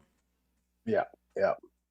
So that one, very similar, works like a flat bottom to where you pour in from the top and it holds your stuff, but it has a fill plane that'll actually rise up the feed, or not the feed, but the grain, and it'll sit there in the actual silo itself. So I think it's an awesome kind of feature, and I wish a lot more modders would take advantage of that. But again, that's just me. Next one we have is what's that? Yeah, it was by JD Modding Arg. Yes, you're right. Yep. Next we have is the MF Weight. This is by Ada Modding ABB team and features Feet BSM. 0.8 megabytes to install, $1,100 to buy. You guys want to say it? It's just a weight. It's just a weight. Just wait. Moving on. Let's see. Next we have is the Man TGE Flatbed by Sosi Modding. Hey, we got Sosi Modding with no building this time. Look at him go. He's spreading his wings and flying away. $38,500 to buy, 177 horsepower, and yeah, we got us a nice little flatbed pickup truck. But I mean, it kind of makes sense because we got the fire truck version of it. We got just a kind of almost like a construction crew version. I mean, all in all, it's not one that kind of fits my perspectives, my needs. Again, not a big, like fan of man or anything like that. So just one of those that I'm just going to kind of nod and smile, glad it's here. But for 15 megabytes, just going to let it pass on by. Jonah, what do you say? I say, for me, it deserves a pat on the back. I mean, it's a good mod and everything, but it's a pass for me because I don't really do role play or anything, and I don't really have a use for a truck that small. No offense. Will? For me personally, I would definitely say this is not for me. But I mean, if you do like the Man brand, and I mean, if you like doing kind of like a role play series, or if you're on like a small map or like a small European map, by all means, get this to be perfect for that. All right. Next one we have is the Lizard Grain Max 3125 by JD Modding ARG. 13.88 megabytes to install, $72,000 to buy, and 32,000 liter capacity. So we've got a auger wagon. If we take a look at our closest comparables here in the game, let's see, probably going to be probably going to be the Demco 850 single auger. Wow. Grain carts, $68,500 to buy. So the base game one here is about, what is that? $4,000 cheaper, a little bit less, about $3,500. And capacity of 32,000 for the mod here, as opposed to 30,000 for the base game. So you can see that we are going to spend a little bit more, but we're also going to get a little bit more, about 2,000 liters. And for 14 megabytes to install, overall, it's not that bad. It does look good, and it's got a good look and whatnot. I don't know. Spend a little bit more, get a little bit more. Yeah, I can see installing this. Why not? Jonah, what do you think? Sure, I'll install an auger wagon. Anything to store my grain is well welcome, so I'll install it. Will? This is gonna be a pass for me. For starters, it's got a dolly axle on it, which is a no-brainer. Swivel. But on top of that too, it's not really my style of auger wagon, so maybe a pass for me. Gotcha. All right. Moving on, we've got the Lizard Front Counter Weight Pack by Calderon and Thomas Yakovich. 3.84 megabytes to install. It looks like we got a couple of weights here. The weight 750, 1100 kg, $810. Some reason it's giving you widths. And we've got the 210 to 750 for $790. And gentlemen, do we want to acapella it? It's just a bunch of weights. Y'all missed the punchline. How dare you? I did it. What's that? It's just a weight. I said I nailed it. He was behind me. It's just a weight. Yep. Boils down to it's just a weight. Now, don't get me wrong. It does look quite nice, quite appealing. You know, it's kind of got that nice little almost like a push bumper look to it. So like you can use it for like pushing bales of hay and stuff out of your way. It's not quite wide enough. I do like that one bale pusher weight that we have in the game. I do like that. And it reminds me of something like that, just slightly different. But yeah, it's just a weight. Next one we have is the Lizard AT01 by ARM Team, 7.63 megabytes to install. And we basically have a couple of configurations, but it's $1,000 for 4,000 liter capacity. So it's a small trailer, but it's a small price. It meets the $1,000 per 1,000 liters. And it also does auto loading. It does, your various capacities of bales. It even goes up to cotton bales for this one, which is not too shabby if you ask me. Nope. Yeah, I mean, all in all, if you want a little trailer, and especially if you're starting out and you want something that's cheap, this is cheap. And it's got, I'm not going to say decent capacity, but it's got something. Yeah, I'd install this. Jonah, what do you think? Yeah, I'll say if I was on a really, really small farm, I could definitely see myself installing this, just transporting a couple of bales here and there. Maybe use it for a little yard work, picking up small bales, but I'm sorry, I can't say I'll be using it on 4 fields, but I'll install it if I need to. Will? It would be a hard pass for me. I don't foresee myself using this, but I do agree though. If you're just starting out like from like nothing but scratch, like $0, you get a loan out, would be perfect. Or if you just run a small farm, by all means, get it. Excellent, excellent. Next one we have is the Horse Pronto DC. This is a seeder by Matt26, 13.79 megabytes to install, $104,000 to buy, 270 horsepower required, and a capacity starting out at 5,000 liters, 9-meter working width. So taking a look at our comparables, we've got, oops, I've went flying past the seeders. Let's see, 9-meter working width is going to put us in, well, close to the Cokerling Ultima 800 territory. $181,000 for that one there. 275,000. Actually, is that going to be a good comparable? Yeah, that's going to be our closest one. So again, $181,000 to buy, 275 horsepower. I really need to pick up that dog bowl because that dog keeps going after it. 4,000 liter capacity and 8-meter working width. So if we take a look at the mod, $104,000 to buy. So that is already about, what is that? About 76, 75? About 75K cheaper. Is my mathing? No, 76K cheaper. No, 77. Wow. Hey, we'll get there one day. 77K cheaper than the Cokerling, so that's nice. We've got a horsepower requirement of 270, so it's 5 horses less than the Cokerling.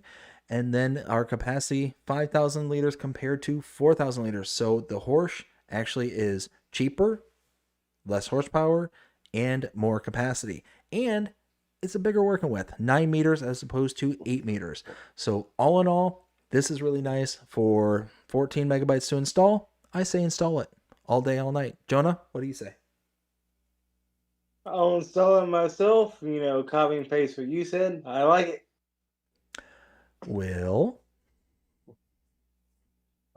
It does look very good. It looks very, very highly detailed. I mean, because Matt26 does a really good job.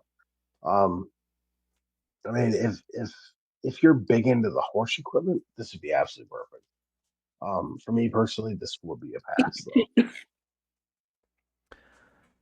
All right, moving on. We got the Gyrax G760. This is a mulcher by AgriDesign Modding, NicoDo55, and Nethiel. 22.14 megabytes to install and a price point of $60,000. 160 horsepower is required and a 7.6 meter working width. So this being mulchers, let's go ahead and check out the closest comparable, which I believe is going to be the Bednar Mulcher MM700 or 7000. It's going to be probably closest all the way around. It's kind of that Batwing configuration and all that stuff. So if we take a look, that Bednar is going to be $35,000, 210 horsepower is required, and 7-meter working width. So 35 grand compared to 60 grand is significantly cheaper base game. Then we take a look at our horsepower required. The Bednar requires 210 horsepower compared to the 160. So the Gyrax is actually a lot less horsepower intense. And then the working widths. Bednar is 7 meters. Gyrax is 7.6 meters. So yeah, you're spending about 25 grand more, but getting about 0.6 meters more. Meh. To me, that's just a big meh. 23 megabytes to install for just a little bit bigger of a working width, but for a much bigger price, it's going to be a pass for me. Jonah? Probably going to be a pass for me as well, It's just not worth it to me. Will? This would be a hard pass for me. I don't know. It just didn't catch my attention to it. Yeah, it is like another Batwing, which is fantastic. But if I'm gonna go for a Batwing, I'm probably just gonna go with the base game. I mean, it's only 0.6 meters bigger. So If this was like $40,000, like $5,000 more expensive than Bednar, I'd get this all day and night. mm. The fact that it's 20,000 plus, no thank you. All right. Next one we have is the Grain Elevator Museum by Caliph Zurich, 18.73 megabytes to install, and a price point of $10,000. Now, this, I absolutely love it. I absolutely love it. So this is a constructible decoration. So yes, it is a deco, but it is one of those constructibles. Now, what I am not certain about is if it works similar to the Grain Elevator Museum in base game. And what I mean by that is it a sell point until it gets built? And then it's kind of the production point? Or is it just the actual building itself and you're just building it up? Either way, I love it. You're just building it up. You're just building it up. So yeah, it's fine. To me, that's fine. I like it that they put it on there. It allows us to kind of have that placeable down as anywhere we want. This being decoration, it is decoration, but it's decoration with additional steps. For 19 megabytes, I like it, and kind of in my opinion, a welcome addition. Jonah, what do you think? Well, I'm still looking at Molsters, just to let you know. You know what? 130, y'all. Jonah, what do you think of the Grain Elevator? I think it looks nice and everything. Ooh, that actually looks very similar to one that's just up the road. I mean, abandoned, but still, it looks very similar to the one around here. So I like it. I'll probably use it if I find. I'll use it for sure. So I'll install it. Will? This would be a pass for me. I mean, modders are typically, some modders are putting these on their maps already.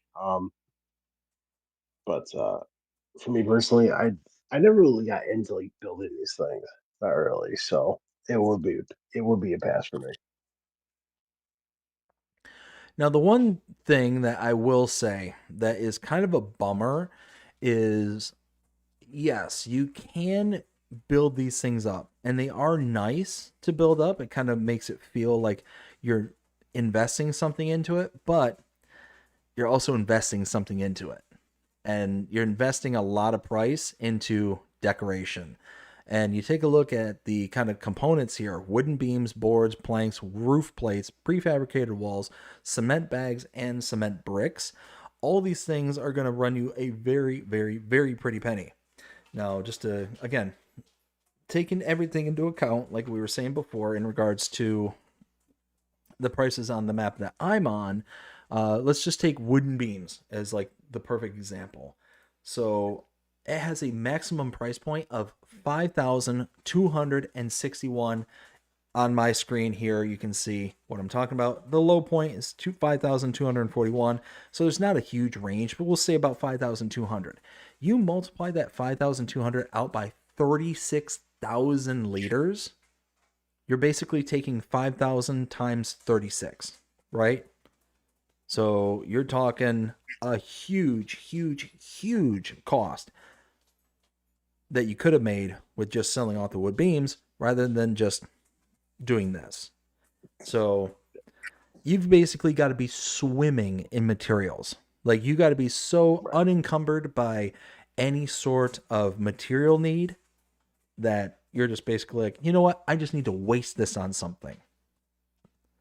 So yeah, just kind of keep that in mind, that it's not going to be cheap. I mean, again, if we do, let's do some quick mathing really fast.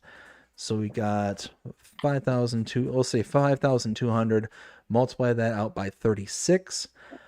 That right there Just the wood beams is $187,200. 187 grand. But that's not including the boards, planks, roof plates, prefabricated walls, cement bags, or bricks. That's 6 other materials that you need. And that's not even the most materials that you need. Planks at 72,000 layers. That's 72 pallets of planks. I hope this is kind of like starting to add up here, because we just did the 36,000. There's 2 other materials out there that has way more. So Yep. Might not Adds be. up to me. Yeah, it might not be worth it unless you're like swimming in material. That's what I'm trying to get at here. Let's see. You have to be swimming in it, literally. You have to be swimming in it. Exactly. Next one is the Doghouse with Decoration by Gilliam, 0.64 megabytes to install and $1,500 to buy. I like this. This is one now I would never install. I love the details. I love the kind of straw bedding and the side of the doghouse. I love the kind of cut wood and all this stuff. It looks fantastic. But again, unless a map comes stock standard with a dog already on the map, I've never, not once, have I put a dog in on my map. Just never has happened. Jonah, what do you say? I have no use for a doghouse, so it's a hard pass for me, and I can only see prices. I'm sorry. I'm just trying to remind you. I appreciate it. Will, what do you say? No, it's a hard pass for me. I never put a dog down, so 3 strikes, you're out. 3 strikes, you're out. Moving on to the next one. We've got the CNH Verifeed Terraflex 18-footer by Just Farming. 11.53 megabytes to install. And we've got a New Holland and a case header. 35 grand for either one of them. 5.5 meter working width. So, taking a look at our closest comparable. Let's see. We got... Let's see.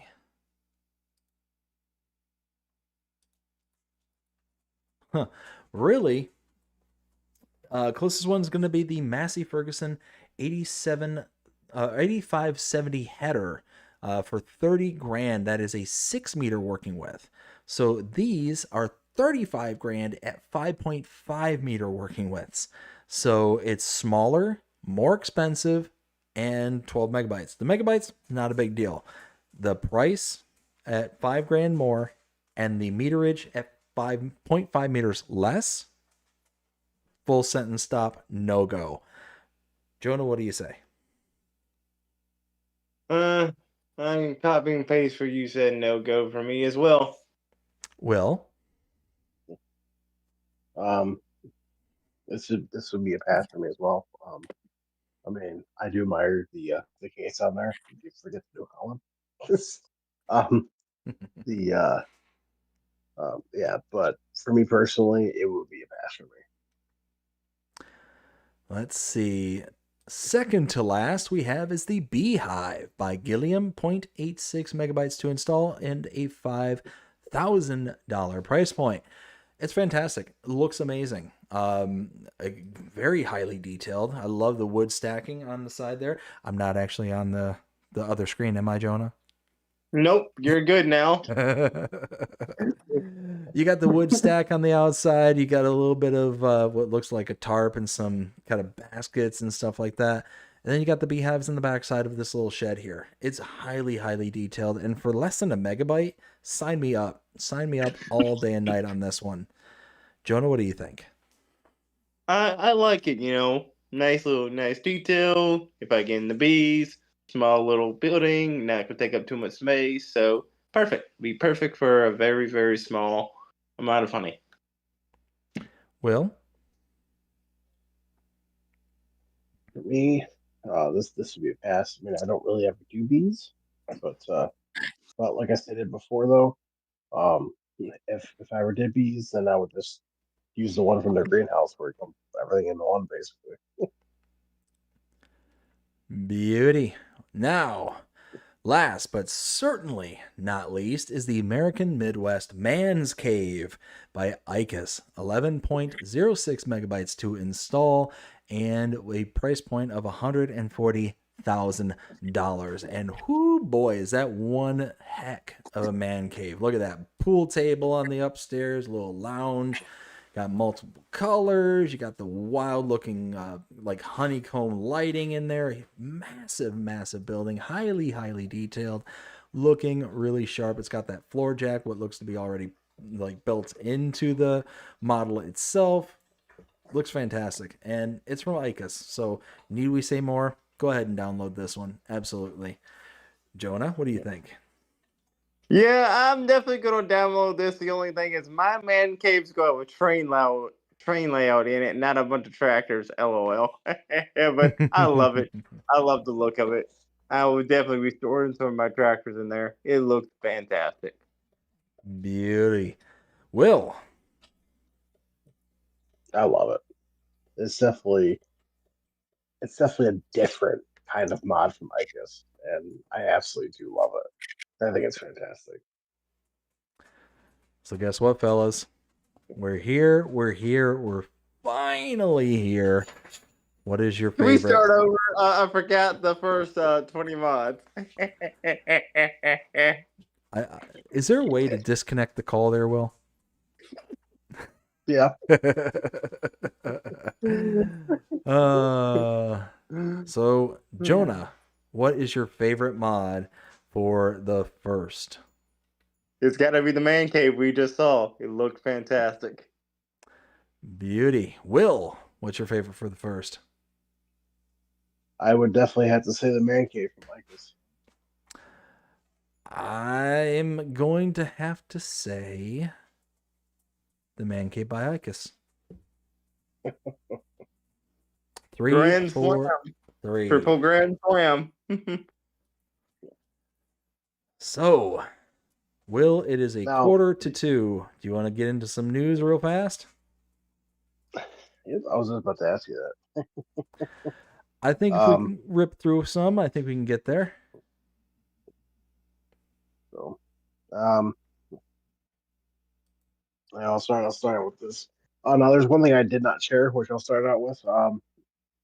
Black Sheep Modding did announce just today that like an hour before we streamed, that they're bringing back their pro balers with like the windrowers on them. Say that again. Black Sheep Modding is bringing back their pro balers. I think that's what they're called. So they're quadro pro balers. Oh, those. That's the one with the windrows. Yes. Yeah. Ooh, that makes me happy. So, I will be posting that later on today. So, yay. So, first thing up is from Oxygen David. He's just talking about the parts of his new map, which is looking fantastic.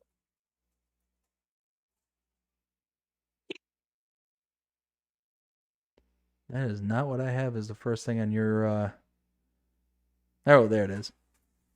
Like several down. I was looking at what looks to be a Dodge Ram, but Lizard brand.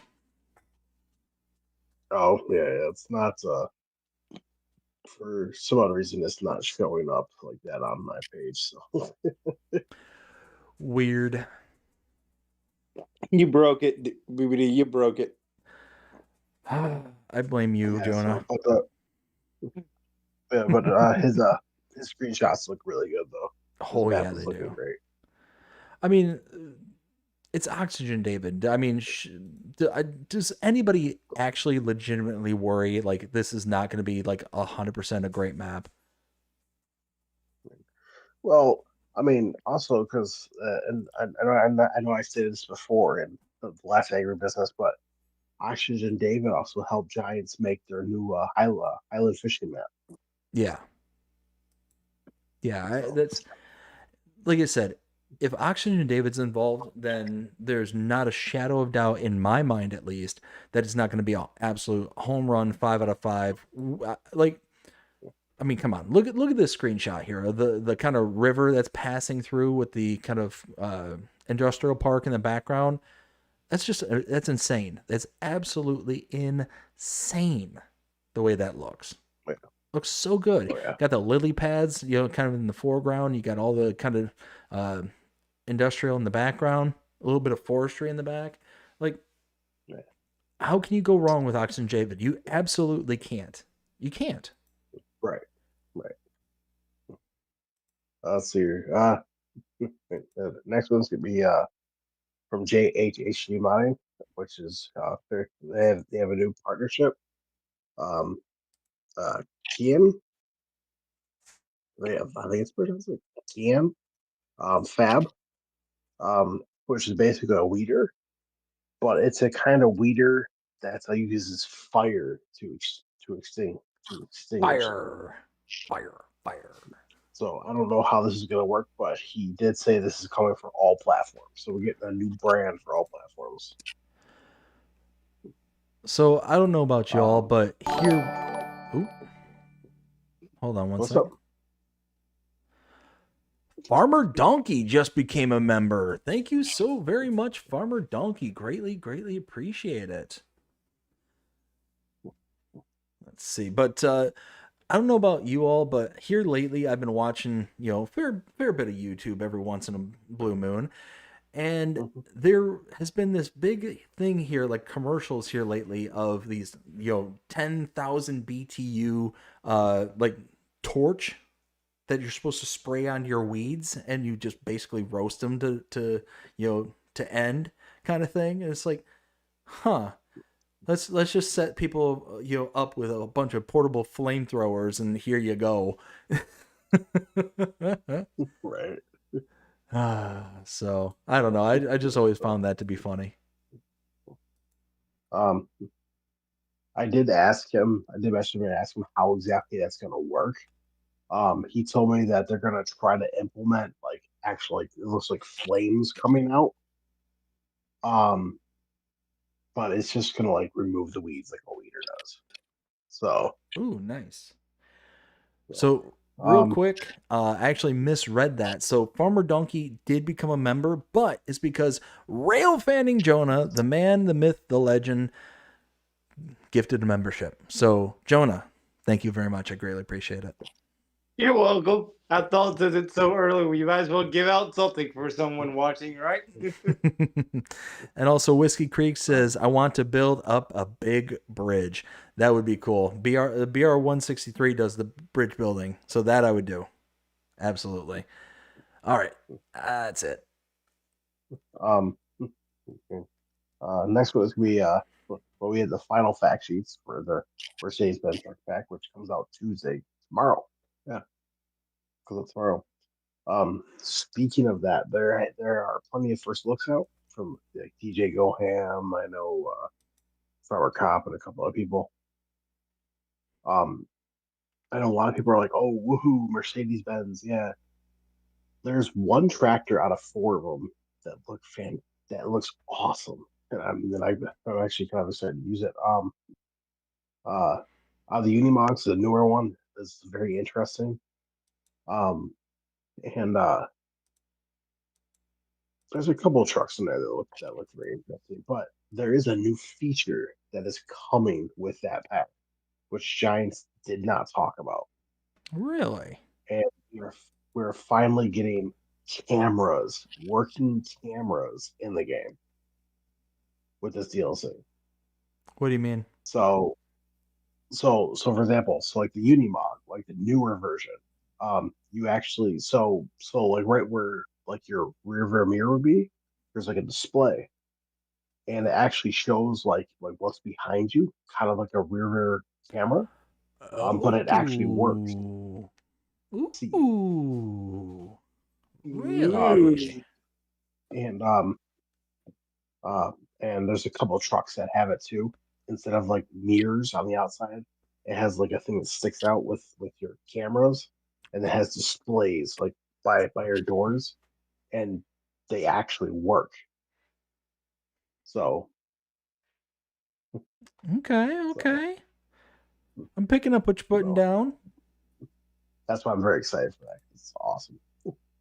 Um, uh, uh, I don't know if this was next on your list or not, but I got new news from Celebuki. So this is just an update on his map status. So basically, with the new patch, with the release of the AGI stuff, he had to redo his AGI silos actors. So it wouldn't take up much memory and much slots. So he basically had to redo it, and he already set it back. So that's what Giants right now. Nice.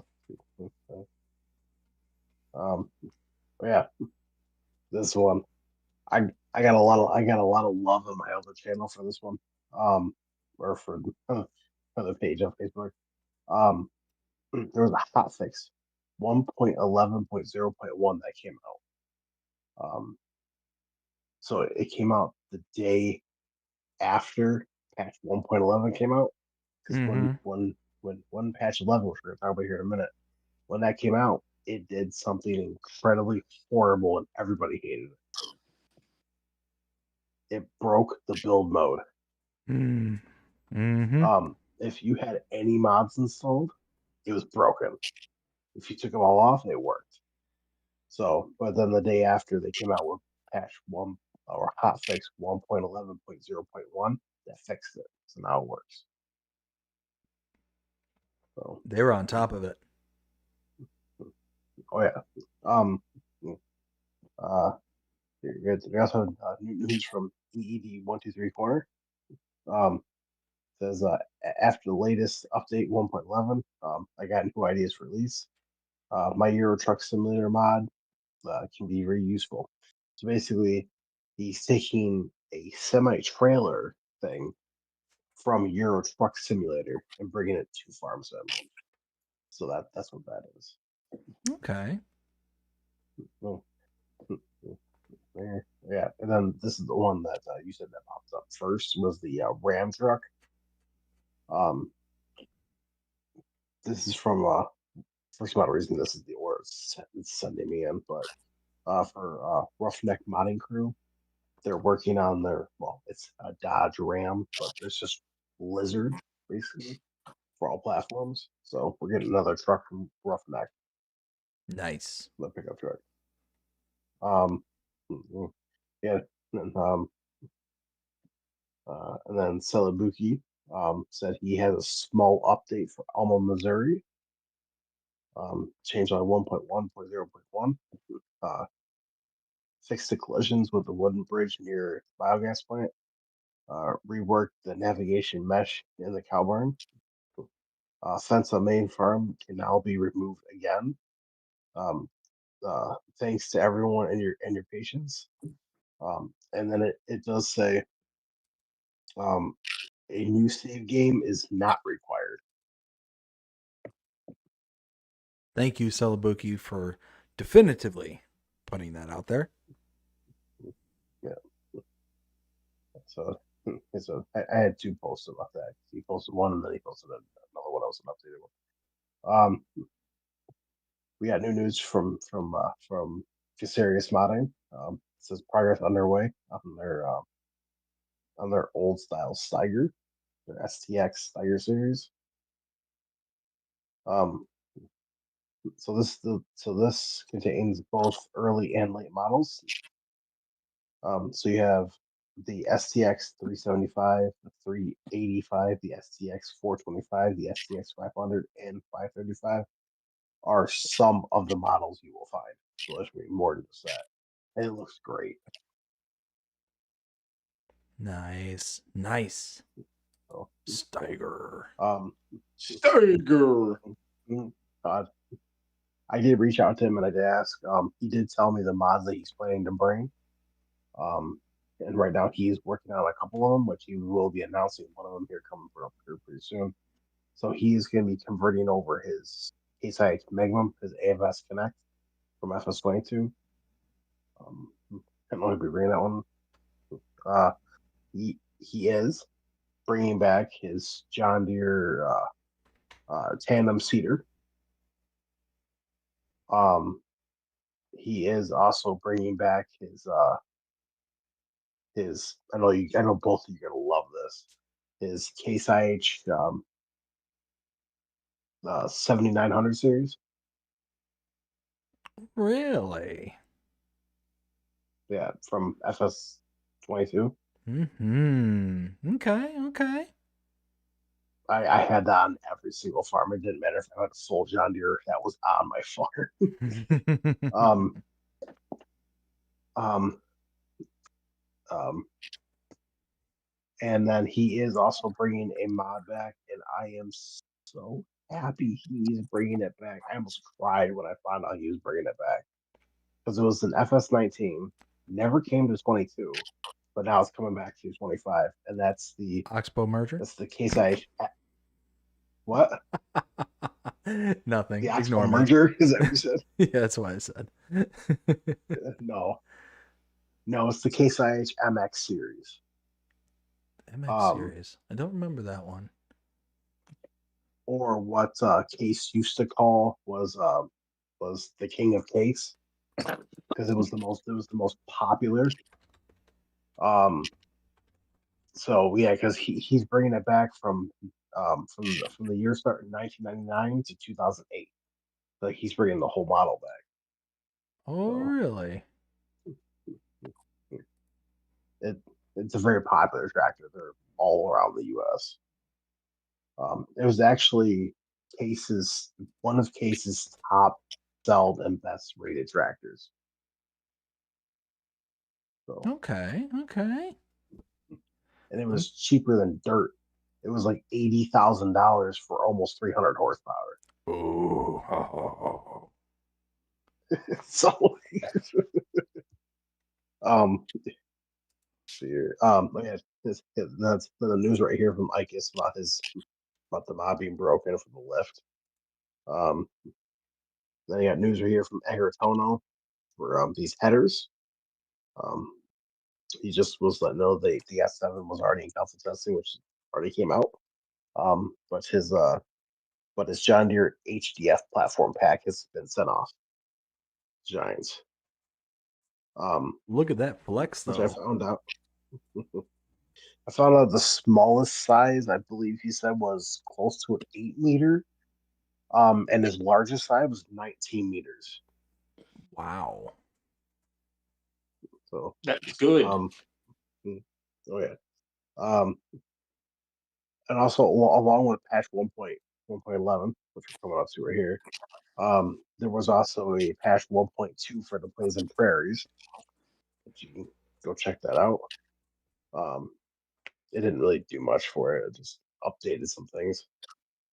The guys had a live stream, and then there was also it changed on 1.2 for the Nexat pack. So that got an update. And, yeah, then the patch 1.11 plus the free content update. So this was a big one, which we're just going to go over this really briefly. So they basically combined the patch 1.11 free content with the free content update. So you have the Fligo Vario chassis V2, which is the chassis for the containers. The Krone GTX AgriLiner 520, which is the wagon, the semi-trailer, which is a bulk trailer. It's not just for chaff. So it is a complete bulk trailer. The sad part is that the Hyromats semi that you can see in the picture. Oh, I don't know if you're looking at it or not. Mm-hmm. That truck will only work with that trailer. I'm not even kidding you. It will only work with that trailer. With that semi trailer. It will not. Even DJ Goham tested it out. It will not work with any other trailer. Weird. Just to let everyone know. Give it the Lemkin Dual 6 MV, which is a chisel black plow. Your favorite? No. Which if you look at the picture, you can see the blue one down there. The Master FW212 TD Profi, which was that lime spreader. See, I just wish that there was an option to take like the front piece off, so all you had was just a spreader piece, no arm. It came with a put down Vantage 4300, which is a travel sprayer, probably hand sprayer. The Horsch Avatar 12.25 SD, which is a cedar. A Schwarzmuller timber trailer. Of course, as you can tell, it's a timber trailer. It's a short one with a dolly in the front, so it's a swivel axle.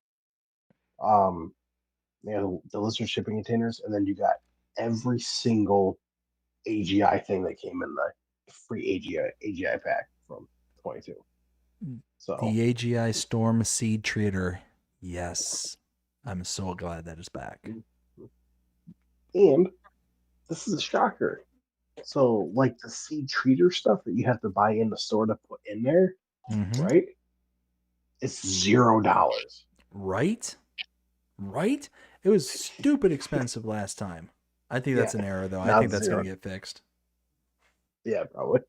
And then you have right here for batch 1.11. You have changes, additions, improvements.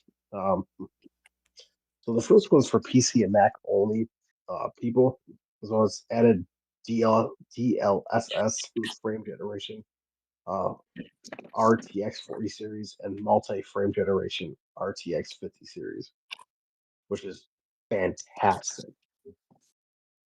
So you have various stability improvements to prevent crashes, various text translation adjustments, various visual adjustments on several models.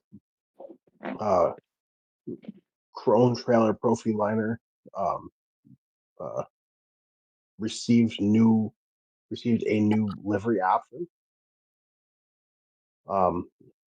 Headed snapping to row crop to help and steering assist, which is fantastic. So now your tires will actually line up with the row crops like they will in real life. Resolved an issue which caused large mod maps to not save on Microsoft Store version. Reduced artifacts due to screen space reflections. Fixed an issue in multiplayer where tension belt pellets did not display fill type contents. Fixed an issue in the auto updater where the estimated download time was displayed incorrectly.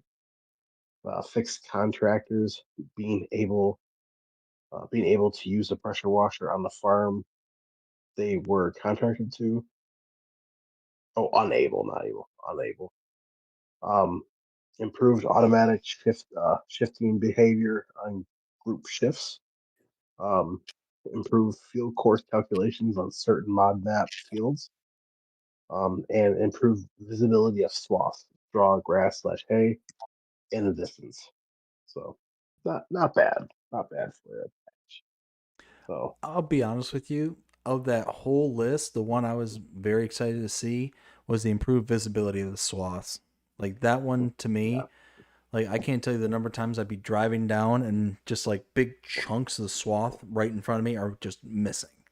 And then all of a sudden, boom, it generates. I'm like, really, guys? Really? Yeah. Also, right here too. People, I'm gonna go a little rant here for just up to a second, please. Ooh, we got some more ranty pants going. Let's hear it. Let's hear it. For the love of all humanity, please do not steal someone's mod. Oh, Please yes. ask permission to be able to convert something or bring it over to a game. Do not steal their mod, because that's what happened with the decorative rocks pack. So because originally it was from Olador, but this other guy, Gnome Bachat, uh, he stole this mod, so it has now been removed from the mod hub. Just let everyone know.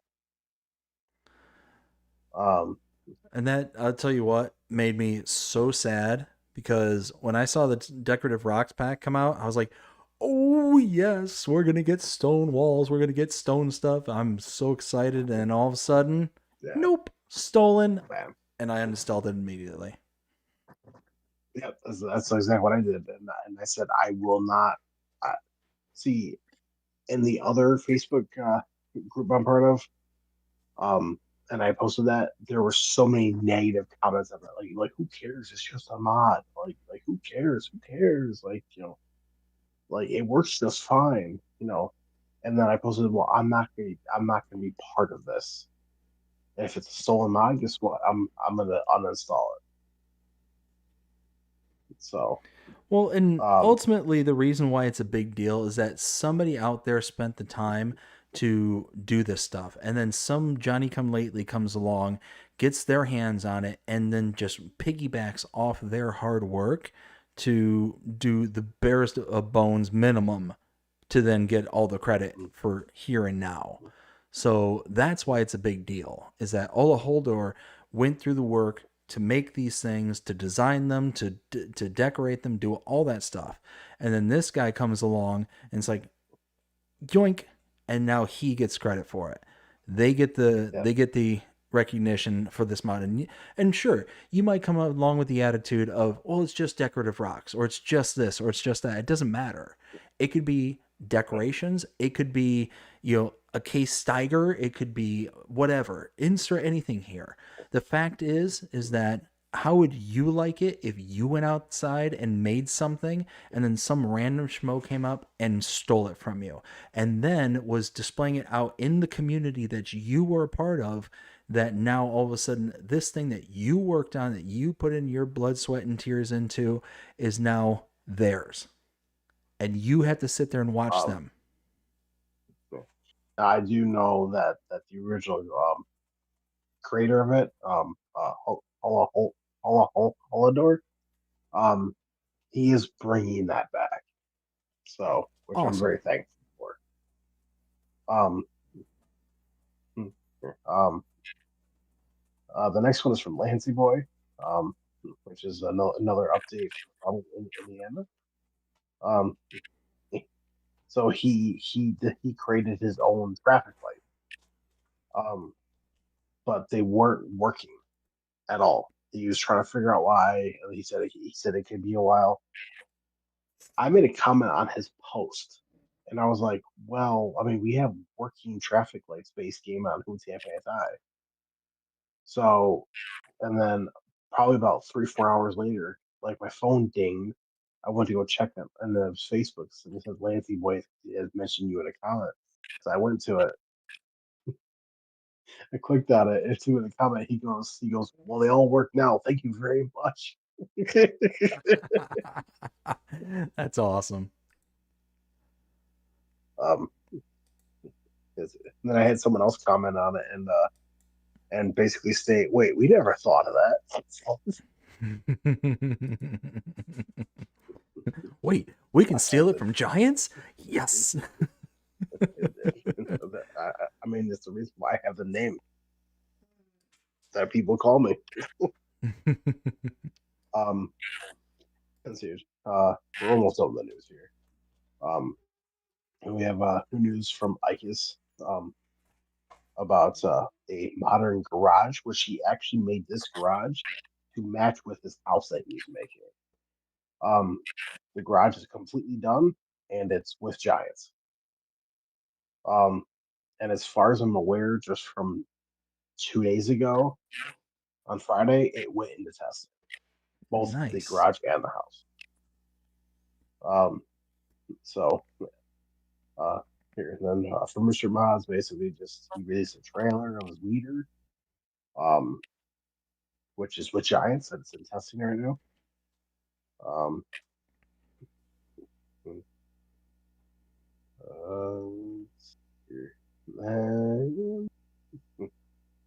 Like we have the Spano bringing the T9 series back.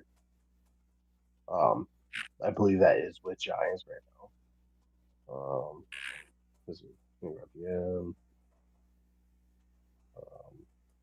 Oh yeah, that map. Warner Lowell Farm from MS Modding. Warner, yep. Yeah, that has an update coming. So, which he posted the changelog. He said he's still going through and trying to figure out the settings. So. Nice. As far as I know, that is it. I know that's that Ike's house he's working on. It's more based off of a European house, but it is nice. It has a full interior. He made the garage to go with it. Now, there's one thing that I know I love, and I know you love too. I don't know about Jonah, but Black Sheep Modding is actually, the pack is with Giants right now, but it's the John Deere 40 series. Ooh, okay. I'm down with that. So, but yeah, that's it for news. So, well, if that's it for news, then that's it for AgriBusiness Tonight. Holy smokes, we made it, and a lot earlier than what I thought we would, to be honest with you. I don't know. What did you think? What did you think we were going to finish? I thought we were going to finish at like 2:33. Here it is, only 2:15. Well, I thought we were going to finish by around like 3 o'clock-ish. We got it. Oh, man. But I think this is going to be a good time to wrap it up because it's late and I got to work in the morning. So I don't know about you all, but I got to take Bree to work in the morning. There you go. And as per usual, I had an absolute blast with you two gentlemen here tonight. Absolutely love it. And hey, there's a train. Yep.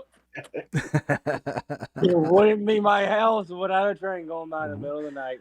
Would not be your house without a train going by in the middle of the night. Oh boy. But I hope you all enjoyed it here tonight. Because like I said, I know I sure did. I hope you two gentlemen did as well.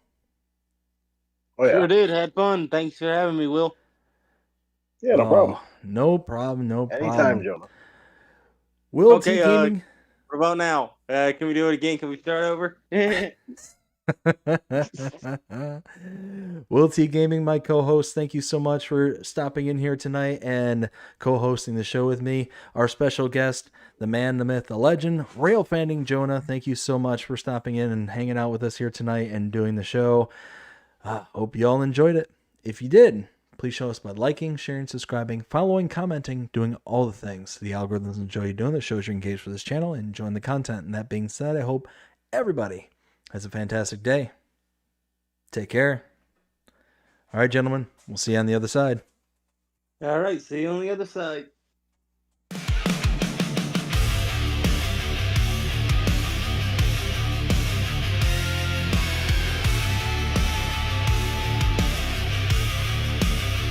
Yo, hit the dirt and fire it up. It's that hard cause grind. BDD and WillT dropping knowledge every time. From the mods to the maps, from the brands to the tools. If it's FS talk, you know they breaking all the rules. We talk giants, we talk gears, we talk that horsepower. Late night mod drops, we got that creative power. From interviews with legends to spotlighting the new, we bring that FS fire straight from the crew to two. Living life behind the wheel with a digital twist. Ain't no button we don't press, no trend we ever miss. Updates, leaks, and future plans. We got the inside scoop, no chance for scams. This is AgriBusiness, cranking up your farm life. From the field to the feed line, under LEDs and skylights. Mods, maps, machines, they cover it all. Porches, kings of the farming game. Standing tall.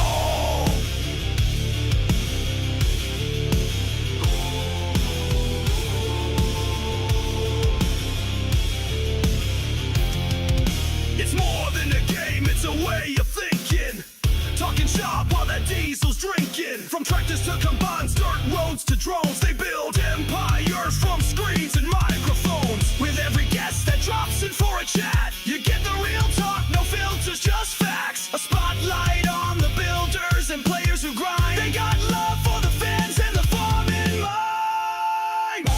This is AgriBusiness, cranking up your farm life. From the field to the feedlot, under LEDs and skylights. Mods, maps, machines, they cover it all. Portents, kings of the farming game, standing tall. So plug in the pod and hit that sub. Roll out in style with your farming club. No fluff, just dirt, diesel, and true straight from